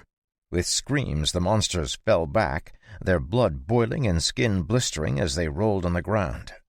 All across the cave, the zombies who had been standing, completely unmoving, began to stir, turning toward the party and starting to shamble in their direction. "Keep the formation tight. Hugo, take the south position. Marcos, take the north. Unger, I'll leave the west to you." Spreading the front-line fighters out to the 4 points of the compass, John readied himself for the incoming horde. Undead were dangerous, but so long as the team didn't run out of stamina, it was only a matter of time before they came out on top of the fight. Every single member of their group was a class holder, and apart from Ellie and 2 of the Moratoi warriors, they were all titled class holders at the very least, meaning undead of this level were barely a threat. However, John could feel something building in the darkness that caused him to narrow his eyes. Sparing a glance back at Ellie, he saw that she had sensed it too and was scrambling to figure out what new threat they were about to face. Blocking a zombie's swing, John cut its legs out from under it and delivered a lightning-fast stab to its eye that pierced through to its brain, killing it instantly. At the same time, he cast a quick fireball spell, sending a crimson orb at a ghoul trying to dash past him. With a shriek, the monster dodged to the side, only to find itself on the wrong end of a glowing blue broadsword that stabbed straight through its chest, crushing its ribs and snapping its spine. With a grunt, Hugo kicked the dead ghoul away, ripping his sword free and burying it in another ghoul's side. At the same moment, the top of the ghoul's head suddenly floated away, cut cleanly by an invisible wind blade. Standing in the center of the battling party, Ellie's fingers trembled as she tried to understand the signals her spirits were sending back to her. Closing her eyes, she tried her best to block out the din of the fight, focusing on interpreting what the air spirits were seeing. A moment later, her eyes opened with a snap, and she spoke in a shaky voice. I think I found... No, they found us." Chapter 18. Dodging under a flailing arm, Ongur spun to the side and slashed with his scimitar, simultaneously blocking a reaching hand from another zombie and cutting through the outstretched arm of the zombie closest to him.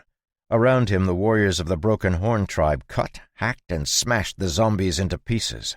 Occasionally, a ghoul would dart forward, grasping claws and gnashing teeth trying to find flesh, but no sooner would they advance than one of the Moratoi would jump forward and slay the monster with a flurry of blows. At the top of the formation, Marcos had fallen into a steady rhythm that forced the zombies into a halting advance. Every time their momentum flagged, he would swing his sword, killing another zombie before raising his shield to absorb the inevitable rush forward. Across from him, Hugo was simply cutting apart any monster that got close, causing piles of bloody corpses to accumulate at his feet. Standing next to Ellie, Katrine was keeping up a stream of windblade spells, assisting both of the Holy Knights with the ghouls rushing forward to test their defenses. While no one was particularly struggling, the one having the easiest time was John, whose dragon's breath and twisting flames spells were anathema to the undead. Flames licked all around him as they burned away the approaching zombies with crimson fire. He even had the freedom to send the odd fireball toward the opposite side of the formation to assist Ungur and the Moratoi. In the center of the formation, Haver was using his flail to great effect, flicking it out to drive back any zombies that got too close. While he wasn't actually killing any of them, he sent them stumbling into the range of the others, who quickly took them down. Ellie wasn't fighting at all, instead focusing on the reports her spirits were bringing back to her. Hearing her shout, John's eyes narrowed, and he flicked his sword, sending a twisting spiral of jumping flame into the advancing horde. He was about to ask for clarification when Katrine beat him to it. "What do you mean, they found us?" "There are 3 groups of enemies moving toward us. 2 large groups of zombies and another smaller group with a very dangerous creature. The enemy mage is with that creature. It's not a natural creature." "Natural or not, I doubt it will survive being cut into 1,000,000 pieces," Katrine said with a smirk. "I'll deal with it." Ignoring the battle-hungry mage's confident declaration, John glanced around the room. There were still at least 40 zombies and easily a dozen ghouls. "Ellie, can you sense how many zombies are in each group?" "At least 200, Ellie said, taking a deep breath. "And there are larger monsters with them. At least a dozen." "Abominations." Both Holy Knights and John spoke at the same time, their voices equally grim as they shared a brief glance. "This is going to get messy if we add another 400 or 500 zombies and 30 abominations," John said, his eyes scanning for a more defensive location where they wouldn't be surrounded. "Everyone, follow me."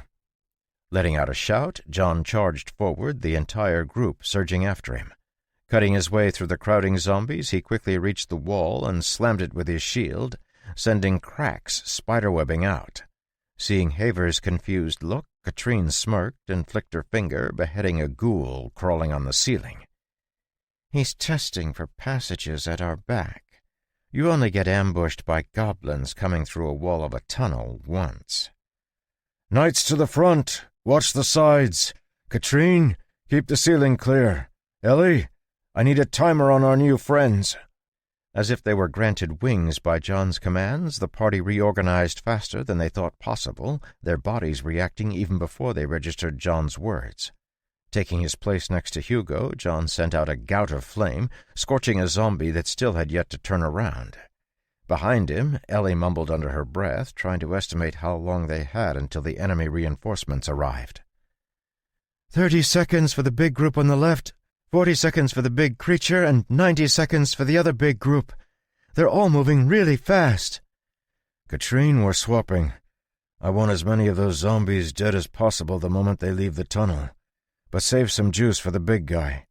"Leave it to me." "Ungur, did you fight abominations at the Forbidden Fields?" "Yes, at least 10 times, Ungur said, his voice low. "Good.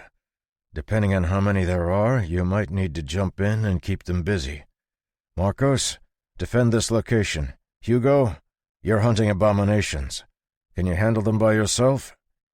"All day," Hugo said, grinning as he sank his blood-covered blade into another zombie and threw it aside. "Haver, Ellie, help Marcos here. We'll need somewhere safe to retreat to when we get tired." "Oh, okay." "Sure." With all of the commands issued, John flicked the blood from his blade and took a deep breath. "Get ready. Here they come." From the northern side of the room, growls and shrieks began to echo out of a small tunnel. A horde of running zombies, their eyes glowing red, boiled out of the tunnel, rushing into the cavern where the team was waiting. Unlike the slow, lethargic zombies they had been fighting up until this point, these zombies were clearly being controlled as they charged forward. The pound of their feet beat a terrifying tattoo on the ground, sounding like a horrible song as it mixed with the guttural bellows of the abominations that squeezed out of the tunnel after them. "Katrine?" "I told you, I've got it." Strange words spilled from Katrine's lips as her eyes glowed with a pale blue light. Wind began to whip around the party, throwing dirt, stones, and the mangled bodies of the undead they had already killed into the air. Feeling an intense pressure build up around them, John ducked his head to avoid a flying ghoul claw and shouted over the din, "Without killing us, please!" "Shut it! I said I got it!" With a loud yell, Katrine thrust both hands forward, and the swirling winds ripped forward, slamming into the charging zombies with the force of a cyclone. A rapid-fire clicking, like the sound of something rattling along the spokes of a wheel, echoed through the cave a moment later, as dozens of wind blades joined the gale force spells, slicing their way through the zombies. Limbs flew as the wind blades circled, and the charging zombies were thrown back again and again by the swirling wall of wind that had manifested between them and the party. Looking over at John triumphantly, Katrine dusted her hands off. "I told you I got it." "You did," John nodded. His eyes narrowed as he stared past her at the other side of the cave. "And you also said you would deal with that." Following John's pointing finger, Katrine's face paled as she saw a massive four-legged beast with two scorpion tails rising from its back. Thick plates of bone armor covered its head and shoulders, and its head had clearly been patched together from a giant bird and a giant spider. The top of its snout was a long, hard beak with a sharp point that curved like a blade over the mandibles that opened and closed to reveal hundreds of needle-like teeth. Shaking her head vehemently, Katrine backed up, putting herself behind John. "Yeah, no, you got that. I'll take care of the mage, but I'm not getting anywhere near that thing." "What is it?" Hearing Ellie's hushed question, John shrugged, his eyes never leaving it. "A chimera of some sort. It's like an advanced stage abomination. It looks like we're dealing with a full-blown necromancer here. Katrine, are you sure you can deal with them?" "If they're not a legendary class holder, absolutely. If they are, I'll at least be able to keep them busy." "Good. It's time to pull out all the stops, people. Get ready."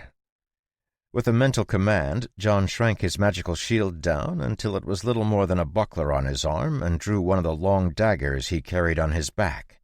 The larger shield was good for defense, but defense wouldn't help them against a monster of this size.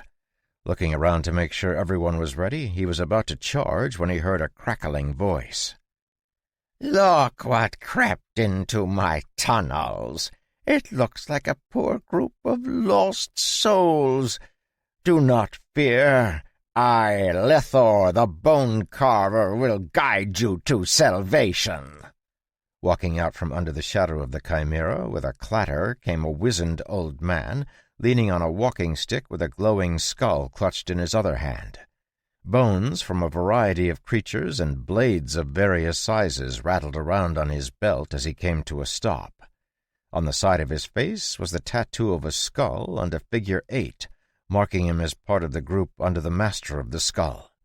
Sensing Katrine tense up, John stretched out his dagger in front of her to keep her from jumping forward. Unsure why he had stopped her, Katrine looked at him with anger in her eyes. Considering that the old man had introduced himself as a titled class-holder, it was clear he hadn't yet entered the legendary stage, and Katrine was confident she would be able to kill him quickly. Yet John had stopped her at the perfect moment to attack. Ignoring her angry look, John jerked his head at the zombies, who had all stopped attacking. It was clear the old man must have wanted to talk to them, and John was just as interested in getting as much information as he could. Taking a small step forward, John lowered his weapons and nodded to Lethor the Bone Carver. "We detected the traces of undead in these mountains and ventured in, thinking we had stumbled upon a naturally formed nest, only to be attacked once we entered the main caves. Yet based on the circumstances, it's clear these undead were raised by your power."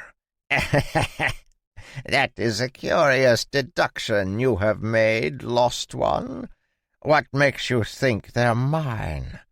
"Oh, I don't know. Maybe the glowing skull you're holding?" Katrine cut in, rolling her eyes. It does seem rather incriminating." "Fine, I will admit it.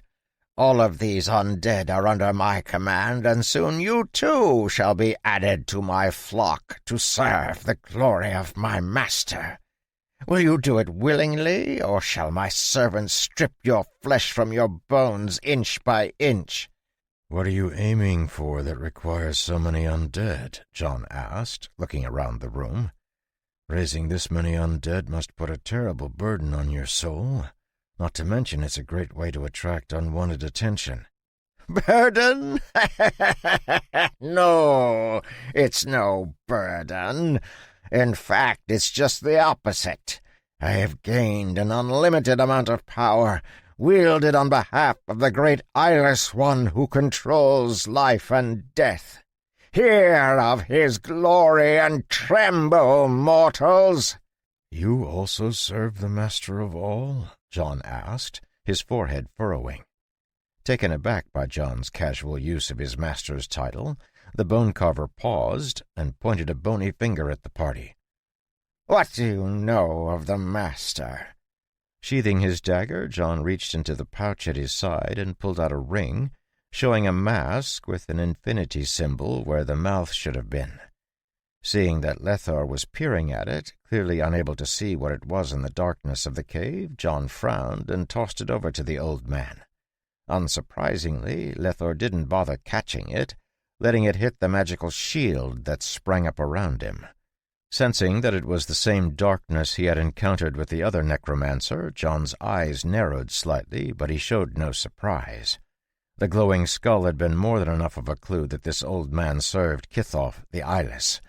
Once Lethor was sure the ring wasn't an attack, he bent down and picked it up, seeing the symbol on it. His eyes lit up as he saw the familiar figure 8, and he cackled to himself. "So the masks have been dispatched to the valley. Who is your master?" "We were originally hired under Earl Vassic, but after his disappearance we're now directly under the Master of All. It seems we might have the same objective." "Oh? Then why did you force your way into my hiding place and kill my flock? Did you not hear? The door has been found. It was here all along, right here, under our noses." The door? Wait, are they looking for the door left by the first mage? Then why do they need all of these undead? Wary of giving himself away with his lack of knowledge, John's mind spun for a few seconds, formulating the safest question he could ask that might lead to more information. "It has been found? In the valley?" "Yes. Soon our master will lead us to open it, and we shall lead our flock through to bring salvation to the stars. But first we must gather our strength for the day of judgment, for only on that day will the door open." Day of Judgment. They can't be talking about the apocalypse, could they? "Are you sure? We didn't hear of this and have received no orders to stop searching. Where was it found?" "In the depths of the valley," Lethor said, his eyes flashing with a strange light. "But if you seek out your master, you can ask him. My orders were to build up my strength here, get ready to take part in the dawn of blood that comes. But I will not speak any more of the coming glory. You have destroyed much of my flock, crushing them beyond hope of restoration even for a master like me. Enough of this. Instead, let us speak of how you will make up for the damage you have done to my flock." Seeing that John wasn't answering, Lethor took a step forward, the bones and knives at his waist rattling. "Don't tell me you expect to simply cull my flock and then leave." "Oh, we're not done," said John offhandedly, his mind clearly still on other things. "Not done? What do you mean, not done with what?" Blinking, John looked around, and his dagger appeared in his hand. "The culling, of course." Chapter 19. Before John was finished speaking, the party was moving. Katrine leapt forward, her body rising into the air as a storm of wind blades cut through the air toward Lethor the Bone-Carver, and Hugo lifted his gleaming sword and charged toward the closest abomination. John moved as well, straight toward the chimera beside Lethor. The monster, able to sense the threat John posed, let out a loud roar and lowered its body toward the ground as it got ready to meet his charge. Lethor took a moment to react, and when he did, it was with a scream of rage. While he was more than a bit crazy, he wasn't an idiot, and it didn't take him more than a second to realize he had been tricked by John's words. Before he could react, he heard a steady clicking, and the skull in his hand flared, surrounding him with a shield of dark mana. One after another, the wind blades Katrine unleashed slammed into the shield, causing it to shudder continuously. Fury gleamed in the necromancer's eyes, and he mumbled something incomprehensible, causing the mana around him to glow with an oily red light, and then shoot out in a wave. Feeling the red mana pass through him, John felt a corrupting influence trying to worm its way into his body, carrying intense feelings of rage and hatred. While his defenses were too strong for the curse that Lethor unleashed to affect him, not everyone in his party was immune to the effect. When the red mana reached the Moritoi, it seeped into some of them, dyeing their eyes with red light. Madness took hold of the warriors, and with a roar they turned to the people beside them, weapons lifting. "Ellie, stun them!" Hearing John's shout, Ellie froze for half a second before realizing what John was talking about. Lifting her wand, she pointed it toward the ceiling and called her storm mana out, weaving a quick spell. A crack of thunder erupted from the end of her wand, buffeting the enraged men with a wall of sound. Everyone nearby was shaken by the sound, and the cursed warriors came back to their senses temporarily. Seeing her spell was effective, Ellie lowered her wand and began to pull potions out of her pouch to try and dispel the curse. The red wave of mana had not only affected some of the warriors, however. When it seeped into the zombies, there was no one to dispel its effect on them. With glowing red eyes, they screamed out their rage and rushed toward the party, moving at least 3 times as fast as before. Unperturbed by the change, Marcos let out a shout and activated one of his abilities, causing a stack of ethereal shields to appear in front of his shield. With another command, the magical shields spread out to either side, forming a solid wall that temporarily stopped the zombie charge. At the same time, in the middle of the zombie horde, Hugo spun around, his bright blue blade carving through flesh and bone with ease, leaving a streak in the dim light. Not slowing down, he threw himself at one of the hulking abominations that stomped toward the party. The abominations were at least twice as tall as the other zombies and were gross, misshapen monsters covered in bloated, bulging muscles. Extra arms and legs seemed to have been tacked on here and there, along with a dozen eyes that stared at the holy night from various places on the monster's body. Hugo lifted his blade into the air and brought it down with as much force as he could muster, cutting through one of the abomination's flailing arms and sinking it deep into the undead's side. Lacking a sense of pain, the blow, which would have stopped any other creature, simply made the abomination angry, and it swung its other 2 arms at the holy knight. Planting his feet, Hugo ripped his sword free and spun away, using the momentum to clear the area around him and lop off one of the abomination's legs. Already unbalanced, the loss of a leg sent the monster tumbling to the ground, where a vicious stab sent it to oblivion. At the same time that Katrine engaged Lethor and Hugo attacked the abomination, John met the chimera. His charge had carried him in front of the monster, and as his sword slammed into its beak, he sensed a movement at his side. Tucking his shield close to his body, he jumped into the air, nearly turning sideways as 2 poison-coated stingers ripped through the air where he had been a moment before. Spinning around, he dropped to the ground and crouched, lifting his shield in front of him as one of the scorpion tails stabbed at him. The clash between the stinger and his shield sent him sliding back, but he sprang forward, his silver sword slashing down on the thick bone plates at the chimera's neck. Sparks flew as his blade clashed against the creature's armor, causing John to frown even as he dodged another slashing scorpion tail. Now that he was closer, he could see that nearly every inch of the chimera was covered in bone armor, all of it clearly modified by Lethor the Bone Carver to be harder than steel. Jumping back, John lifted his sword, channeling the surrounding mana into it as he cast Dragon's Breath. The crimson flames that gathered on his sword weren't nearly as dangerous as the blue flame his purified mana produced, but John was trying his best to avoid using his mana unless absolutely forced to, so he didn't have any other option. Bringing his sword down, he released the gout of flame at the chimera, forcing it to shut its eyes as the fire rolled over its head.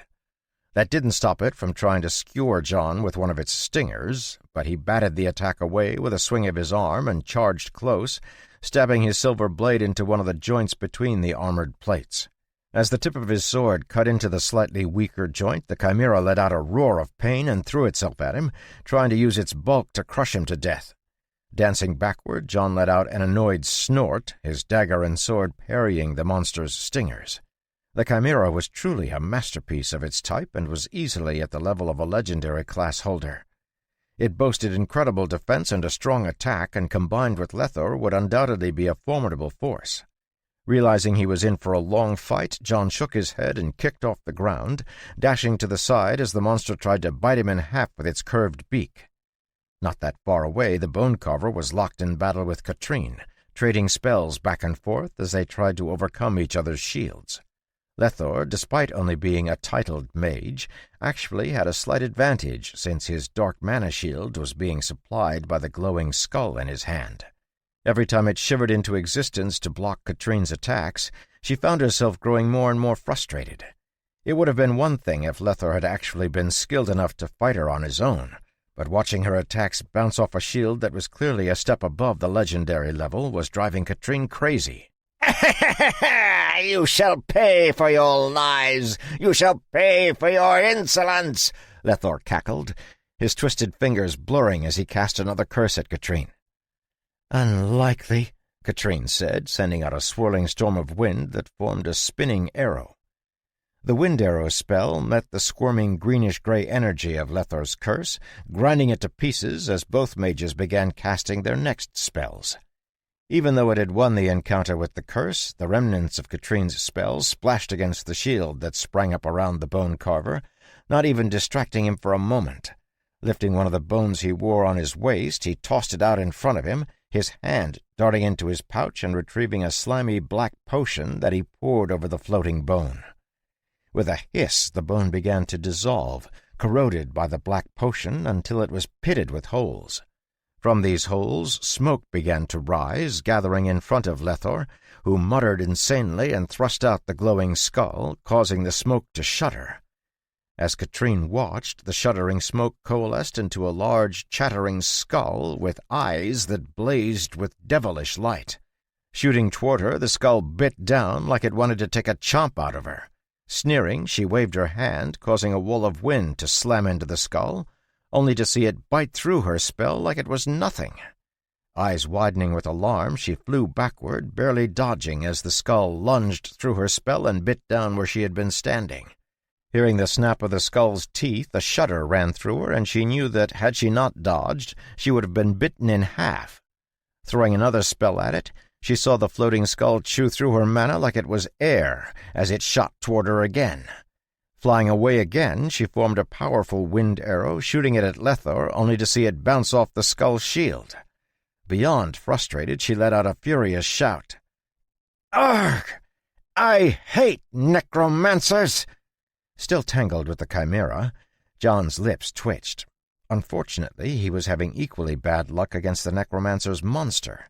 His blade could barely get more than a few inches into the beast before it tried to squash him, and even if he could stab his sword all the way through, he was sure it wouldn't be any good, since the creature had been designed to ignore its pain. Using his shield to bash its head, he took a moment to scan the room. Hugo was on his third abomination, and the rest of the party seemed to be holding out well, thanks in large part due to Marcos's incredible defensive ability. "Ellie, can you help Katrine?" When John called out over the din of the battle, he got more than a few skeptical looks.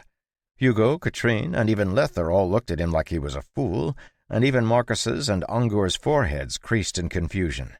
The only two people who didn't respond with skepticism were Haver, who quickly backed up, and Ellie herself, who took a deep breath, her expression growing serious.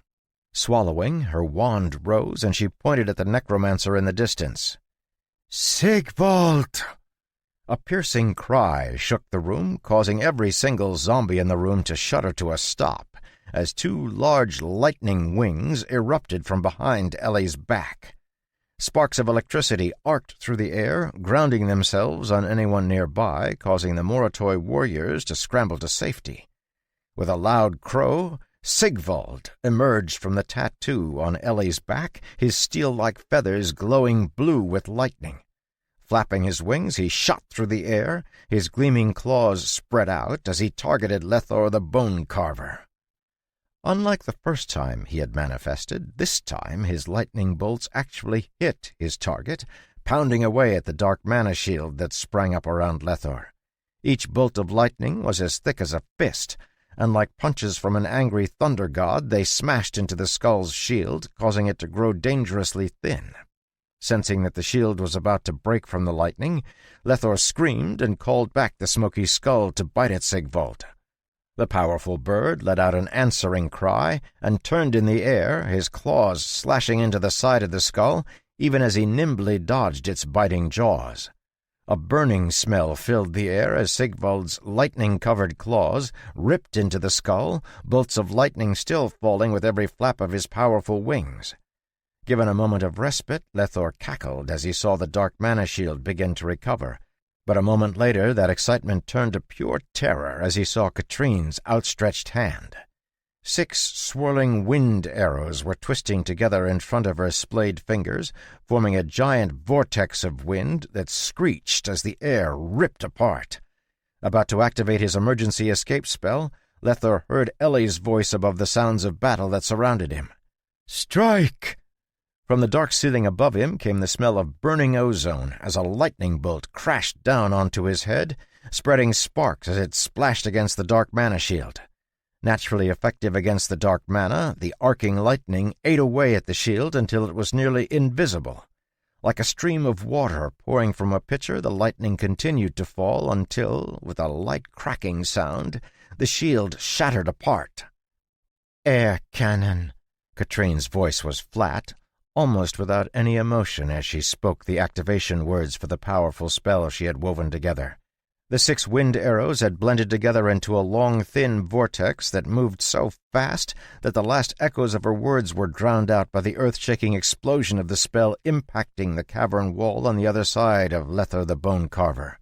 One of the necromancer's arms and a large part of his chest had vanished under the attack, and it was with terror that he stared down at the gaping wound. His lips started to open when a silver flash cut through the air and his head went flying, leaving his badly damaged body standing still. John appeared where the necromancer had stood, shaking the blood from his blade with a twist as Lethor's body crumpled to the ground. In the air, the skull formed from smoke was still fighting against Sigvald, and the undead around the room continued to rush toward the party, not impacted by the bone carver's death at all. Sigvald's lightning was proving highly effective against the skull, and as they chased each other around the room, it was clear the bird was coming out on top. Ignoring the roaring chimera who was trundling toward him, John's hand shot out, grabbing the glowing skull that had started to float in the air. It looked almost exactly like the other skull John had destroyed, and he could sense both the sliver of Kithoff the Eyeless's spirit inside of it and the connection it had to all of the undead in the room. Hearing a whisper at the edge of his hearing, John ignored the necromancer's attempts to speak to him and sent mana into his hand, causing a sheet of blue flames to surround the skull and the spirit inside. With a squeeze, the skull crumbled and the spirit burned away without even the time to scream. Traces of blue flame scattered into the air as they traced the connections the skull carried to the undead, and blue flames began to erupt in the chests of all the zombies and ghouls, quickly reducing them to ash. +1 doom point. The apocalypse draws closer. Chapter 20. As the blue flames dotted the room, lighting it with a flickering glow, John waved away the window that appeared in his sight. Sigvald and Ellie had seized the opportunity to finish off the smoky skull with a few powerful lightning bolts, and the massive rooster, who was looking less and less like a rooster every day, landed near John, walking over to him and staring up at him expectantly. Amused, John clenched his fingers, gathering mana together into a crystal shard and tossing it to the bird, who pecked it out of the air with incredible speed. With Lethor the Bone Carver's death, the chimera had come to a shuddering stop and collapsed unmoving to the ground. For a second, John felt as if he had seen a rush of energy escaping from the chimera's body, but when he blinked, it was gone. Flying over, Katrine drifted out of the air and landed next to John, staring at the armored behemoth at her feet. Her brow furrowing, she kicked its beak lightly, producing a dull thud. Why'd it suddenly fall over? Some sort of soul connection, probably, John said with a shrug. Lethor probably should have been a legendary class holder, but I would guess all his effort went into creating this chimera. If he had focused all that effort on himself, he would have been a lot stronger. It's a modification of a puppetry enchantment, Ellie said, walking over. The chimera is acting as a puppet, but one made from the body parts of different animals.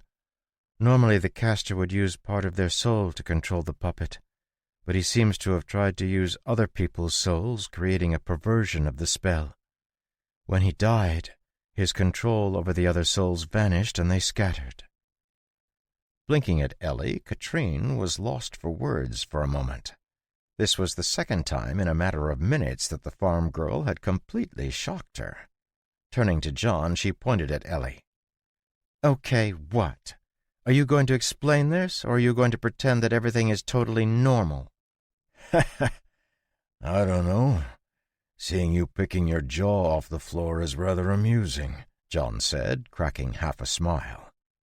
This time, Katrine's jaw actually dropped, her mouth opening wide enough to fit a whole egg, causing both John and Ellie to laugh. Okay, now I know something has gone wrong with the world. Was that a joke? John, Mr. Sirius Sutton, making a joke? Wild. Are you asking about my familiar, or how I knew about the spell? Ellie asked, patting Sigvald on the head. Both? All of it? And that lightning spell you cast. Are you a mage? I thought that mages are really rare, but your lightning spell sure looks like a mage spell. Sharing a glance with John, Ellie smiled and shook her head. I'm not a mage. I'm a witch. Hold on, Katrine said, lifting her hand as her eyes narrowed suspiciously. Like one of the original classes type of witch? Exactly like that. I got my class from the last inheritor of the original witch line, Ellie said with a nod. I know about the puppetry spell because alchemists are an offshoot of my class, and I've studied records of puppetry to see if I can create a helper for the farm.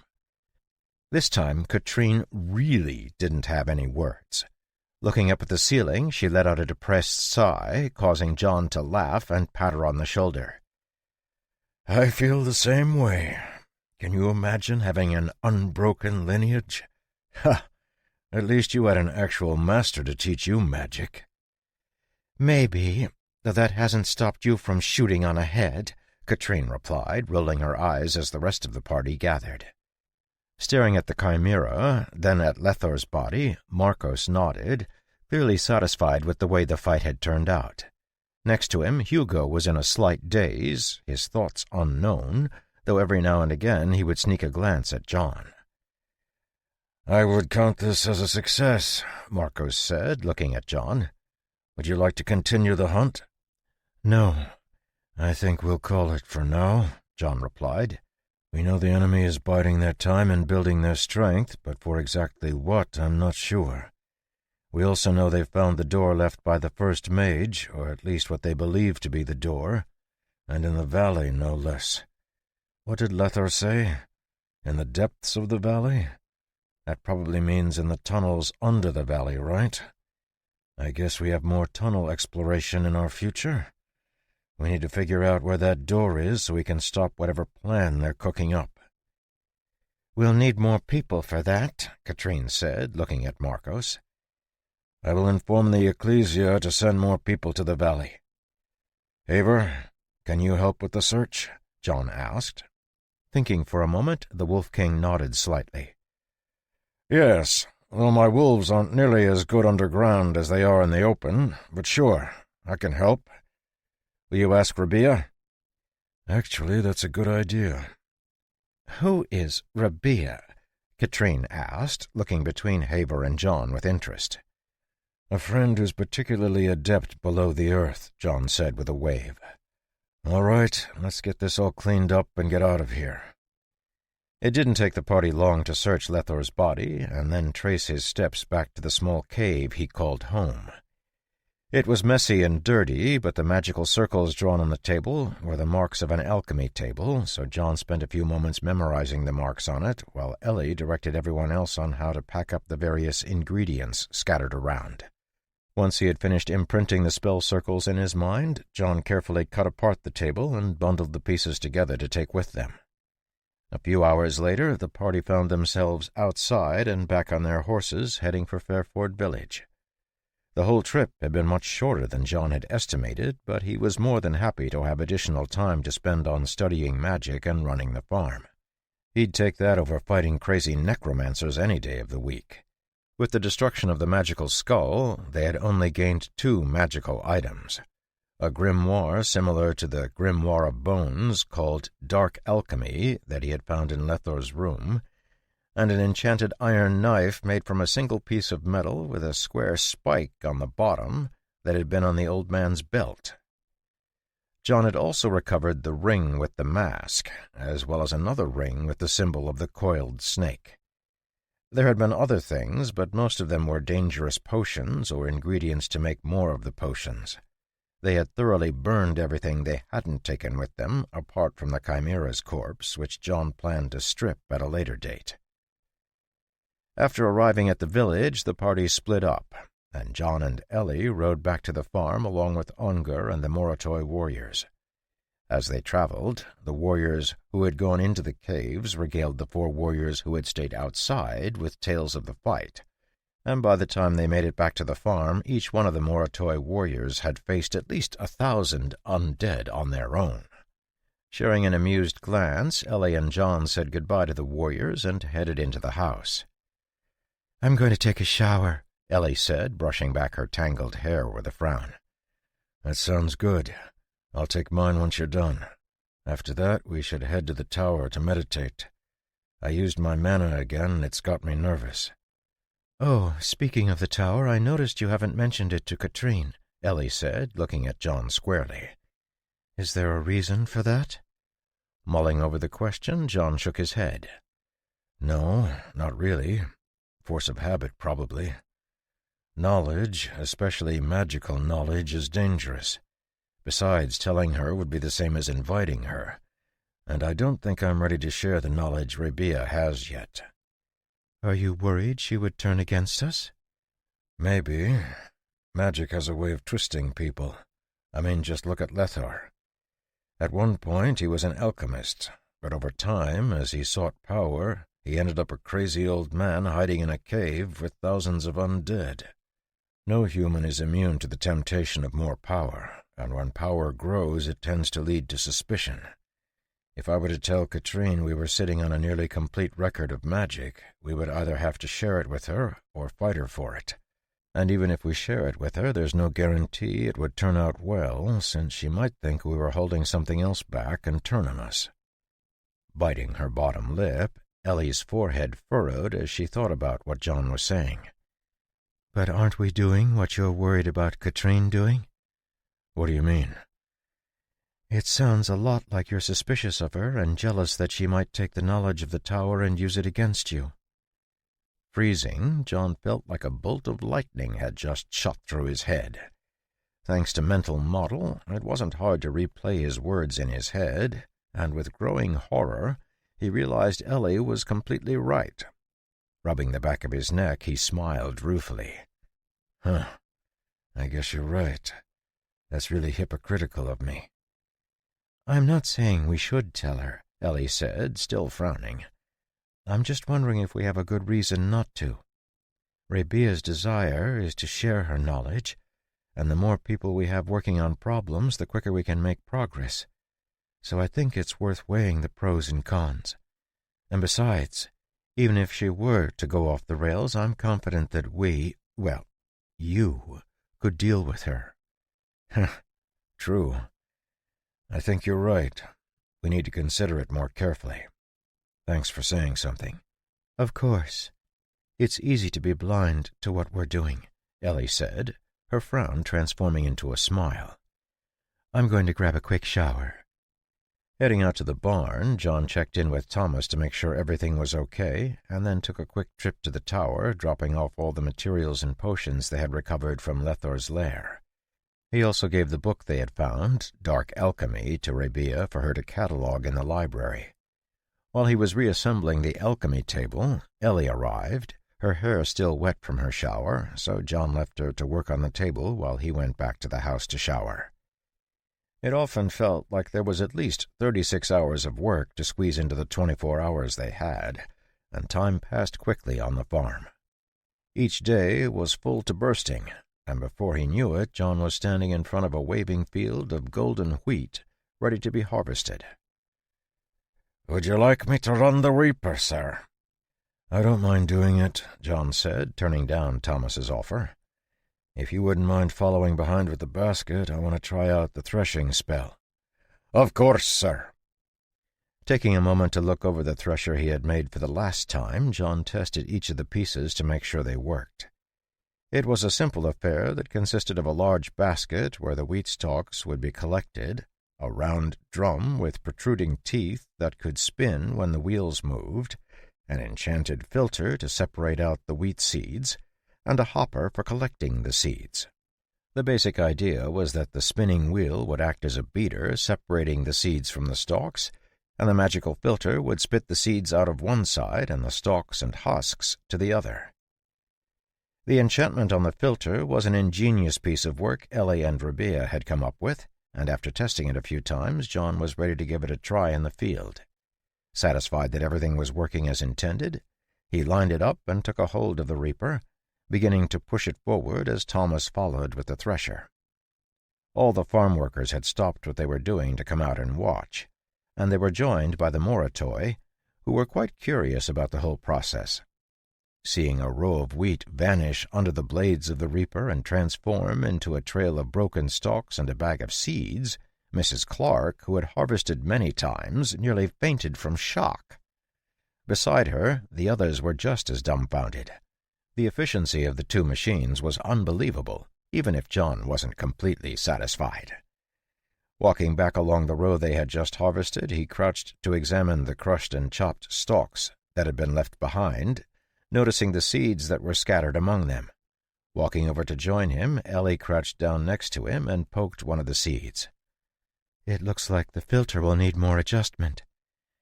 "Yeah, it's pretty efficient, but we're losing enough seeds that we'll probably miss about 3 to 5 bags across the whole acre. Not huge by any stretch, but multiply that by 30 or 100, and it'll add up." "I might need to see the filter working to be able to tell what's going on. Can you run it without the guard in place?" "Not without losing even more seeds out of the top. The barrel sends them flying, so we'd lose everything we put in. Maybe we could put a piece of mesh or even glass on the side. I can cut a hole and we can fix something there that will allow you to see through to the filter." "I'll get some glass," Ellie said, standing up.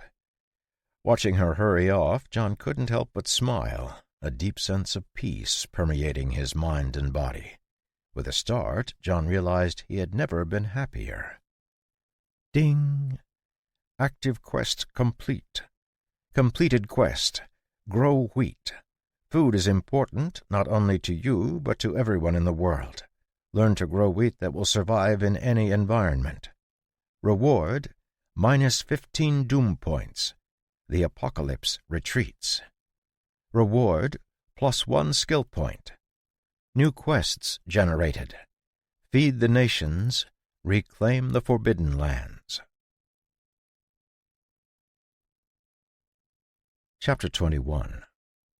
Feed the nations. You have managed to do the impossible, creating a type of wheat that consumes mana to grow, yet is still edible. However, in the face of the sea of mouths that go hungry every day, the wheat you have grown is less than a drop. Expand your production of this new wheat, propagating it until it is sufficient to provide food for the world. Be careful of those who would take the wheat for themselves, trying to monopolize in order to generate wealth. The first quest that popped up after John cleared Grow Wheat was exactly what he had expected. It was apparent that the system wanted him to create a stable food source, so it only followed that the next step would be to increase the amount of seeds until the food source was sustainable. Looking at the full bag of wheat seeds Thomas was tying off, John grinned widely. With a drastically shortened maturation cycle of the new wheat, every 5 weeks each acre he planted could grow into another 40 to 50 bushels of seed. Since every bushel his farm produced could seed another acre, the growth would be explosive. It seems like the biggest problem is going to be prepping the land to plant. That's a lot of plowing to get the fields ready. I wonder if we can build spells for that. We're going to have to, since every acre is going to have a 40-fold growth. What is that? 1 acre produces 40 bushels, which seeds 40 acres. 40 produces 1,600 bushels, and 1,600 seeded acres produces 64,000 bushels. Sheesh! 64,000 acres will produce 2,560,000 bushels. That should be enough to complete the quest, right? Shaking his head, John opened up the other quest he'd received. Reclaim the Forbidden Lands. The wheat seeds in your hand hold the secret to reclaiming the lands blighted by the forbidden spells. Rewards will be dependent on the size of the reclaimed land. This is a repeatable quest. Chuckling, John stood up and brushed his knees off. The extra quest was exactly what he needed right now. The best farmland in the various nations of old was now forbidden to everyone due to the mana fallout that had irradiated it after the wars. And if he was going to grow enough wheat to feed everyone, reclaiming that land was a must. Getting a quest that was asking him to do something he already needed to do was like icing on a cake. Now that his doom points were down to 81, John finally felt like he could deal with whatever was coming.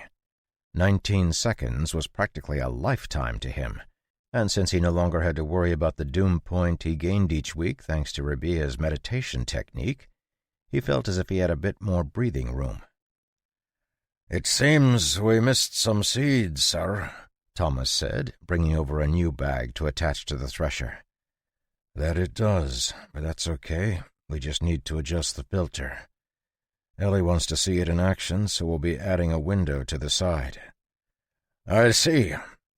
Might I also suggest we adjust the back wheel on the left? It was sticking a bit."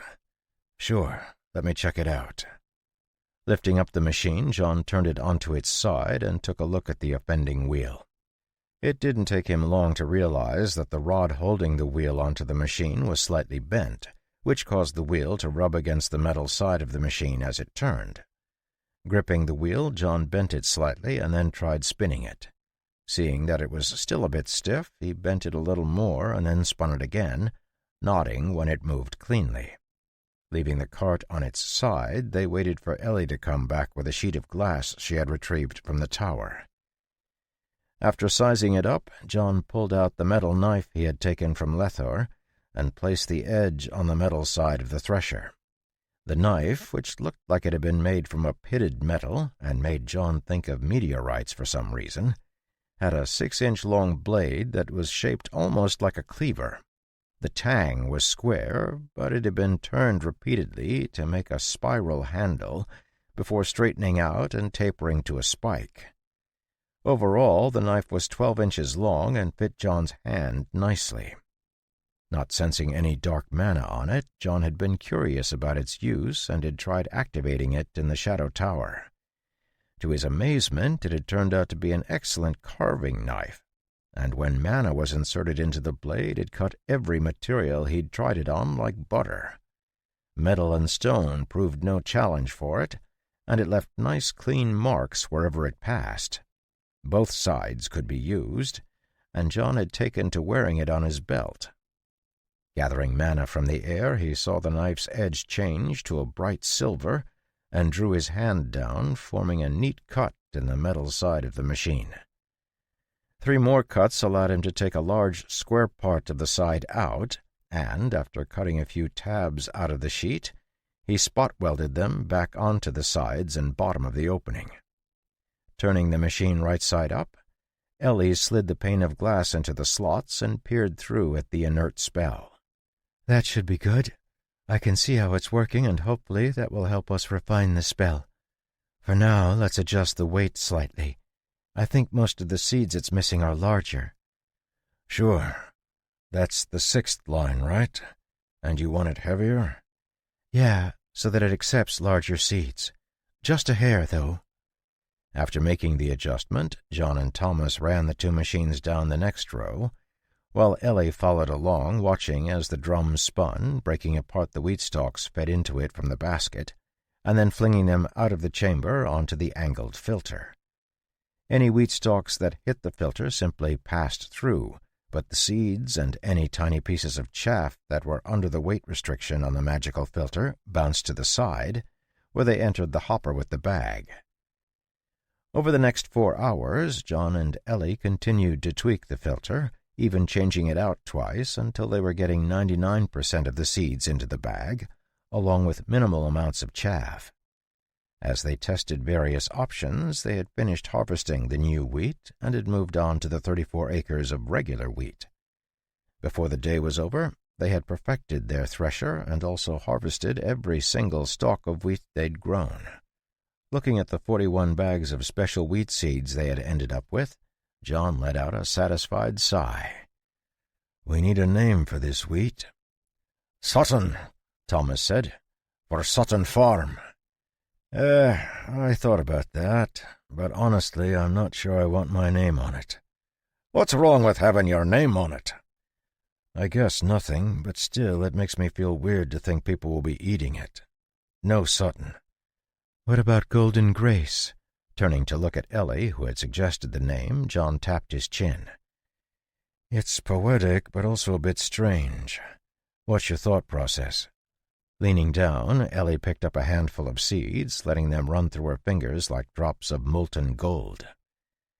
"They carry a sheen like real gold, thanks to the mana they possess, and eating them will naturally strengthen the bodies of anyone who consumes them, making them a grace. Thus, Golden Grace." "I like it," John nodded. "From now on we'll call this strain of wheat Golden Grace. Tomorrow we'll plant it across all our fields, and then we'll leave for the Moritoi Assembly." "But first we have a birthday party to celebrate," Ellie said, looking toward the porch where Ben was sitting reading a book. "Hey, I was meaning to ask, what's with Ben reading all of a sudden?" John asked, nodding toward the young man. "The other day he asked me for the cheese business ledger." That would be because I informed him that the greatest rogues are all masters of finance, sir." "Masters of finance?" John asked Thomas, giving the middle-aged man a surprised look. "Yes, sir. We are masters of other people's finances. I meant it as a joke, sir, but he seems to have taken it seriously." "Huh. There are worse things he could be doing," Ellie said, smiling. "We'll be celebrating tomorrow morning after the first milking at breakfast. I've made a cake, and we'll have some sausage I got from town." Giving the fields one last look, John grabbed a few bags of wheat and carried them toward the yard. When the Moritoi saw him moving the bags, they all ran over and pitched in, though it quickly devolved into a contest of who could carry the most bags at once. A contest that Thomas won with ease, since none of the Moritoi were legendary class holders. Chuckling at the annoyed looks the warriors were shooting at Thomas, John called Unger over and explained the plan. "Tomorrow we'll be planting, but that should only take a day. After that, we'll be ready to go with you to the assembly. Is there anything we need to prepare?" "No," Unger said, stroking his mustache. "Just bring your smoothest tongue, and we'll hope for the best." "Sounds good." That night, after their meditation session, John and Ellie sat down on the porch with cups of tea, enjoying the warm night. In the distance, John could hear the sounds of the animals as they started to bed down, and the nighttime insects starting to wake up. Realizing that Ellie had been shooting glances at him from the corners of her eyes for some time, John turned to look at her, smiling when she pretended she hadn't been looking at him at all. "Are you sure you want to come to the assembly?" John asked quietly, looking up at the gleaming stars that cast their light over the valley. "Of course I want to go. Why wouldn't I?" "Because traveling is a drag? Because you're tired of running around all over the place? I don't know. If I'm honest, I'd rather not go if it could be avoided, but I don't think it can be." Tucking her feet up under her body, Ellie straightened her skirt out and nodded. "I know what you mean, but this is really important." "It is," John agreed, taking another sip of his tea. "And it will also allow us to take a look at one of the Forbidden Lands." "Are they dangerous?" "The Forbidden Lands? Yeah, they can be, but no worse than a cave full of undead. Well, except for the threat of mana sickness. But we should be fine." Continuing to chat quietly, they finished their tea and then headed off to bed, rising early the next morning as the sun was just starting to peek over the mountains. The smell of frying batter filled the kitchen as John walked out of his room, and he saw that Ellie was working at the stove, a pile of golden-brown pancakes piled high next to her. Sitting at the table, John got out the butter and jam from the cupboard, along with some honey.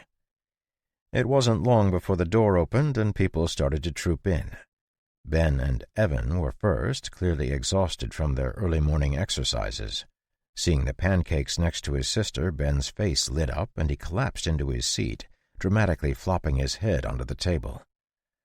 "Come now, young master.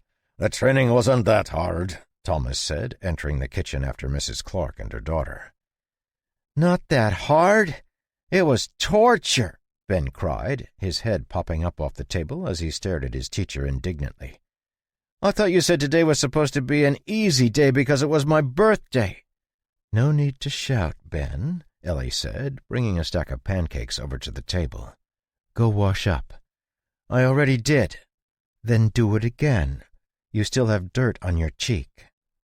Looking around for someone who might take his side, Ben realized no one would stand up to his sister's tyranny on his behalf, so he muttered something under his breath and dragged himself off to the bathroom to wash his hands and face.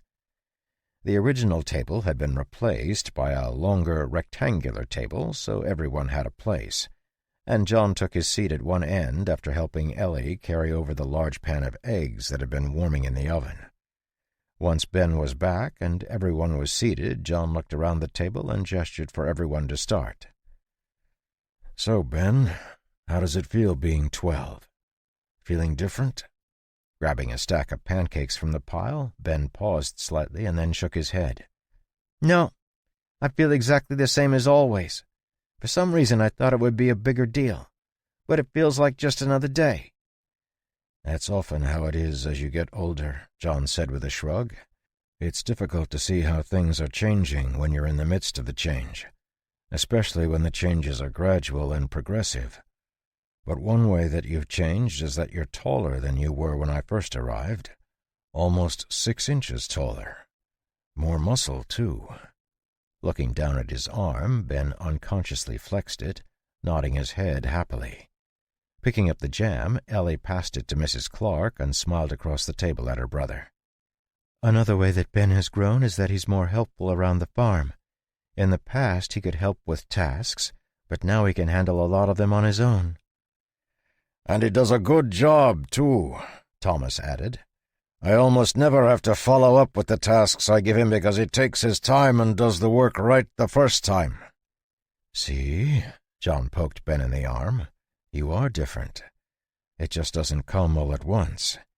It comes a bit at a time, one good habit stacking up on the last." Practically glowing from the praise, Ben lowered his head into his food, embarrassed by all the attention. Chuckling, John left him to eat and busied himself with his own food. After breakfast was finished, Ellie brought out a small cake she had made, along with 3 fruit pies. While she served slices to everyone, John got up and left the room, returning a moment later with a set of 3 packages that he placed in front of Ben. Starting with the smallest, Ben ripped the paper off to reveal a 2-foot sword that gleamed with a frosty air. Eyes wide, he immediately stood up and stepped away from the table, executing one of the chops he'd been learning. Feeling the sharp blade cut through the air, his grin grew so big it looked like it would split his face. "The blade is called Frost Edge. It was awarded to me a long time ago for my service to Lepira," Thomas said, bringing out a sheath from inside his coat. "May it serve you well." "Thank you." The second package contained a coat Ellie had made, along with some socks and underwear Mrs. Clark and her daughter had bought from the village tailor. Slightly embarrassed that they had bought him new underwear, Ben stammered a thank you and turned his attention to the third package. Ripping the wrapping away, he saw a gleaming leather set of armor. A chest piece with pauldrons, greaves, and bracers completed the set, and he let out a whoop of joy, rushing over to his sister to give her a hug. Chapter 22. It ended up being 2 days before they managed to get on the road. After the planting, they had gotten caught up in trying to develop a new spell with Rebea, which would allow them to plow and till a large area of land. While they didn't manage to complete anything, John felt like they had started to make good progress, and Rebea promised to keep working on it. Waving to Ben, who was still wearing the armor he had gotten for his birthday, and Thomas, who was standing next to him, John and Ellie rode out of the farmyard with Ongur and his warriors. John and Ellie rode side by side, a single cart following behind them. He had decided at the last minute to bring Ferdy along with them to pull the cart, a decision the Moratoy warriors were quite pleased with. They had quite enjoyed the bull's antics while they'd hung out on the farm, and had already approached John about buying the bull to use as a stud in their own herds. The Moratoy were herdsmen when they weren't raiding, and they were quite excited at the idea of breeding their cows with such a powerful bull. Ferdy, on the other hand, was slightly timid due to all the new sights, and was following close behind John and Ellie, his big eyes rolling this way and that as he looked around. Thanks to the powerful aura Ferdy gave off, they had no trouble as they headed through the mountains, and after 2 days they arrived at the edge of the Great Plains. Stopping for a moment, Ongur, who was leading the way, let out a relieved sigh and took a deep breath. The other warriors with them did as well, seeming happy to finally be back in their own land. Gazing across the plain, Ellie shook her head. "It's amazing how large it is," she whispered. "And flat. Now imagine if it was all covered in wheat," John said, smiling. Setting off across the plain, the party sped up, trotting along until it began to grow dark. One of the Moratoy, scouting ahead, returned with word of a campfire, so the party changed their direction slightly, and soon arrived at a small hollow where another group had set up a camp. As they came close, Ongur whistled, sounding almost like a bird. Hearing an answering whistle from the camp, his face lit up and he led the way forward. As they came into the hollow, John saw 24 powerful Moratoy warriors seated around the fire eating their dinner. A group of 5 warriors were waiting to greet them, and as they swung down from their horses, Ongur grasped the wrist of a bear-sized man whose dark hair was tightly bound in thick braids. "Welcome, brothers. Do you make your way to the Sky Stones?" "We do." "We are escorting the wise woman and her guard John to the assembly," Ongur replied, gesturing toward Ellie. "This is Oaken, band leader of the Swift Bear tribe." "Your information is outdated, Ongur," one of the other warriors said with a laugh. "You're shaking hands with the Khan now." "Khan? Congratulations!" "Ha ha! Thank you," Oaken said, smiling widely. Stepping forward, he faced Ellie and John, giving her a salute. "Our camp welcomes the wise woman. I am Oaken, the shield breaker, Khan of the Swift Bear tribe. To our shame, we do not have a tent to offer you, but we will clear any space you would like." Unsure how to respond, Ellie heard a slight whisper by her ear and brightened. "Thank you, but I have brought my own tent. I will not disrupt your camp and will set it up on the northern edge of the camp." "Very well. Simply ask if you need anything." While Unger and his men caught up with their friends from the Swift Bear tribe, John led Ferdy around to the northern side of the camp and quickly set up the 2 tents they had brought. The Moratoi rarely camped in tents when they weren't in their main camp, so the 2 tents were rather conspicuous, but they were far enough away from the fires that Ellie didn't feel too self-conscious. The next morning they packed up and set off again, this time traveling with the Swift Bear tribe. Initially, John had some concerns about keeping up with the Moratoi due to the cart, but Ferdy had no trouble trotting alongside the horsemen. As heavy as the cart was, the giant bull didn't seem to notice it was bouncing along behind him. For the next few days, they traveled all day and then camped in the evening. Occasionally, they met up with other groups of warriors who were traveling the same direction as they were and joined together. By the time the morning of the 4th day had dawned, their group had swelled to nearly 200, and the ground shook when they ran. When evening arrived, they didn't stop to set up camp, instead pushing on as the sun fell and the stars appeared in the sky, like raining diamonds set against a velvet cloth. They had only traveled under the light of the stars for a few hours when they saw a glow light up the horizon. Approaching the massive camp, the group split up, each tribe separating themselves out as a squad of horsemen galloped over to them. "Hold! You approached the Skystone Assembly. State your name, tribe, and who rides with you." "Oaken, the Shield Breaker, Swift Bear tribe. I bring my warriors." "Kete, the Clear-Eyed, Spotted Leopard tribe. I bring my warriors." "Batukan, the Golden Fist, Golden Club tribe.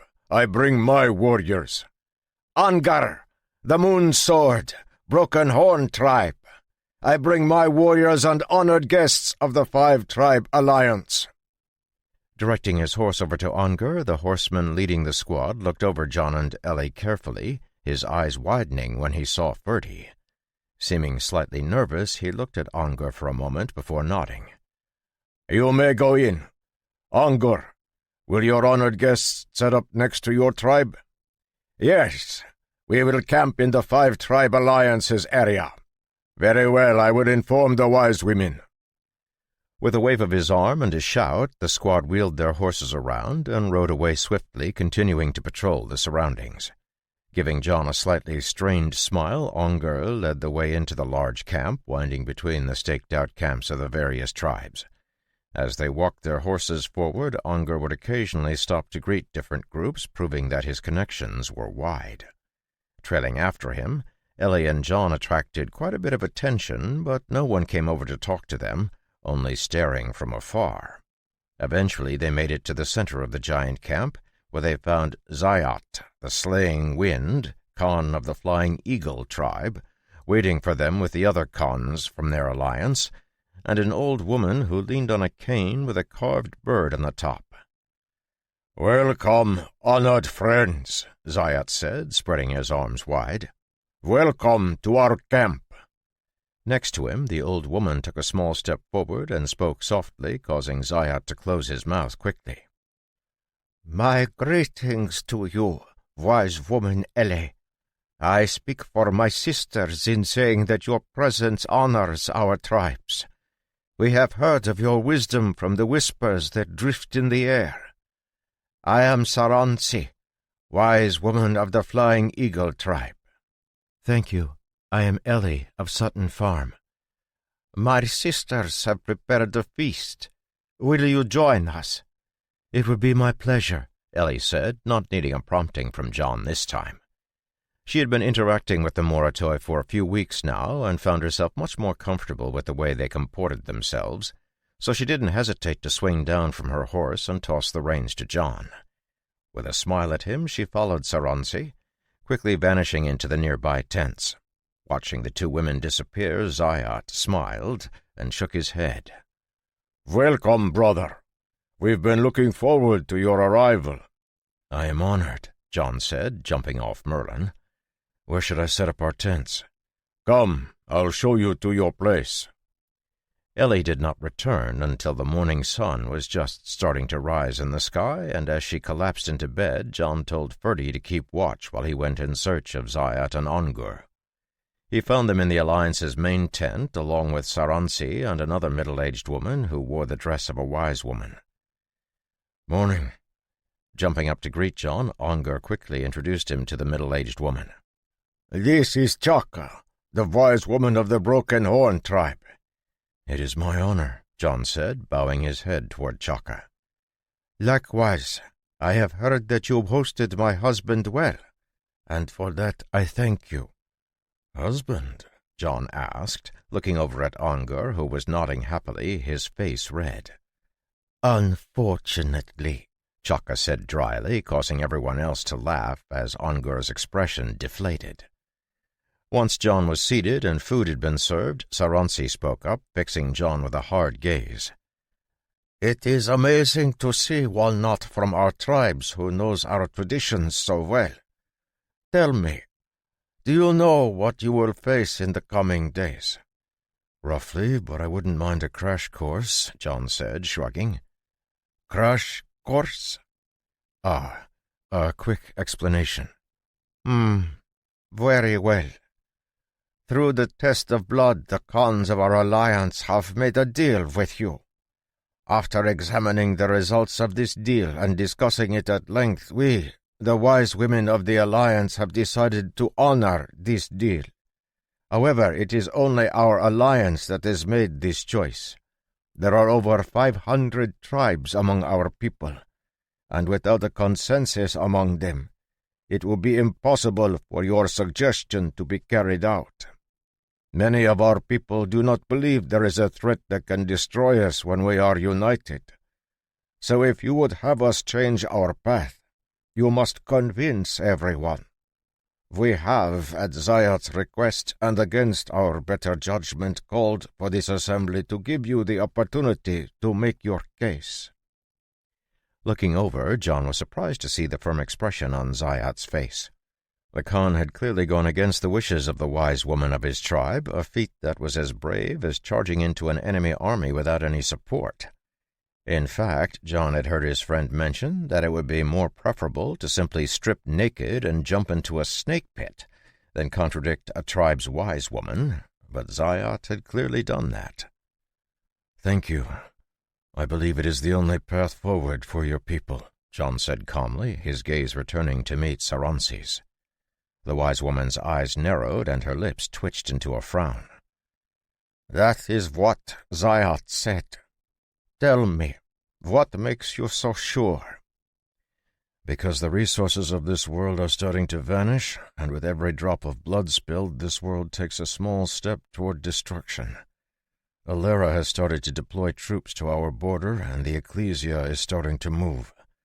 The coming war will be the last, and anyone who stands in the way of peace will be removed." "You threaten us?" Chaka said, leaning forward with a scowl. "Threaten? No. I simply state the truth.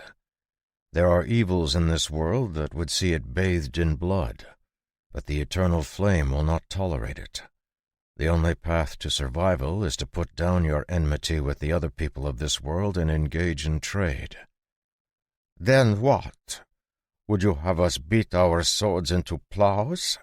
Who will defend us against the wolves that circle?" Shaking his head, John pushed his plate back. "Look, I'm not telling you to disarm or to stop training warriors. I'm just saying that this life of banditry cannot continue. It's not sustainable, and soon it will have no place in the world. You know what will? Guarding others against beasts and the evil people who hide in the cracks of this world. Your skills, both with horses and weapons, will continue to be highly sought after, but for protecting, not pillaging."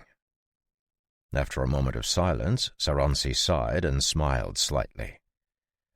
"You are certainly persuasive, but ultimately we are not the ones you will need to convince. There are many other warriors, many other wise women who have heard these same arguments from Zayat, and they have rejected them, including the High Priestess. Tomorrow the ceremonies will start, and the assembly will be called. You will be given a chance to stand up in front of the wise women and Khans and speak your mind. Which reminds me, Zayat assures me you are a powerful warrior. There will be many who wish to shut your mouth and remove your right to speak through the test of blood. Are you confident you can maintain your place? Exceedingly. Good. But what of the wise woman Ellie? Will she face challenges as well? John asked, his eyes narrowing dangerously. Undoubtedly. Your right to speak is contingent on her being recognized as a wise woman.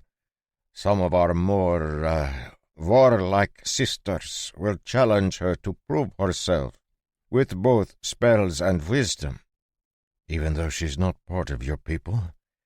Yes, which is the excuse they will use to challenge her to a fight.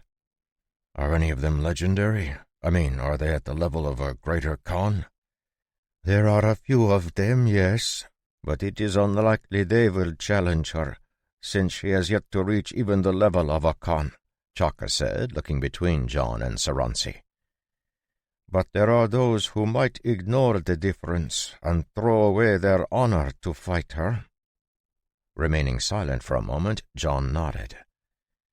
It would be better to see this through in peace, but I understand it is not the way of your people.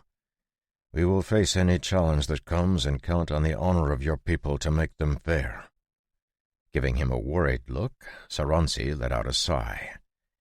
I'm afraid you don't understand the level of opposition you face. For years, a certain faction in our tribes has been trying to convince us to go to war, to sweep through Lepera and seize the nations for ourselves. In recent years, that faction has grown in influence and volume. Just as you seek to persuade us to peace, they seek to do the opposite. Then I'll just have to be more persuasive, John said, his lips curling in a small smile. Chapter 23. Not a single cloud could be seen in the blue sky that stretched above the Great Plains, and as the tribes gathered together, Ellie finally understood why the Moratoi named this place the Sky Stones. Hanging in the air, in an unbelievable display of magic, were 6 massive obelisks that seemed to have been fixed in the air. The bottoms of the obelisks hummed with power as they hovered 2 feet from the hard-packed earth under them. Each was at least 20 feet in diameter, and they rose nearly 30 feet into the air. At the top of the obelisks, hovering a few feet from the dull stone points, was a wide platform over 200 feet wide. A perfect circle, it appeared to be as firm as if it had been planted in bedrock. 6 long, sloped wooden ramps led up in a spiral around the structure, allowing the wise women and Khans of the Moratoi tribes to make their way up to the top of the platform. Clearly added by the Moratoi, the ramps were fixed to the obelisks and didn't touch the ground at all. Holding John's hand, Ellie looked over the edge of the ramp in wonder as they walked up the platform with the members of the 5-tribe alliance. "How are they floating?" Ellie asked, her eyes wide. No idea, John said, shrugging. There are strange things like these stones scattered around the world, but as far as I know, no one actually knows what they are or how they function. Maybe Rabia would have something in her records. Then they've been here for a long time? Yep, since before the first mage arrived. Arriving at the top of the wide stone circle, John and Ellie saw 2 raised platforms, one at the edge of the circle and the other in the middle. Both were made of the same stone that the rest of the floating stone circle was made from, and were clearly part of the whole structure. Sitting on the smaller platform at the edge were 3 figures. 2 of them were masked and exuded an aura of incredible power. Wearing a sun mask, the woman sat in the center of the platform on a tall chair, while the man, who had a moon mask, stood next to her, his muscles seeming to strain against his skin even while he wasn't moving. The 2 of them were an impressive sight, and as the Moratoi from different tribes walked onto the platform, they bowed toward them with clear respect. However, while everyone's attention was on the woman in the sun mask, John's gaze drifted to the 3rd person on the platform. Sitting in a small chair to the side, the motherly old woman had a smile on her chubby face, causing her eyes to nearly vanish behind her cheeks. Unlike the other two, she gave off no aura at all as she looked out over the growing crowd. "That is the High Priestess and the Moon Guardian," Saransi whispered to Ellie, who was staring at them in wonder. "They will preside over the assembly. If you wish for our people to change, you must first convince them." "They seem really strong," Ellie whispered back. "They are the most powerful among our people," Chaka replied with a smile. "Among your people, you would call them legendary warriors." "Late-stage legendaries at that," John said, throwing a glance at the man with the moon mask. As the last of the crowd found their places, everyone sat on the ground, falling silent until there was no sound save for the gentle breeze that blew over them. Standing up from her chair, the High Priestess in the sun mask lifted her hands and spoke, her voice magically amplified over the crowd. "It has been 2 years since we were last together, but the right of assembly has been claimed by the Flying Eagle tribe, causing us to gather once again. Let it be known that our assembly has begun. Until sundown, the ancient law established by our forefathers shall be observed. Remember, each one of you is responsible for your words and actions as representatives of your tribes." Sitting back down, the High Priestess gestured, and the Moon Guardian stepped forward, his voice booming over the gathered people. "Let the one who called for this assembly step forward and give their reason." As his words faded, Zayat took a deep breath and stood up, Saransi rising next to him. Surprised, he looked at her and got a wry smile in return. "You speak for all of us anyway, so what good is it if I stay seated? Come, brave one, lead the charge." Buoyed by the unexpected support, Zayat walked through the crowd, his head high and his chest out. He wore a fluttering cape and a set of eagle feathers in his hat that swayed in the wind, presenting a heroic aura. Climbing the steps up onto the raised area in the center of the platform with Saransi following close behind, Zayat stopped and turned slowly around, his gaze sweeping the crowd before he turned to face the High Priestess. "I am Zayat, Khan of the Flying Eagle tribe. I bring a warning and a plea today." Looking back at the High Priestess and seeing her nod, the man in the moon mask gestured for Zayat to speak. "Make your case. The assembly listens." Taking another look at the crowd, Zayat saw 100 different expressions staring back at him. Not letting them affect him, he began to speak in a measured voice. "I am not one for flowery speech, so I ask your tolerance for my plain speech. For generations our people have carved out a living under the great blue sky. We have done this with the strength of our swords and the endurance of our bellies. But anyone with half an eye can see that life is getting more difficult every day. There are more monsters at our borders, more enemies sneaking into our midst. There is less food, less livestock. Our nation has flourished, but in doing so we have grown to the point that raiding caravans no longer satiates our hunger, or the hunger of our children. At the same time, the world outside of the Great Plains grows more dangerous as well. Nations marshal once more for war, and great danger stirs in the shadows. There have been many times throughout our history when it appeared that the very world itself was at risk, but never has that been more true than now. If we are to survive the coming changes, we must be willing to change as well. My proposal is simple. Let us turn our hand from raiding to trading. There is great wealth in our lands, and we can begin to trade that wealth for the food we need to fill the bellies of our children." A murmur ran through the crowd at Zayat's words, but he ignored it and continued to speak. "I know it seems like a strange suggestion, but I have seen firsthand the effect it can have.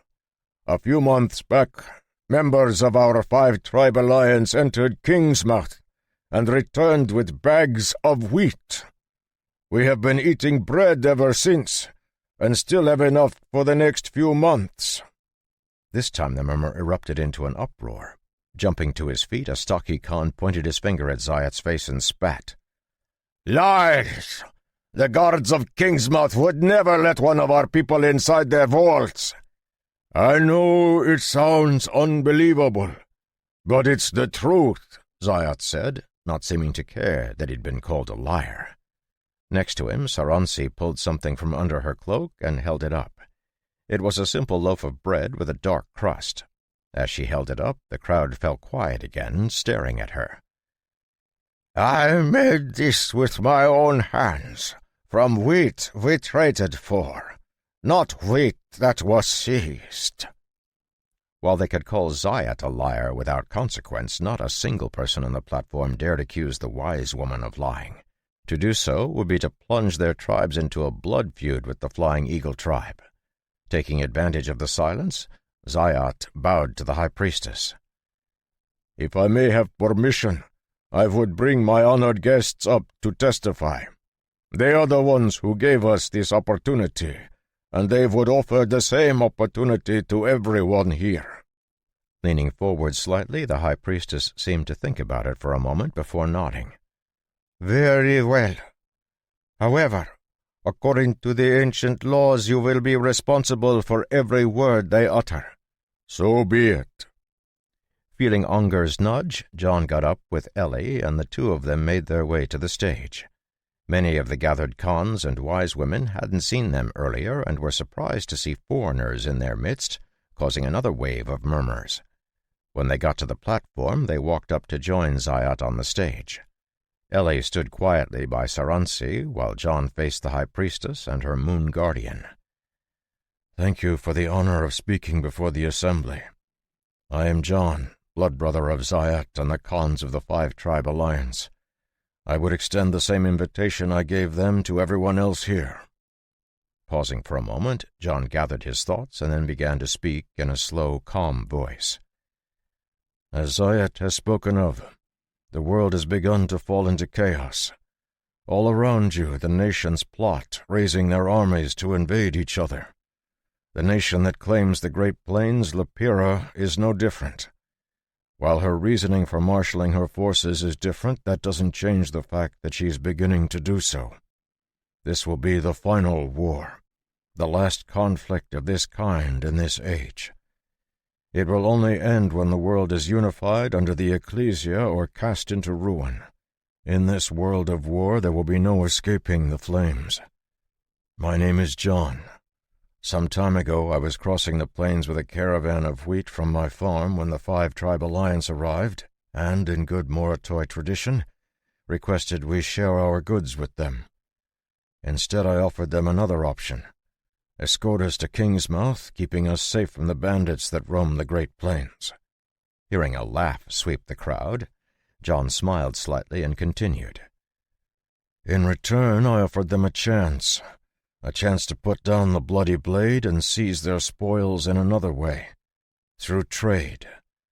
Though they doubted it was possible, you have heard the testimony of their success. Peacefully, they were able to enter Kingsmouth, engage the grain merchants in trade, and then return to their families whole, hale, and hearty. Imagine how your tribes would prosper if you could do this as well. How your children would smile when their bowls were filled. And food is only the beginning. Soft cloth from the north for your wives, proper steel tools from the south for your sons, wines from the west for your tables. All of these things will be open to you. The Five-Tribe Alliance was able to do all of this under the flag of the Eternal Flame. And you can do the same. Ellie had expected another eruption after John finished speaking, but his calm words seemed to have sucked all the energy out of the crowd as they thought about the picture he painted. There were few things more captivating than the dream of improving the lives of their tribes, and the Khans found themselves caught up in a collective daydream. After all, who wouldn't want to clothe and feed their families with the very best? Finally, the Moon Guardian stepped forward and broke the silence. "The testimony has been heard. Who would speak against it? It took a little while for the crowd to stir, but finally a grim-faced man stood up. His cheek was badly scarred, and he was missing part of his ear, giving him a savage look. You say the world is falling into chaos, but why is it that our plunder has been richer than ever these past years? About to step forward to answer, Zayat saw John nod and speak. If I am not wrong, every raid that has returned in the last 2 years has brought back more gold and jewels than ever. Hearing a murmur of assent from the crowd, John's lips curled up and a gold coin appeared in his hand. I have 100 more of these for anyone here who is willing to eat them. Looking around at the suddenly silent crowd, John's smile grew wider still, and he looked at the Khan who had posed the question. Gold and jewels are wonderful, but they cannot fill your bellies. They are nice to have, but are worthless if there is no food to buy. I am offering you a way to use those spoils you have gathered. Another Khan jumped to his feet to ask a question, and after him another. The questions ranged from details about what sorts of things could be traded for to what kind of guarantees John could offer, and as the time passed, it quickly became clear that many of the Khans, if not outright convinced, were leaning toward John's offer.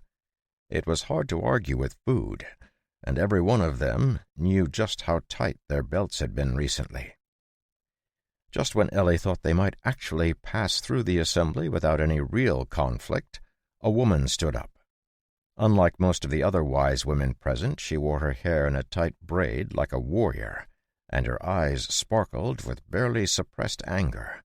Seeing her rise, both Saransi and Zayat paled, as if their worst fear had come true. Lifting her hand to point at the stage, the wise woman with the braid spoke in a rough voice. Enough! We have listened to your blathering for long enough. You ask us to change our ways, break our traditions that have been passed down for thousands of years. You ask us to live peaceably with those who would steal us blind and call it fair, those who despise us as the lowest of wild sheep. This is an insult to our ancestors. You may not know this, but our people are simple. We respect strength, and strength alone. You have made your offer. Now it is time to defend it with the strength of your fists. Seeing the High Priestess nod, the Moon Guardian stepped forward and spoke in a loud voice. So be it. Let the challengers begin. Jigor, you spoke first, so the first challenge is yours. I welcome it, the braided woman said. As do I, John replied.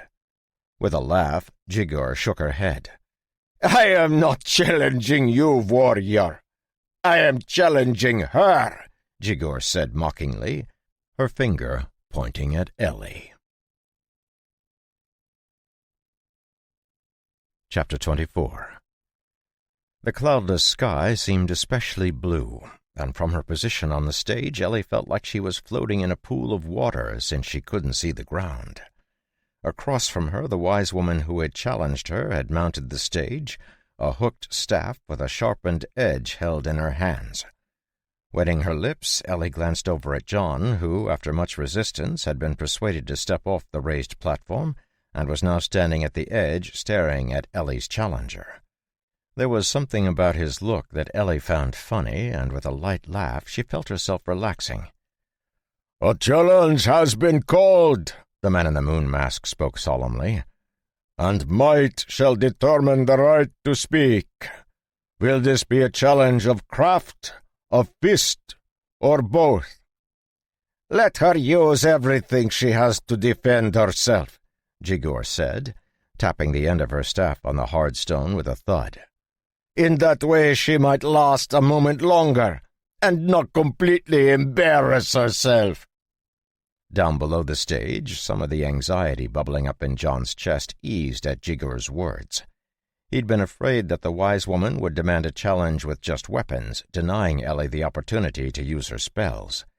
Now that the rules were established and there was no restriction on the way Ellie fought, he was much more confident in her chances. From what he could tell, Jigor was a titled class holder, which was a level above Ellie, but the difference in their strength wasn't that significant. As a witch, Ellie's mana was uncommonly pure, easily rivaling that of a titled class holder. Added to the fact that she was on the cusp of becoming a titled class holder herself, thanks to the intensive study she had been doing, and the fact that she had a powerful combat-oriented familiar, John thought she had a good chance of victory. Clearly Jigor didn't agree with John's assessment, and as she stared arrogantly at Ellie, her disdain was obvious. Seeing Ellie fumbling with her wand as she drew it out, the derision in the wise woman's eyes grew stronger, and she turned away with a snort, looking at the Moon Guardian. Next to John, Saransi rubbed her hands together, obviously nervous. Glancing at John, she saw his calm expression, and a flash of anger ran through her. "Do you know what it means if she loses?" she asked, her voice harsh. "You mean Ellie?" John asked, taken aback by her tone. "No, Jigor. We're in a dangerous situation, like walking on the edge of a knife. If Jigor loses, you can be sure there will be another challenge because the war faction cannot afford to lose prestige, especially to a foreigner. They will continue to challenge Ellie without giving her a chance to rest until they defeat her." Frowning, John shot a glance up at the platform where the High Priestess sat. "Surely the honor of the Moratoi would stop them from using such a tactic?" "Only victory is honorable. The method is not a matter of honor at all. After all, we're equally welcome to use the same tactic. However, we cannot compete with them in a physical confrontation. They boast great Khan-level combatants among their numbers, but we have no wise woman who can fight against them." "I can fight them," John said, his gaze returning to Ellie and Jigor on the stage. "No, you cannot. Wise women face wise women, and Khans face Khans. That is the law of the assembly." Then we might have a real problem," John said after a moment of thought. Up on the stage, Ellie and Jigor readied themselves, waiting for the command to begin. Clearly tense, Ellie presented a sharp contrast to her opponent, who looked calm and relaxed. Seeing that they were both ready, the Moon Guardian lifted his hands and spoke in a solemn voice. "Let all of those who've watched stand witness.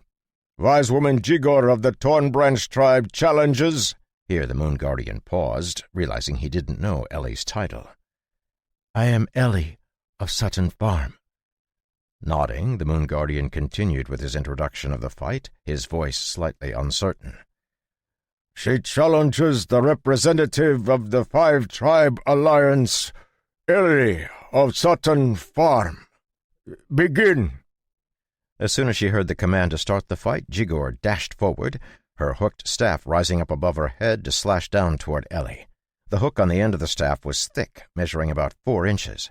The outside edge of the curve had been sharpened to a point, creating a sort of axe-like blade that Jigor used to chop at her opponent. Ellie, freezing slightly when the beginning of the fight was signaled, quickly snapped out of her daze and retreated to the side, her wand lifting. Sneering, Jigor tracked with Ellie, her explosive footsteps carrying her the distance between them quickly. Realizing she wouldn't be able to avoid the attack by dodging, Ellie planted her feet and stabbed her wand forward, casting her first spell. A thunderclap echoed from the tip of her wand, creating a solid wall of sound that rushed across the platform, slamming into Jigor and forcing her back. Taken off guard by the force of the spell, Jigor struggled to stay on her feet, and had only just recovered her balance when Ellie's second spell manifested itself. With an arcane word, the wind whipped and the blue sky was suddenly darkened with a swiftly gathering cloud. From the spot where Jigor stood on the platform, it felt like the whole sky was covered with a fierce storm cloud that began to drop a furious deluge, while sharp winds blew violently. Feeling the rain slamming into her, Jigor suddenly found herself unable to see more than a few feet. The clouds had completely blocked out the sun, darkening the surroundings, and the water pounded down in such thick sheets that her vision was completely blocked. Totally thrown off by the change in weather, she cast around with her staff, only managing to strike the air. Outside of the platform, the gathered Moratoi stared at Jigor with confusion. The sun was still shining in the cloudless sky, and the light breeze blowing across the platform stirred their clothes. Yet, from what they could tell, Jigor had suddenly started casting about as if she was blind. Her feet shuffled this way and that, while her weapon slashed around in large arcs that came nowhere near Ellie, who was still standing across the platform. Unable to fathom what was going on, the crowd started to whisper to each other, trying to figure out why Jigor would suddenly go mad. A few of the people watching, those who had obtained the legendary stage, leaned forward, their eyes narrowing as they watched Ellie preparing another spell. It was clear Jigor had been caught in an illusion and was lost in a world that only existed in her mind. While a few of the wise women understood what was going on, they were unsure how Ellie had done it. In their understanding, such spells were only possible at the legendary level, and Ellie was clearly nowhere near that level. Feeling some gazes settling on him, John just crossed his arms and watched the fight, maintaining his unruffled calm. Up on the stage, Ellie's wand stabbed out again, and another thunderclap echoed out, slamming into Jigor's back. The wise woman, trapped in the illusion, had lost her sense of direction and had turned away from Ellie, causing the spell to catch her completely unprepared. With a scream of surprise, Jigor tumbled forward, rolling off the edge of the platform and falling on her face with a thud. The heavy fall shocked Jigor out of the illusion, and with a groan she stumbled to her feet, her nose clearly broken. Staring around her at the blue sky, it took her a moment to gain her bearings, but when she did, she realized the entire crowd was staring at her with strange looks. Most of the looks were looks of confusion, but mixed in was anger and a fair amount of derision. Feeling a pain in her nose, she lifted her hand and stared in shock as her fingers came away bloody. Letting out a scream of rage, she grabbed her staff and turned to jump back up onto the stage, only to hear the hated echo of thunder as a wall of sound caught her for the third time. Mid-jump, Jigor had no way to brace herself as the spell slammed into her body, sending her flying out over the crowd to crash into the seated spectators. Standing calmly on the platform, Ellie watched as Jigor tried to detangle herself from the people she'd smashed into, a faint smile tugging at the corners of her lips. Glancing over at the Moon Guardian, she saw he was staring at her in consternation. With a small cough, she pointed to Jigor's sorry figure and saw him jerk back to the present. "The challenge of the wise woman Jigor of the Torn Branch tribe has failed. The representative of the 5-tribe alliance is victorious and maintains the right to speak." Smiling happily, Ellie bowed her head toward the Moon Guardian and turned to look at John, who gave her an encouraging look. Jigor, just managing to get to her feet and still disoriented by taking a thunderclap to the face, couldn't believe she'd lost so easily. Furious, she was about to protest when an iron-like hand clapped down on her shoulder, causing her to freeze. Another wise woman had appeared behind her without a sound, and as Jigor turned her head, the woman walked past her, heading for the stage. "I am not convinced. Goa of the Black Worm tribe challenges Ellie of Sutton Farm." Hearing a sharp intake of breath next to him, John's eyes narrowed, and the pleasant expression his face had worn vanished. Goa was a powerfully built woman, and it was clear from both her voice and the way she walked that she was a legendary-level class holder, and a strong one at that. Sensing John's desire to step in, Saransi stopped him and shook her head, speaking in a quiet voice. "Goa, the Burning Blade. Her strength in direct combat is at the top of all the wise women, only equaled by the High Priestess and maybe the Moon Guardian. Since she is stepping out, we are beaten." Frowning, John stared at Saransi for a moment, but she was looking at the Moritoi woman advancing on the stage. "Then why fight at all? Let's tell Ellie to come down." "No, that would be a sign of cowardice, not only for her, but for our entire alliance," Saransi said bitterly. "None of us would ever have the right to speak again. But don't worry, Goa shouldn't take things too far." "It would be best if she didn't," John said, still frowning. Up on the stage, Ellie's eyes were fixed on Goa, who was climbing up onto the stage. Shorter than average, Goa's heavily muscled body seemed to give off the same type of pressure Ellie had felt from Thomas before.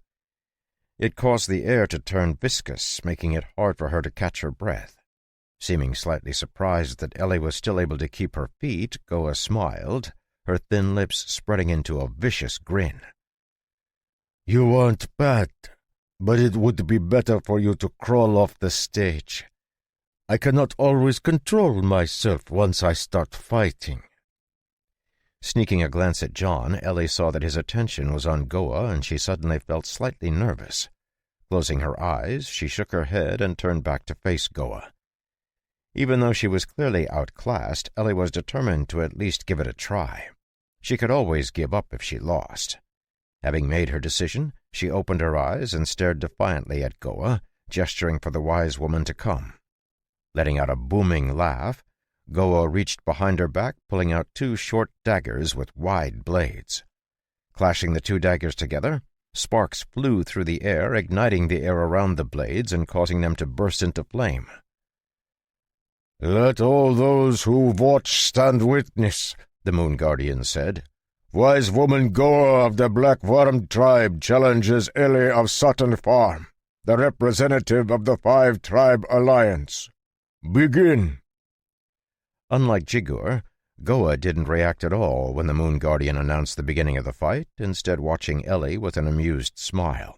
Her face pale, Ellie cast her first spell, trying to trap her opponent in an illusion just like she had done with Jigur a few moments before. However, when the spell rolled toward Goa, the wise woman casually waved one of her blades, cutting through the spell and burning it away. Taking it a step forward, she lifted her dagger and pointed it at Ellie. If you have any real abilities, bring them out, or you will suffer a humiliating defeat. Nodding, Ellie lifted her wand and spoke in a low voice. As her words echoed across the platform, the wind picked up and the clouds appeared in the sky.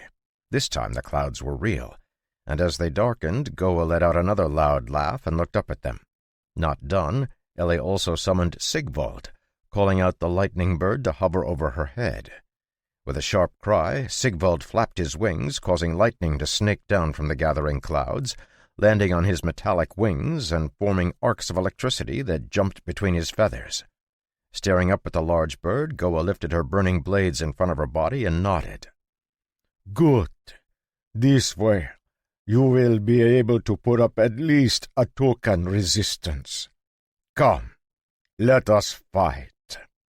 Letting out a battle cry that shook the air, Goa leaned forward and dashed, her body blurring as she moved toward Ellie, almost too fast for the eye to follow. Realizing she had underestimated her opponent, Ellie responded by swiping down with her wand, throwing a thick bolt of lightning into Goa's path. With a slash of her burning dagger, Goa cut into the lightning like she was cutting water, causing it to smash apart. At the same time, her other dagger darted out to block the raking claws that were heading toward her eyes. Able to sense the danger from the burning blade, Sigvald twisted away and shot up into the air, quickly turning to dart down toward Goa's back, while Ellie threw another bolt of lightning at the wise woman's face. Laughing savagely, Goa rushed forward, completely ignoring the lightning and stabbing her blades toward Ellie's chest. A thunderclap echoed across the stage, but it was ignored, cut apart by the flames around Goa's blades. Realizing she was falling into a dangerous situation, Ellie tried to dodge backward, but before she could, the air around her suddenly solidified, freezing her in place